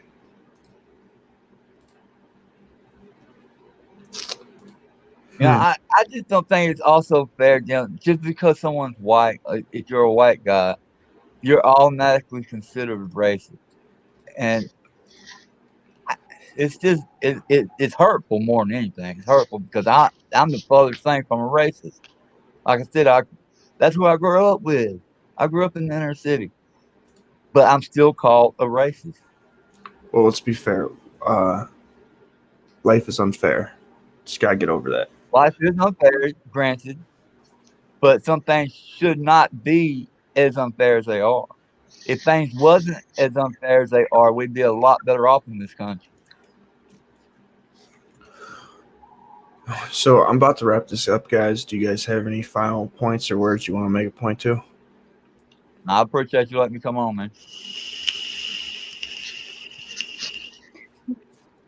No, I just think people should let those who want to divest and those who want to do their thing, because they're doing what's best for the communities. Because if they're self-hating and they're doing whatever, then they can go and find their own community and do that. Okay, hold on one second. I'm gonna bring this STR dude on. I have a feeling he's a troll. So let's see how this goes. STR. Hello. Who's the one? Can you hear me? I can. Hi. Hi. I just want to say that black men are apes. They're niggers. And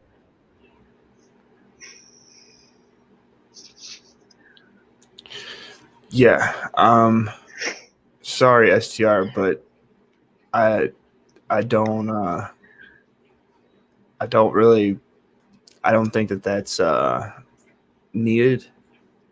Like, I think that's not necessary. If you want to come back up and have a conversation where you're not saying a bunch of racial slander, then I'll let you back on.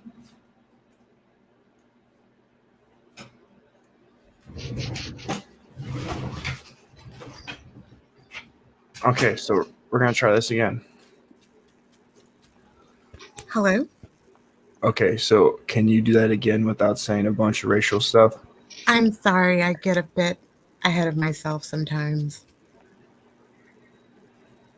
I don't want you caping for a group of guys that really don't like you, and they're always going to make excuses as to why the manosphere has to remain Black. And so I would suggest that you just kind of look out for yourself and, stop feeling like you owe anything to anybody. You don't owe anything to Black men, because they definitely feel like they don't owe anything to you. And, I'm so tired of them saying that white men are small and they don't have anything. They always come from a sexual standpoint. And the white guys that I've dealt with all were packing. They all were huge, well endowed, way better in bed. I mean, Black men, they think they're so superior in every aspect of everything. And without white men and without white power, there would be, we wouldn't be on the internet today. So they actually owe everything to you guys. And I hate to see you up here trying to apologize and defend and just kind of putting yourself out on a limb for a group of men that are very unappreciative, ungrateful, and, just not worth it. I don't think that it's worth it at all. Well, and I think that I will always encourage Black women to date out, because Black men, they didn't build America, but they'll always tell you that they did. They didn't build shit in America. It was white men. White men had the blueprint. White men are the protocol, and that's how it'll always be. And they need to get used to it, or it will go back into slavery. And quite frankly, I have no problem with that. Okay, so a couple things here. One, I'm not caping for Black men.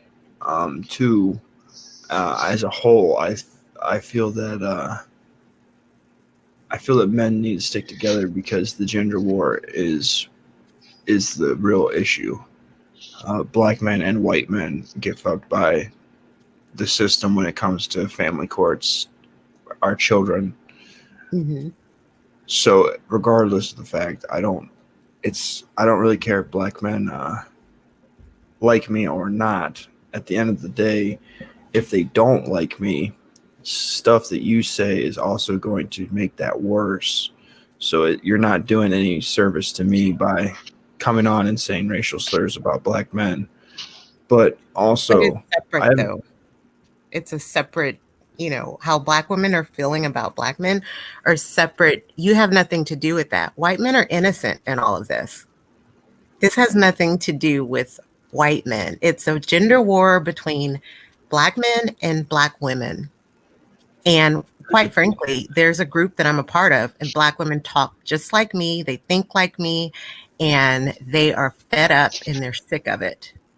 And so, if anything, Black men owes their blood, sweat, and tears to you guys, because of what you, as a whole, white men as a whole, put down the blueprint of what America should be, of what a successful country should be.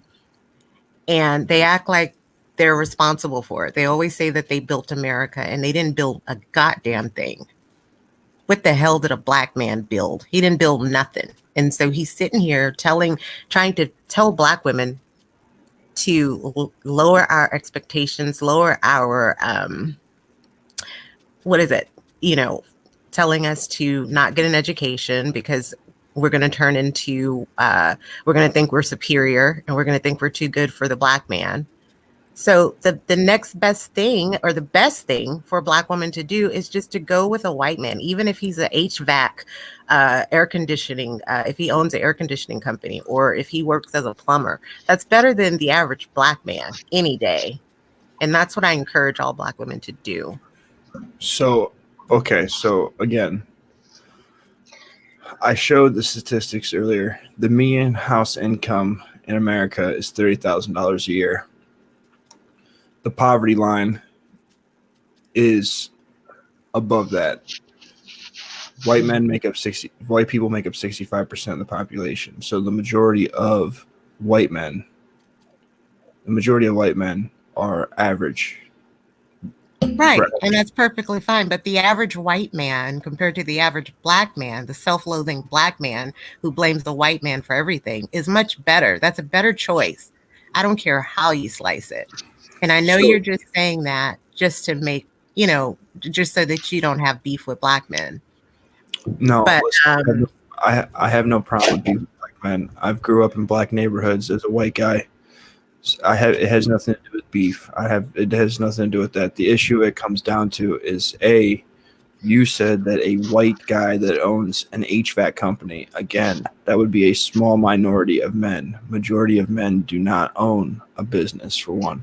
For two, women as a whole need to lower their standards altogether, because women have this crazy idea. Not for the black man, no.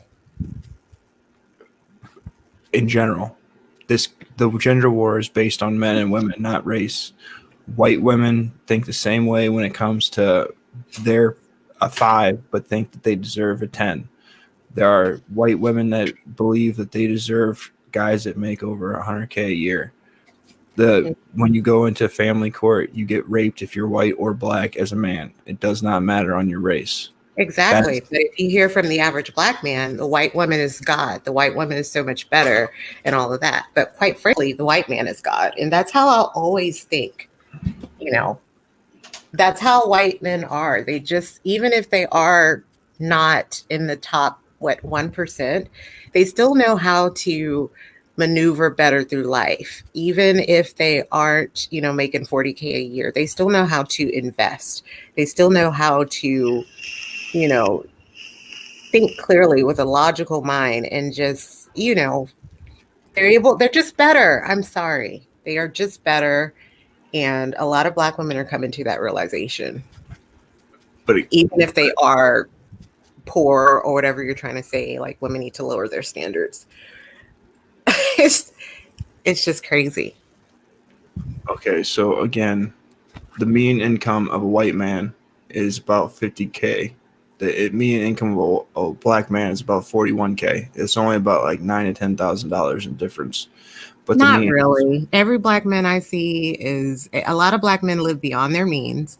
The first piece of little money that they get, they go buy the most expensive car because they want to pretend like they are high value, and they're not. They go buy, all this costume jewelry to look like they're, at the top of their game, and they're not. They have you and black men have a different way of thinking. A lot of wealthy white men don't even look wealthy. You can't tell because they're not sitting here splurging their money on, the most, remedial stuff, like, rims. You know what I mean? Like, y'all just don't do that. It's a cultural difference, altogether. And it's just not attractive. You know what I mean? And plus, white guys just look better. I mean, they call me a self-hater. So the fuck what? I like white skin. I like blue eyes. I like blonde hair. Get over it. You know what I mean? Get the hell over it. So they call me a self-hater. So what?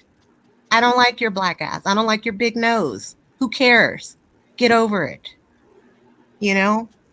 And that's how it is. And that's how it's always going to be, because it's going to get worse from here. 2021, black men are in for a huge surprise with black women because we are waking up.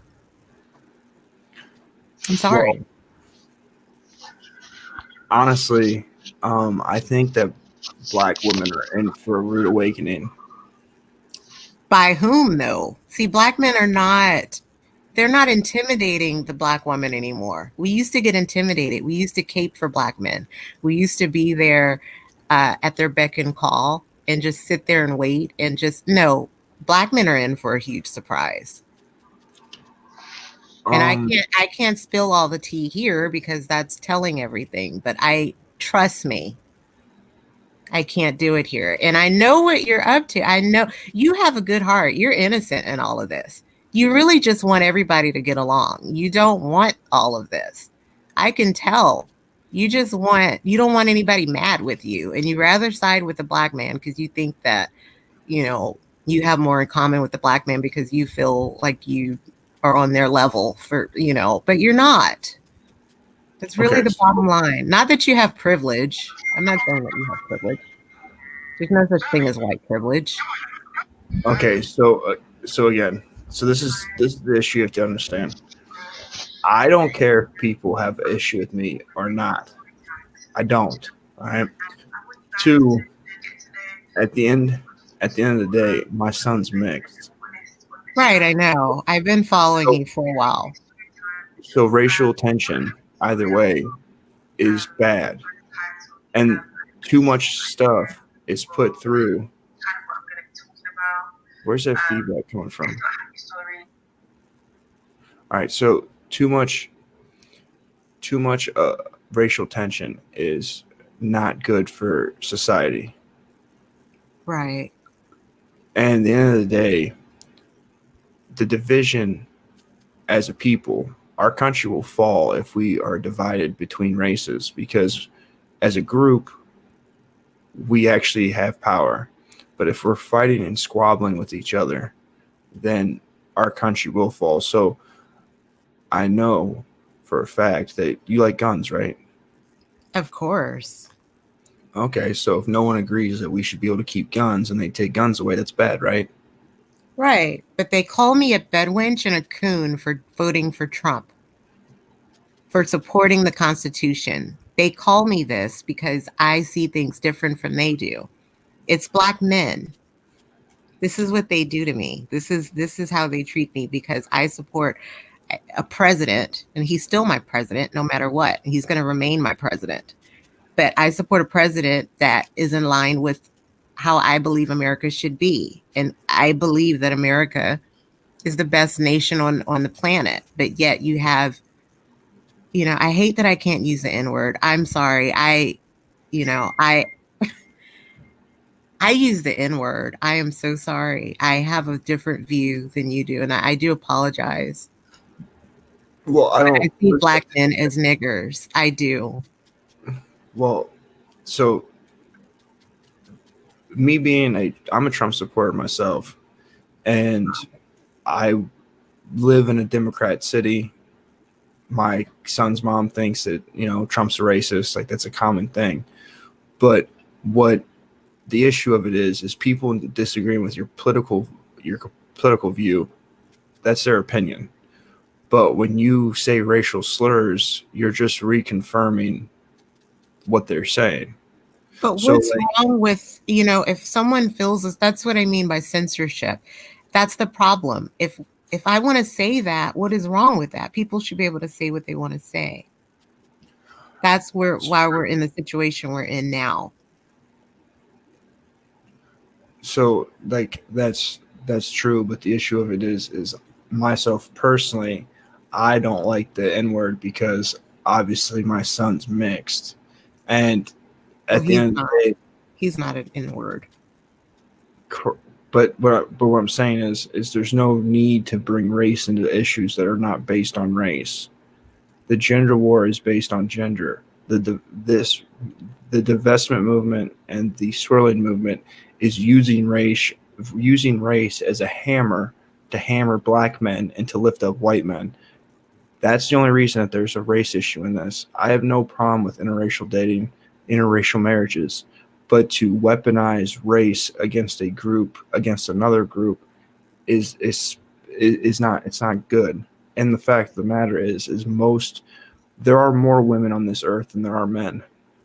So not all Black women are going to be able to get white men. Not all women that are white are going to be able to get men. Like, not all people are going to be able to get a man. Right. And not all Black women are going to be able to get or even want Black men. Most Black women I know aren't even physically attracted to Black men. Quite frankly, Black men aren't physically attractive. I have my, I can go into a whole spiel about that, on why I find Black men unattractive. But did you hear the Breakfast Club show the other day when, they had people call in to express their love for their Black partners, and the white guys that were calling in, the phones were blowing off the hook. These were white men that called in to talk about their love for Black women, because they see what Black women go through with Black men. Yet we're, verbal abused and all of that. I'm gonna be honest with you. So most white men are a bunch of simp ass bastards, and they're a bunch of a lot of white men are soft. Not really. Most white guys that I'm around, conservative white men, these are gun-toting, American-loving, tough white men, whether they're in a suit or whether they're in a flannel shirt. I'm not around simp white men. I don't know what kind of white men that is, but. So explain to me who listens to that radio station and who calls in saying they love black women.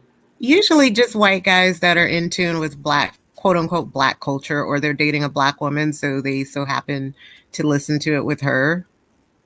Did your stuff like that? Did your husband call in? Huh? Did your husband call in? No, he doesn't listen to the Breakfast Club.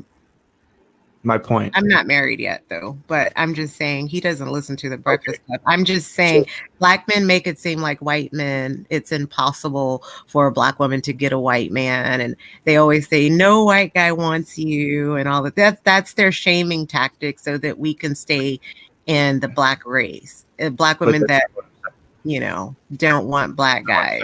Because I see it every day. But that's not what I'm saying. I see black women with white men every day. In fact, I just left the store. I just left, I don't know if you ever heard of H-E-B. Do y'all have H-E-B in Ohio? I don't think so. Okay, well, it's a H-E-B store. It's a grocery store. I saw three interracial couples consisting of white men and black women. And two of them had their families, their children with them. So they act like it's so impossible. So now I make it my business to spot interracial couples that consist of white men and black women. And they usually get the best looking black women that are absolutely gorgeous. And when I see black men with white women, they look like meth addicts, or they're overweight and fat and unkept. They look homeless. You know what I mean? So I just get sick of that. Let's be fair here. There's nothing wrong with having a meth addict girl around, or, adult. Like, they have their purposes too. I didn't say that, but they got to stop with the shaming thing. That's what black men are best at.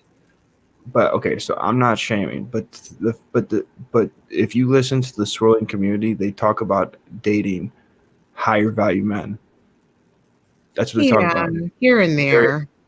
There's not enough. No, there's not enough high value men to go around. There isn't. You understand when they say high value men? Just being with a white man, other than being with your average Negro, just being with a white man is high value. Okay, I'm going to be honest. Just being with a white man it's a better deal overall. I'm sorry. I know that sounds, you might be like, what is she talking about? But it's just a better deal overall. Just being with a white man, I don't have to hear about the white man is holding me down. Slavery. They love to go back into slavery and talk about slavery. And, just being with a white man is high value. Is an upgrade. Being with a black man is a downgrade. And that's just how it is. It's a downgrade, and it looks low class. When I see these white girls with these black men, I'm not jealous at all. I feel sorry for her. And I want to tell her, sis, you okay? You chose this over whatever. I don't know, but that's not my business. I'm just concerned about black women getting out of the Blackistan and exploring other races, because I get sick of the delusion of black men. Well, unfortunately, so, all right, for example, when I met my son's mom's family, her family called me Trump. This is when Trump was running. Yeah, I remember. I've been following you for a while, and I remember what you were saying about her. It wasn't her doing it, but it was her family. So at the end of the day, when you have a group of people, because there's a lot of black women and black men that still harp on slavery and racism, as long as you have that racial tension in it, it's always going to be hard, for one. Yeah, black men always bring the racial tension. But you also bring the racial tension by calling them the N-word and saying that they're cavemen, pretty much. Well, I just look at them as low IQ and high testosterone. That equals the black man. It does. It really does. And I'm different. I know that I'm different. You know what I mean? I listen to Jared Taylor, for all people. I listen to Jared Taylor, and he explained it perfectly. He explained the whole psychology of the black man. He explained why black men are in the predicament that they're in, and it boils down to having low IQ and high testosterone. And that's that's the bottom line, and nobody wants to talk about. You know what I mean? So you don't think that you're painting a picture of white men that is unrealistic? No, because I know regular white guys. I didn't say all white men were rich. That's ridiculous. I know regular white guys. Like I said, they're just regular guys that go to work, they clock in every day. I know that the white privilege is bullshit. You know what I mean? So but if you hear from a black guy, he'll say that all white men have privilege and, you know, I'm not going to go work for no white man, or why are you with that white man? He owns slaves. You know, I know that that's bullshit. So I know average white men, I know regular white men, but what I'm saying is that that's still a better deal than any black man out there. I'm sorry, unless he's, you know, I can't think of one. I can't think of a black man that will be better than the average white guy. Not for a black woman and not for these days. I just don't think that it's a good idea. And I'm glad that the divestment movement is growing, because that means there's going to be other numbers that are be growing, marriage numbers that are going to grow. And like I said, I see it every day. You know, Generation X, I'm a millennial, but the generation after me, they definitely see it. So things are going to be changing, and black men are going to be, you know, they're not going to be on that pedestal that they thought they were on before, because black women are always quick to say, oh, or they used to be quick to say, oh, I only date chocolate. I only like, you know, black men, and I can't see myself with a white guy. Well, that's changing, and that's changing drastically. So do you know who is the second sought after person in America sexually? No, that's not true. That is not true. I know what you're going to say. That was a statistic done by Cupid, and that has no validity. No, because I have white homegirls. I have white friends. None of them, they're not into black men like that. I'm sorry. So again, number 2 is black. Number 1 is white. Number 2 is not black. If that's, well, it's probably done in the Cupid website, that website back in, because those are old statistics, but the website that was done back in like 2009, I think. Yeah, I think but see, the thing is, you'll go on an interracial dating site for black women and white men, and you guess who'll be in the DM? Aside from white men, it'll be black men in the DM. You know, because I went on an interracial dating site a few years ago, like about 6 years ago, and I was on interracialdatingscentral.com looking for a white guy. I specified that in my profile, and I had a lot of black men in my DMs, along with white men. And I met a few white men on there that I'm still friends with today. We actually went out, but they live so far, you know what I mean? But the black men were in the DM, and I'm like, excuse you, I specified that I'm looking for a white guy. I'm not looking for you. Why are you here? I'm on an interracial dating site. I'm looking for a white guy. Why are you here? And they're just so persistent and aggressive. And they don't take no, you know, you tell them you're not interested, and they don't care. You know what I mean? So if anything, black men are just pushy. That's why I think a lot of women just go out with them, because they're so damn pushy. And they're like, okay, you know, they finally give in. But as far as black men and desirability, They're at the bottom of the totem pole. And if they want to say that Black women are at the bottom of the totem pole, they're right there too.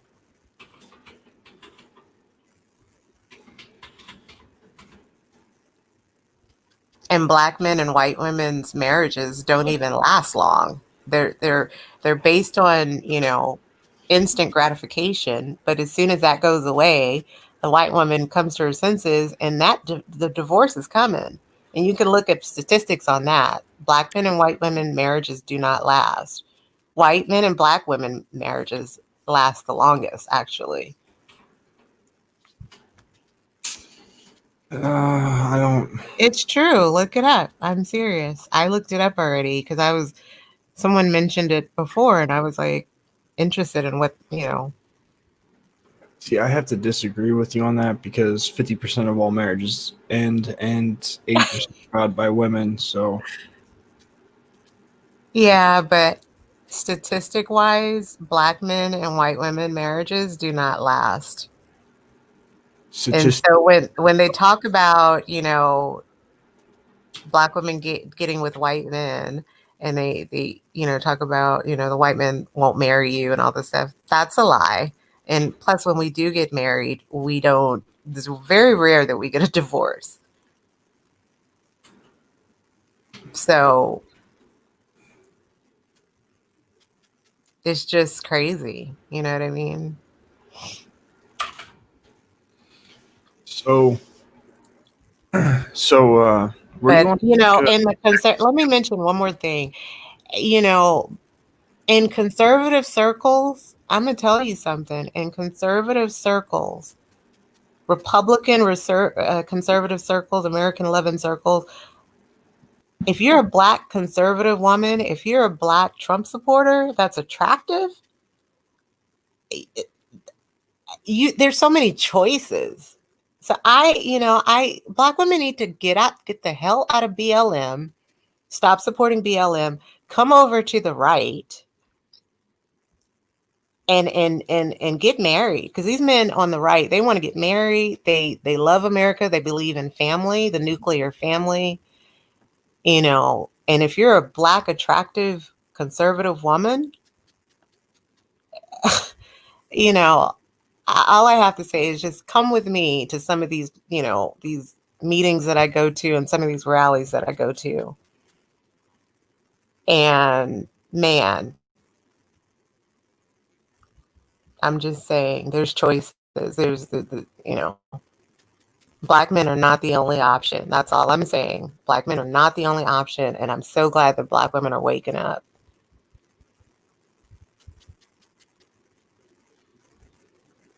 I really am.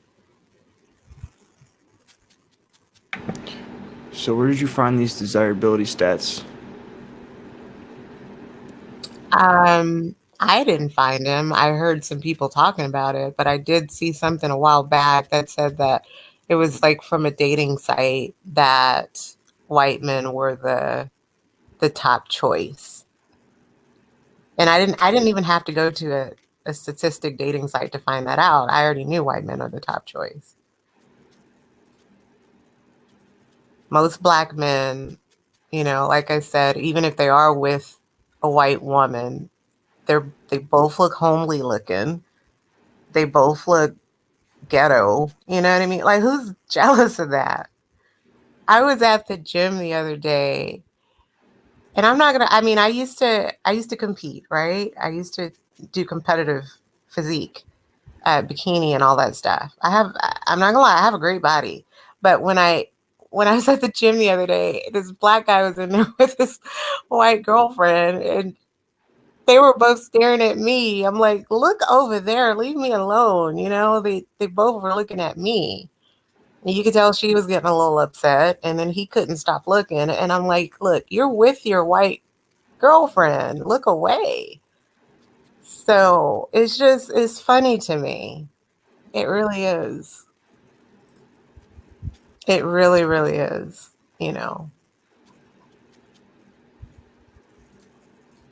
So were you on Jessica X's live stream before? I'm not going to go into that. Okay. I'm on your live stream. That's all that matters.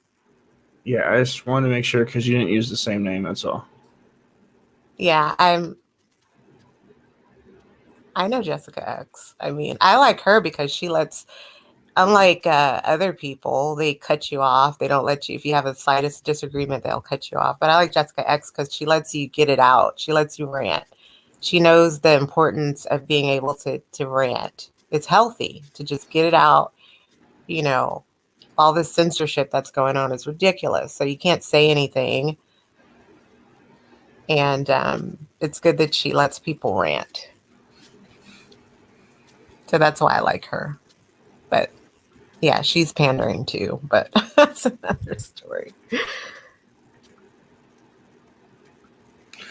Well, honestly, I just think that the race issue. Do you date Black women? Yeah. Oh yeah, you said your son is biracial. Yeah, I do. You were in Texas. Oh my God. There's a lot of beautiful Black women down here that are on the right, and they you know, I don't know if you'll have that same stance, but there's a lot of them here. My kids are in Cleveland, so. Oh, wow. I've never been to Cleveland. But yeah, I don't want you to, because have you heard of Angry Viking? I follow him too. And I like a lot of his content because he's unapologetic. He has Black male friends and he likes Black men, but he's unapologetic. You know what I mean? He doesn't have an apologist disposition about himself. He's very unapologetic, and he's like, you roll with me or you don't. You know what I mean? He doesn't care about, trying to fit in with Black men. They're actually trying to fit in with him. Well, again, I'm not trying to fit in with anybody, but at the end of the day, the issue of it is racial tensions are getting worse. And again, I have a son that's mixed, and there's a lot of hating white people, and there's a lot of victimhood. Victimhood and fatherlessness are two things that are affecting the Black community. Right. The Black community.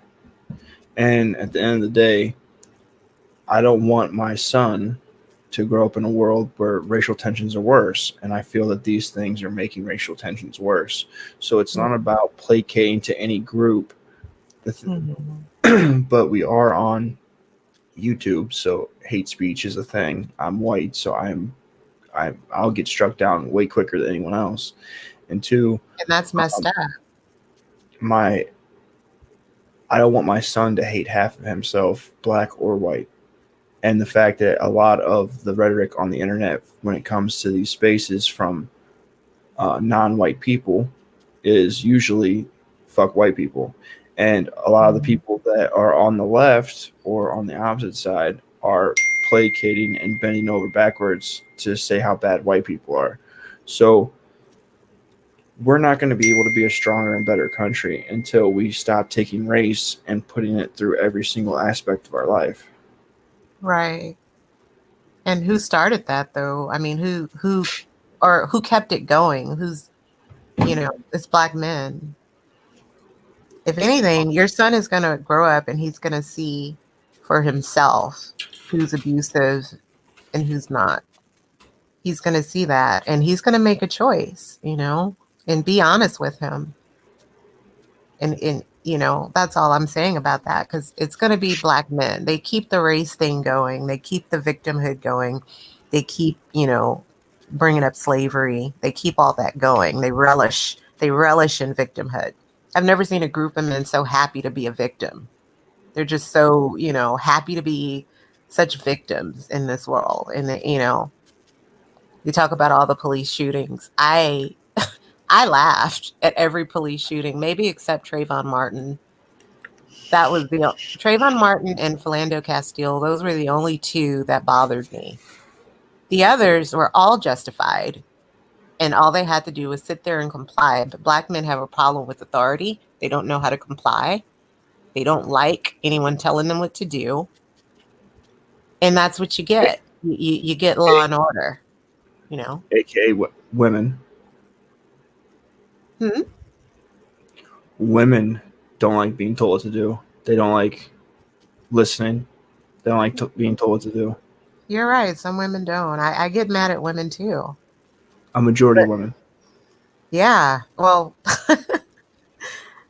I'm around some decent women, but yeah, I know what you mean. Overall, I get it. I see things from a different lens, and you know, it's gotten to a point where I say things that you know strike a chord with a lot of people, and they don't like it, but I don't care. You know, Chris Menendo, or what's his name, Chris Mizuno, he said Trayvon and Philandos were both justified. I'm on the fence with that one. When you know, not that they were justified or not, but those are the only two that bothered me. The others didn't bother me as much. Wasn't killed by the police. Yeah, I know he was a neighborhood watch, but I think that's kind of what started the snowball effect of, you know, the the propaganda around police shootings. But I mean, as far as what bothered me, those are the only two that bothered me. The others were completely justified. And I don't care what anybody says.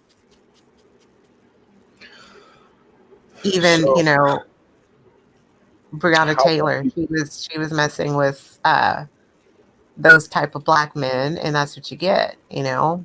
She had no business doing what she was doing. And the idiot that she was with shot at the cop, so I'm not going to disagree with you with Breonna Taylor, but at the same time, I don't feel bad when people get shot. That's just me personally, because I was a life criminal. So yeah, I wore a hat that says FBLM. I actually used to sell those hats. It said FUCK and then BLM, and they sold like hotcakes. They sold like, oh my gosh. So a lot of people feel that way, but they, you know, there's only certain people that are going to say it, you know. So how long have you not been dating black men? How long have you not been dating black men? It's been about 7 to 8 years. And what made you stop dating black men? After the last black guy that I was with, he was actually a cop. He was the last decent, as far as I'm concerned, the last decent breed of black men. So after him, I just totally lost attraction to black men. I don't even watch black, if it's a black guy. If I did, you know, watch porn years ago, a couple of years ago, it wasn't even a black. I always have to watch black women and white men. I can't even look at black people fucking. It's just, I'm sorry for cursing, but it's just, I just lost all attraction, all physical attraction to black men. It's just a lot of stuff that I see that I'm just sick of, you know what I mean? And I'm in the black manosphere. I listen to those guys. I listen to Minister Jap. I listen to Red Supreme, all of them, you know, Coach Red Adams or Coach Greg Adams and all those, you know, nut jobs. I listen to them and I hear what they're saying. And it just, I'm glad. I'm glad that they say what they say because it just justifies how I feel about them. And now I really don't feel bad for laughing when Jacob Blake got shot. I don't feel bad for any of it now because it just kind of helps, you know. Yeah, let them keep talking. It just, it adds more fuel to the fire, and I actually like it. Keep going, because that's turning more black women off, and that's the plan. That's, you know, turn black women off, and so black women can start looking elsewhere. Because I'm so sick of black women who defend black men. It's ridiculous. So the more they dog us out, the more black women are going to hear, and the more they're going to turn like me. So, question: do you wear weave? I wear clip-ins sometimes, but I've got a lot of hair. I wear my fro sometimes, but again, black men, they laugh at afros. They laugh at, curly afros and all of this. So they tried to give me a complex years ago about it, and I don't have that complex anymore. I rock my fro. If I do flat iron my hair and I want to add a couple inches because my hair is past my shoulders, but if I want to rock a little bit longer hair, I'll put some clip-ins in. Yeah. It's not a wig. I don't see how women can wear lace front wigs, but that's their business. But I wouldn't do that though. But the white guy that I date, or white men that I've dated ever, they don't worry about, as long as your hair looks presentable and looks good and it's clean, they don't care about if it's weave. That's only the black men's thing because they said, oh, we don't want you looking good. If you wear weave, that means you like white men. So yeah, weave it up. Well, I'll be honest, I hate weave. I know. I've heard you before. Like I said, I've been following you and I know you hate weave. But if a girl has it in good enough, you won't even know. You won't even know it's weave. Trust me. You won't, Yeah. I promise. I've seen guys get fooled because the girl already has long hair, but she'll put some clip-ins in just to make it longer, and you can't even tell. A clip-in is a... Yeah, like a clip-in weave extension. It's more of extensions. So... But yeah, I'm an advocate for hair. Like, as long as you're taking care of your own hair, that's what I advocate for, period. Yeah, me as a person, I don't like weave. I just don't like it. It's a waste of money.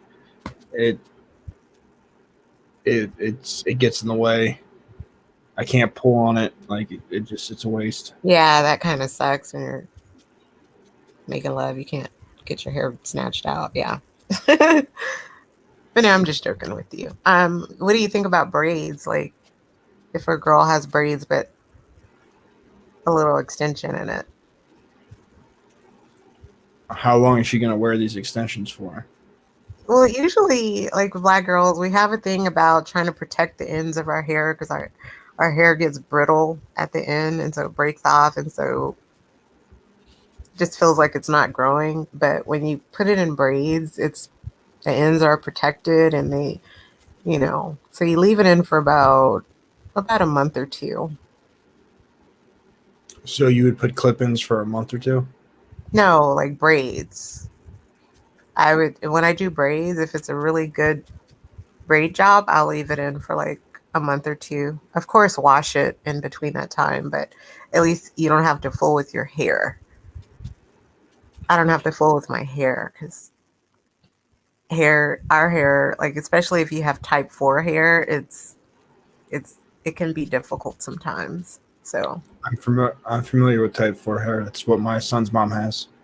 yeah, so that kind of hair, it grows, but it breaks off while it's growing. It's weird. It's like it's one of the most frustrating things.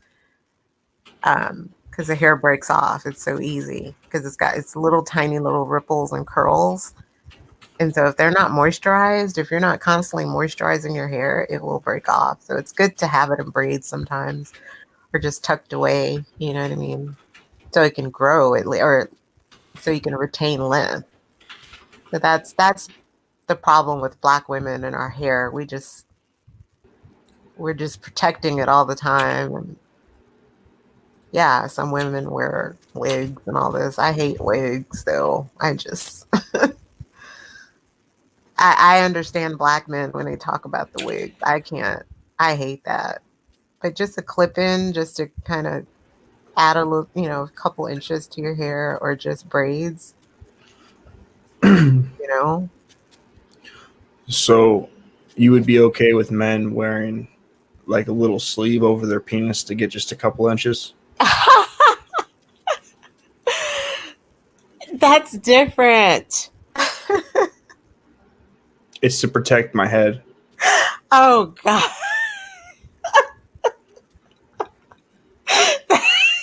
I'm sorry. Oh, my God. No. That's different. That is so different. Hair you can see. You could see that. And you have to go to work and you don't want to deal with your hair all the time. Yeah, but like the most sensitive part of my body is the tip of my penis. So putting something over it to protect it would just help me out. Oh my God. That's two different dynamics. Oh my goodness. That's two different things.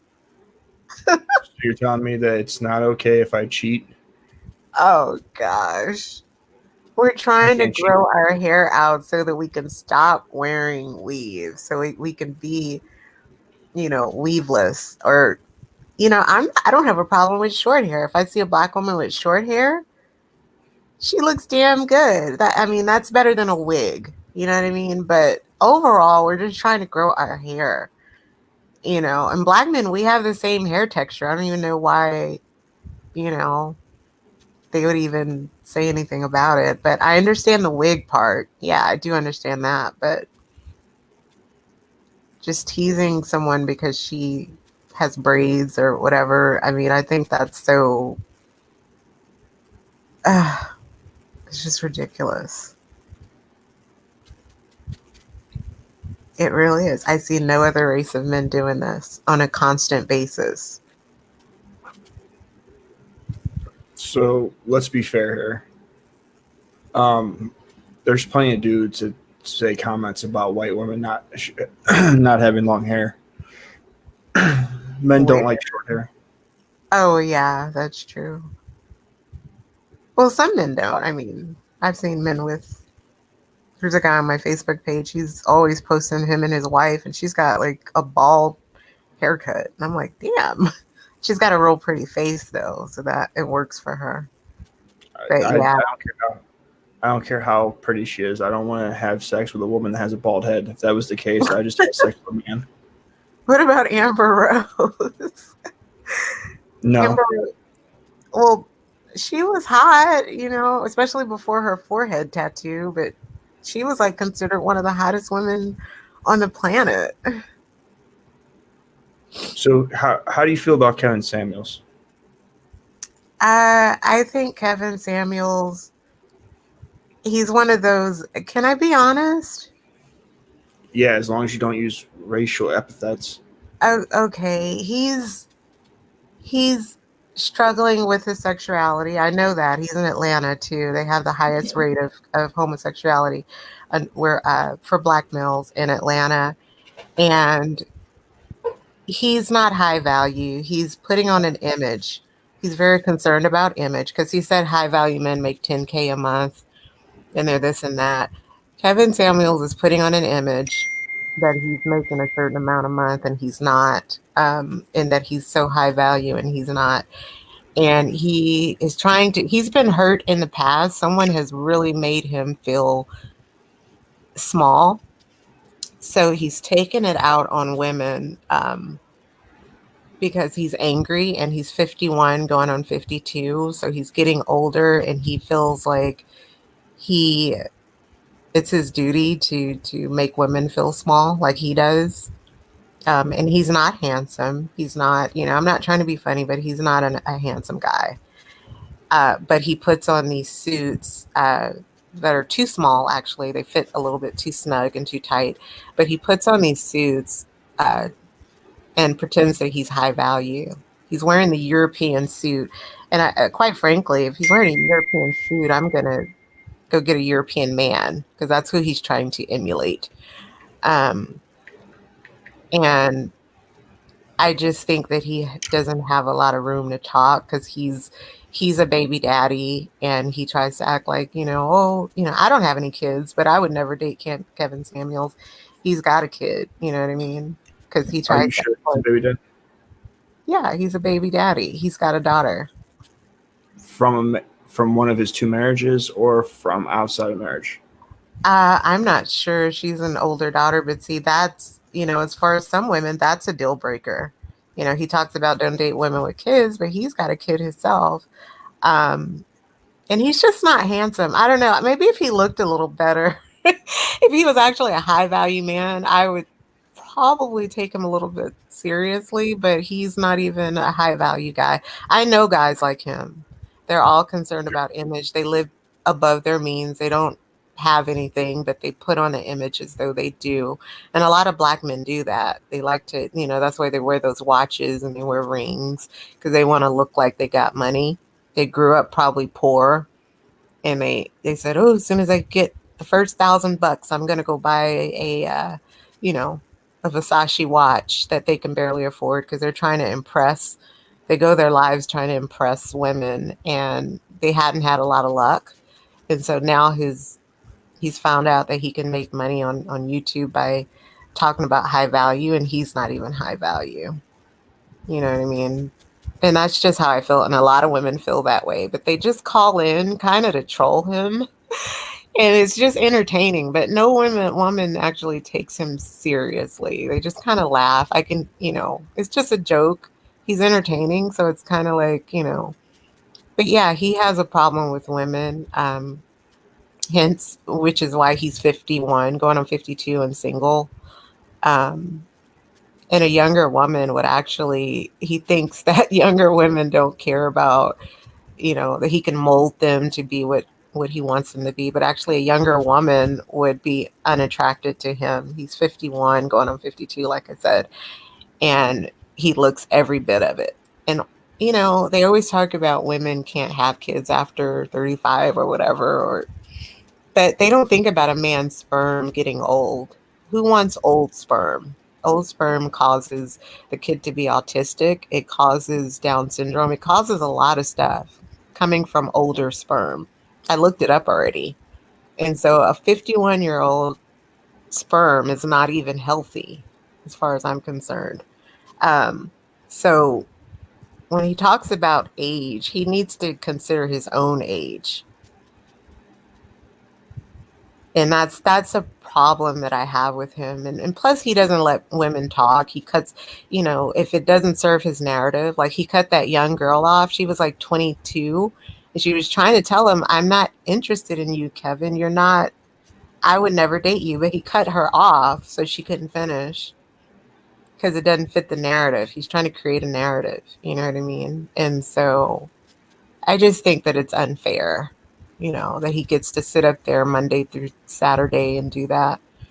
But he's making money off of it. But like I said, he's not high value. That's not real high value men don't look like him. They don't even speak like him. Multi-millionaires. It's a different brand. And he's just trying to push a certain, image, and that's what it's about, and I just laugh at it. But he hasn't been around real multimillionaires. The stuff that he says, it's as though he's looking from a window. He's looking out and looking in that window and assuming what's going on in the ballroom, but really he's just making assumptions. It's funny. So what's your definition of high value? The opposite of Kevin Samuels. That's not a definition. A high value man is a cultivated man, a man who has a lot to offer the world, a man with purpose, real purpose, a mindset that, is contagious, where he can actually put positive things. Well, I'm not really into the positive negative thing. I hate that. But for this conversation, I would say just a man that's able to project a certain genuine authenticity, authentic, mindset. He's able to influence the world on a grand scale. But it's not, see, the thing is, Kevin Samuels, he thinks that being high value is making $10K a month and, wearing a European suit, which is fine. A guy that's wearing a European suit, I'd rather a European to actually be wearing it. But, you know, just different, just different from Kevin Samuels. A man that probably speaks different languages, like I said, have just been around the world and has a lot to offer from a spiritual and, from a spiritual standpoint as well. Like, I would consider Gandhi high value. You may think that's crazy, but, I have a different sense of high value. And Kevin is just, you can tell he hasn't been around real money. His idea of high value is not, it's very childlike. I don't know.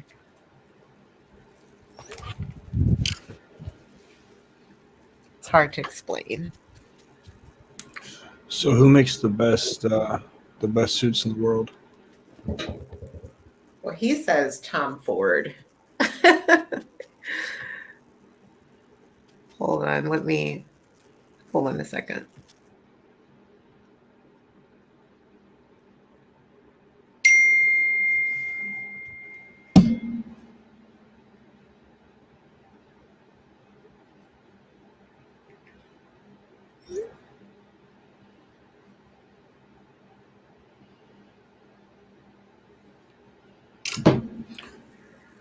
Okay.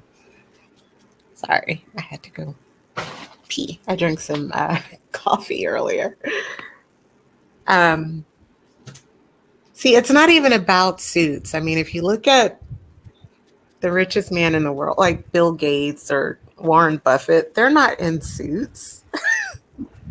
And they're all with average women, and they met these women after, I think Warren Buffett met his wife when she was 32. So he's acting like, no high value man wants a woman after 25. I mean, it's ridiculous. He just has a diluted sense of, what a high value man actually means. So what about Hugh Hefner and his 7 girlfriends that were all in their early 20s? He's his own brand. He created Playboy back in the 60s, I think. He has every right to walk around in a robe, rest his soul, but he had a right to walk around in a robe and leather flip-flops all day. It's just a different dynamic. I think Kevin Samuels might be a little jealous of Hugh Hefner. If you think about it, that's a real high value man. And when he did go out for engagements, he did wear his suits. They were real suits, he when you wear a suit, a European suit, you go get fitted for that suit. You have your own, person that's going to measure you from your neck to the end of your wrist. That's going to measure you from your waist to your ankles. You get fitted. You get it, you get a suit made from scratch. I mean, well, not from scratch, but you know what I mean? It's tailored just for you. You don't go buy a suit, looks like he gets those from Men's Warehouse. But then he calls it high value. He's such a girl. He likes little girly stuff, little rings and man purses, which is fine. But like I said, he's not European. I don't even think he's been to Italy. I mean, go to Italy and deal with real high value men, as far as those suits that he wears, because it's all a facade. Kevin Samuels is a facade. I'm sorry. And he's saying a lot of stuff that a lot of black men want to hear. Which is fine. If it makes black men sleep at night, if it makes you sleep better, then if that's the therapy that they need, then go ahead. But I would guarantee most black women would date you over Kevin Samuels. I'm serious. The black women I know, we're from a different camp. Okay, we see the bullshit for what it is. We really do. He is just not, that's not it. And I know you don't like Crystalline Carrison, but if you watch the last 3 of her responses to Kevin Samuels, it wasn't a direct response to Kevin Samuels, but she had real high value men on her show, and they shut it down. I'm sorry, there was no getting around it. They shut it down. You said who? Crystalline Carrison, Pink Pill, the Pink Pill.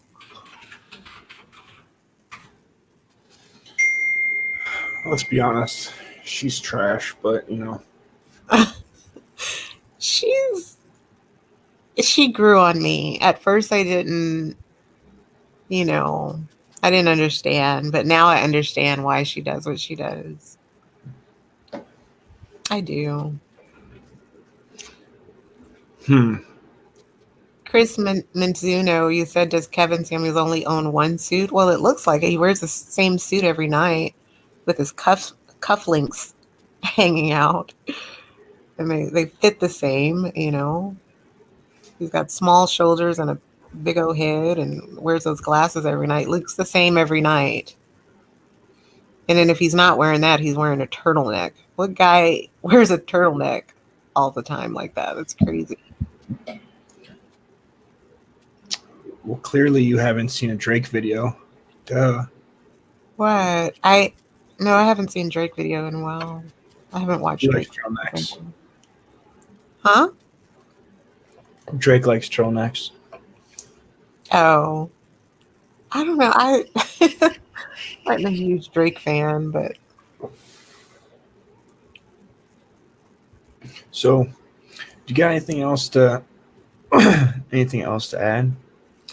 no, I just wanted to call in because I was reading the comments, and again, Black men always think that they're the only ones, or on average they're not even packing, but there's a myth that's going around about the BBC, and that's not even true. And a lot of white women are coming to that realization. They're like, hey, Black men aren't as packing as I thought.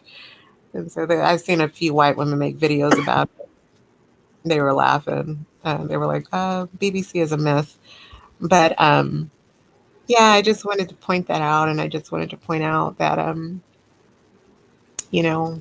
people should be able to use the N-word if they want to. Suppressing your mouth and your tongue doesn't suppress your thoughts. People are going to say it, whether, they say it out loud or they're thinking it. So I don't think that that's fair. I just think that Black men need to stop speaking for white men because they don't know all white men. They act like no white man wants a Black woman, and that's not true because I see what I see every day, and I know that is far from the truth, especially over in conservative circles. Black women have a lot of choices in white men if they just leave the left alone and stop caping for Black men and running with BLM. Because I definitely don't support BLM, and like I said, police shootings are justified, but yeah, I just wanted to express that to you. And I was driving earlier, so I couldn't call in. I was trying to add myself, but I couldn't because I was driving and it got confusing. So yeah, I just decided to get home and jump on your live for a minute. But that's it. So just to recap, you are for divestment and swirling. I am for divestment, yes. I don't really like to call it swirling, but I do support divestment, leaving all Black men alone as far as dating options.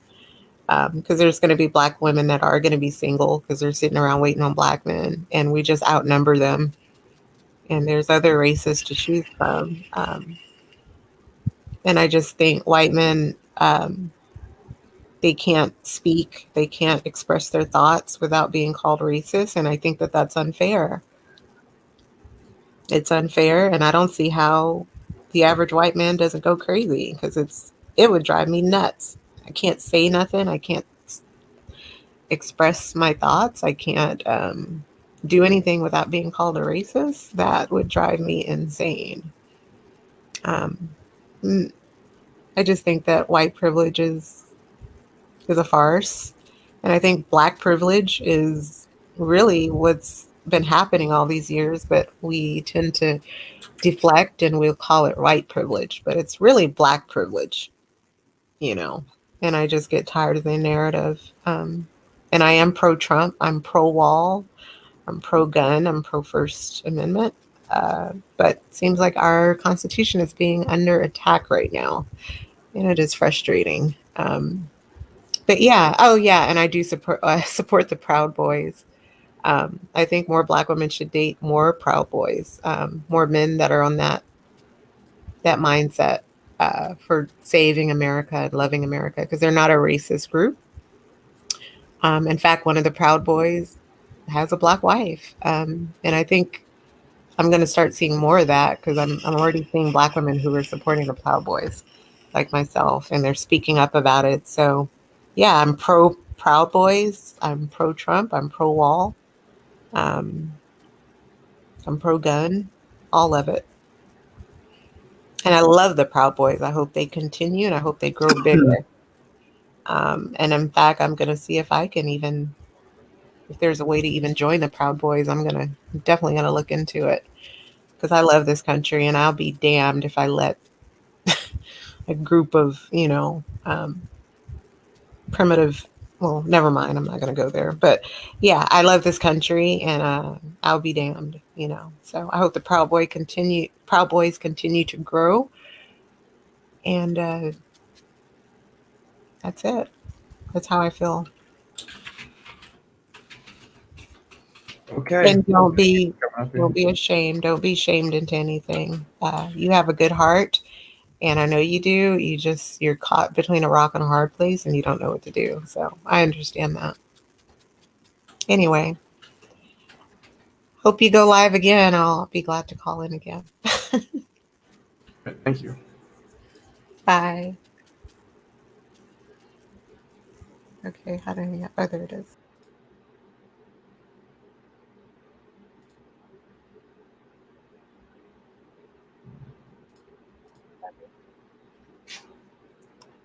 Hey man, tomorrow what's going on?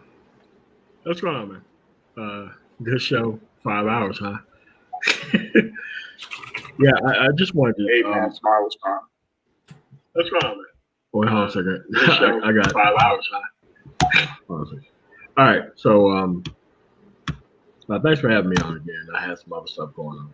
Got a phone call, tons of stuff popping up. Well, I'm just saying this, man.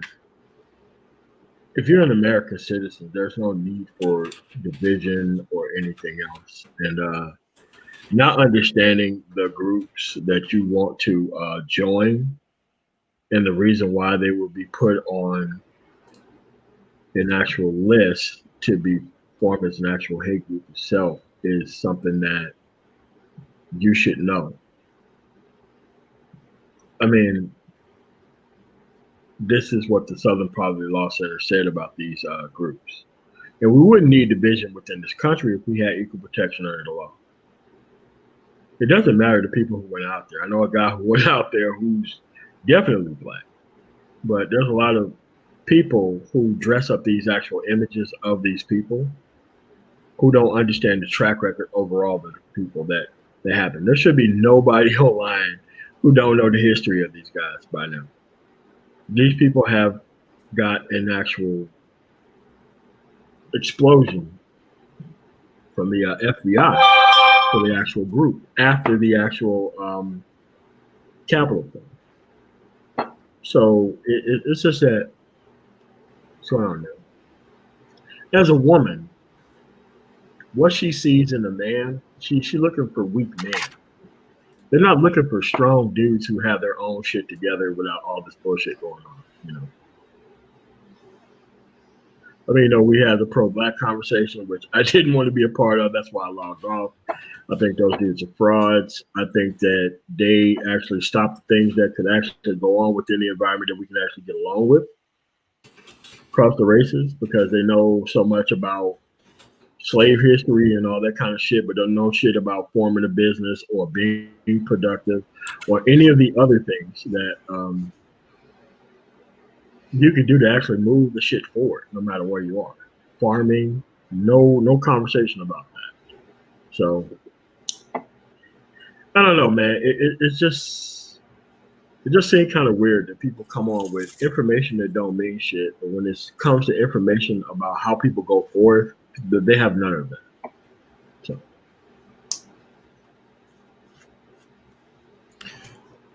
That's true. But the Proud Boys isn't a terrorist group. It's not. It's actually ran by the leader of it is an Afro-Cuban.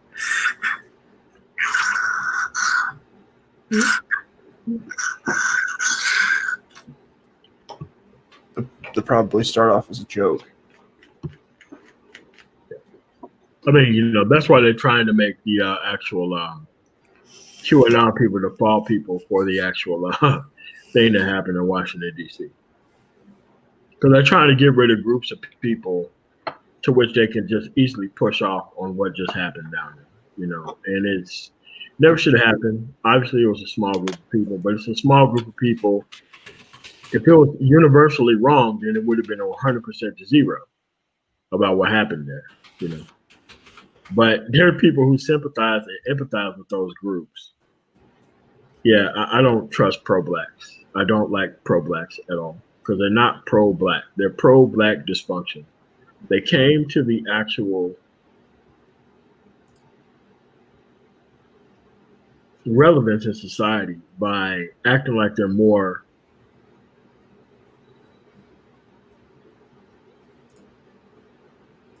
ahead on information because they know all the slave history. That doesn't mean shit in society today. It doesn't mean a goddamn thing in society today. Now, if you was a history teacher actually teaching slavery to actual children, and that's your actual field, yes, it would make a ton of sense that you would be good at that. However, I don't trust pro-blacks. I never have trust pro-blacks. They need damaged women to move forward. Pro-blacks don't even like productive black men, myself, who well got his shit together. They don't even like us like that because we don't try to bring their type of women along for the ride. Pro-blacks need uncultured women to survive. That's what they need to survive. It's not a hard deal to understand that. These people are the enemies of everybody in this country, as much as the KKK and the Ku Klux Klan. The pro-blacks are that much of a threat to everybody's well-being and safety because they're at the bottom. And that the women who are also at the bottom, who have these kids within society, these dudes have full reign around these type of kids in that environment that they're raised in. This is why so many people claim to be pro-black, but they're not pro-capitalism and have any type of accomplishment. Because pro-black is about intentions to take care of other people's wrongs in society, other people's kids in society, other people who've been left behind in society. It has nothing to do with moving forward outside it.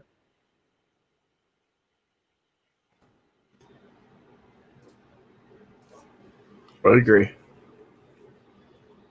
And I've always said that these dudes do more to damage black people more than anybody else, more than anybody who's white, by actually covering or laying down cover fire for the actual uncultured women in society who want to do everything on their own, who don't think abortion is a problem, who don't think about any of those other type of things. The pro-black dude helped this shit go forward.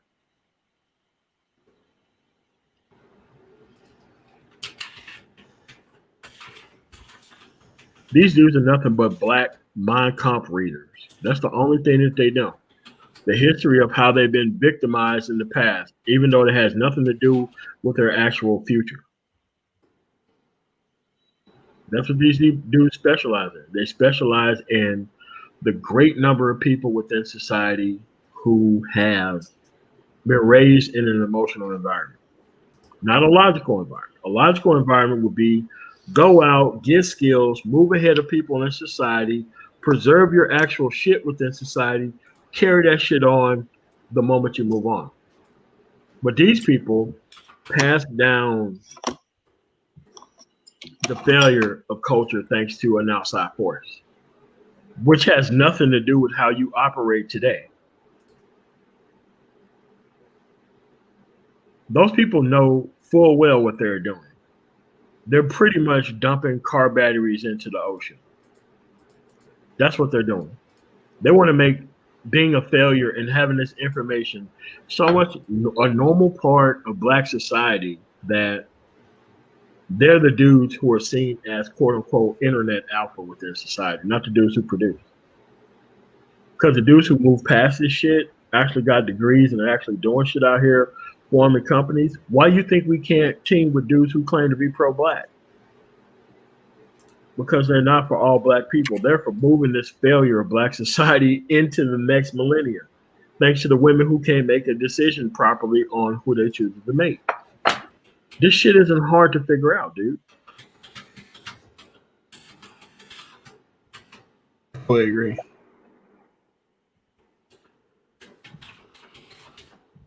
But this is what we are in society, man. It's just that complaining about immigration and all that shit. How is somebody who just got here, who can't even speak English, who has a child who's going to be more productive than your child within the environment, how the fuck did they get past Black and white American children within society? They got here because they worked for free for a corporation, most likely a large corporation. They had kids within America, thanks to the amendment that allowed people to be naturalized in America because they're an American citizen now. They're just using that shit to move ahead. And if we already know how the system works, how come we don't cut the strings from that system?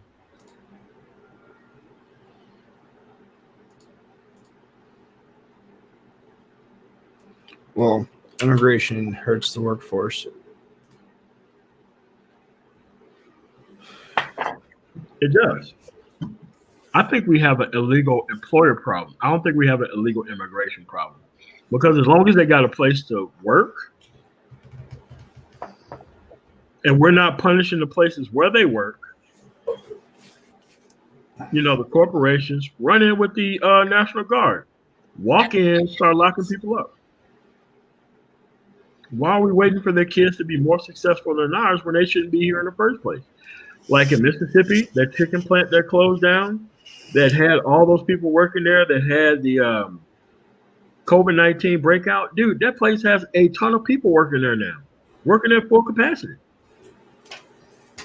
It's the same in Colorado. It's the same everywhere else I go. There is no consequences for employers when they get caught with undocumented people working there. You see farms. You could drive through the entire country. You'll see a Trump sign with "Si habla español" right below it. Those farmers love cheap labor. We are a cheap labor capital of the world. That's what it is. A lot of people do it through like the religious exemption, but that's the way it works.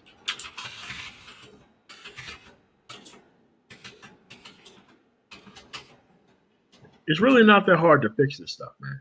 But it's just that there's a lot of people who love what's going on here, and they gain a lot of power out of the dysfunction of the people who's actually here to keep this stuff going forward.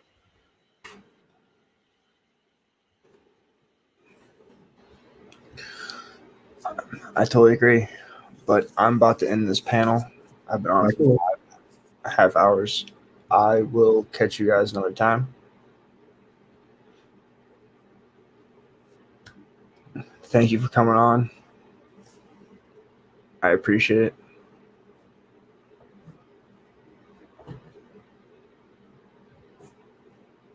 You there, man, tomorrow? Yep. I'm still here. Yeah, thank you. Thank you guys. Thank you guys for coming on. Next time I come on, come and join the panel. I'll have a good discussion. Go back and watch the replay. There's all sorts of craziness that was going on in this stream. Oh yeah. As always, guys, stay savage. Peace.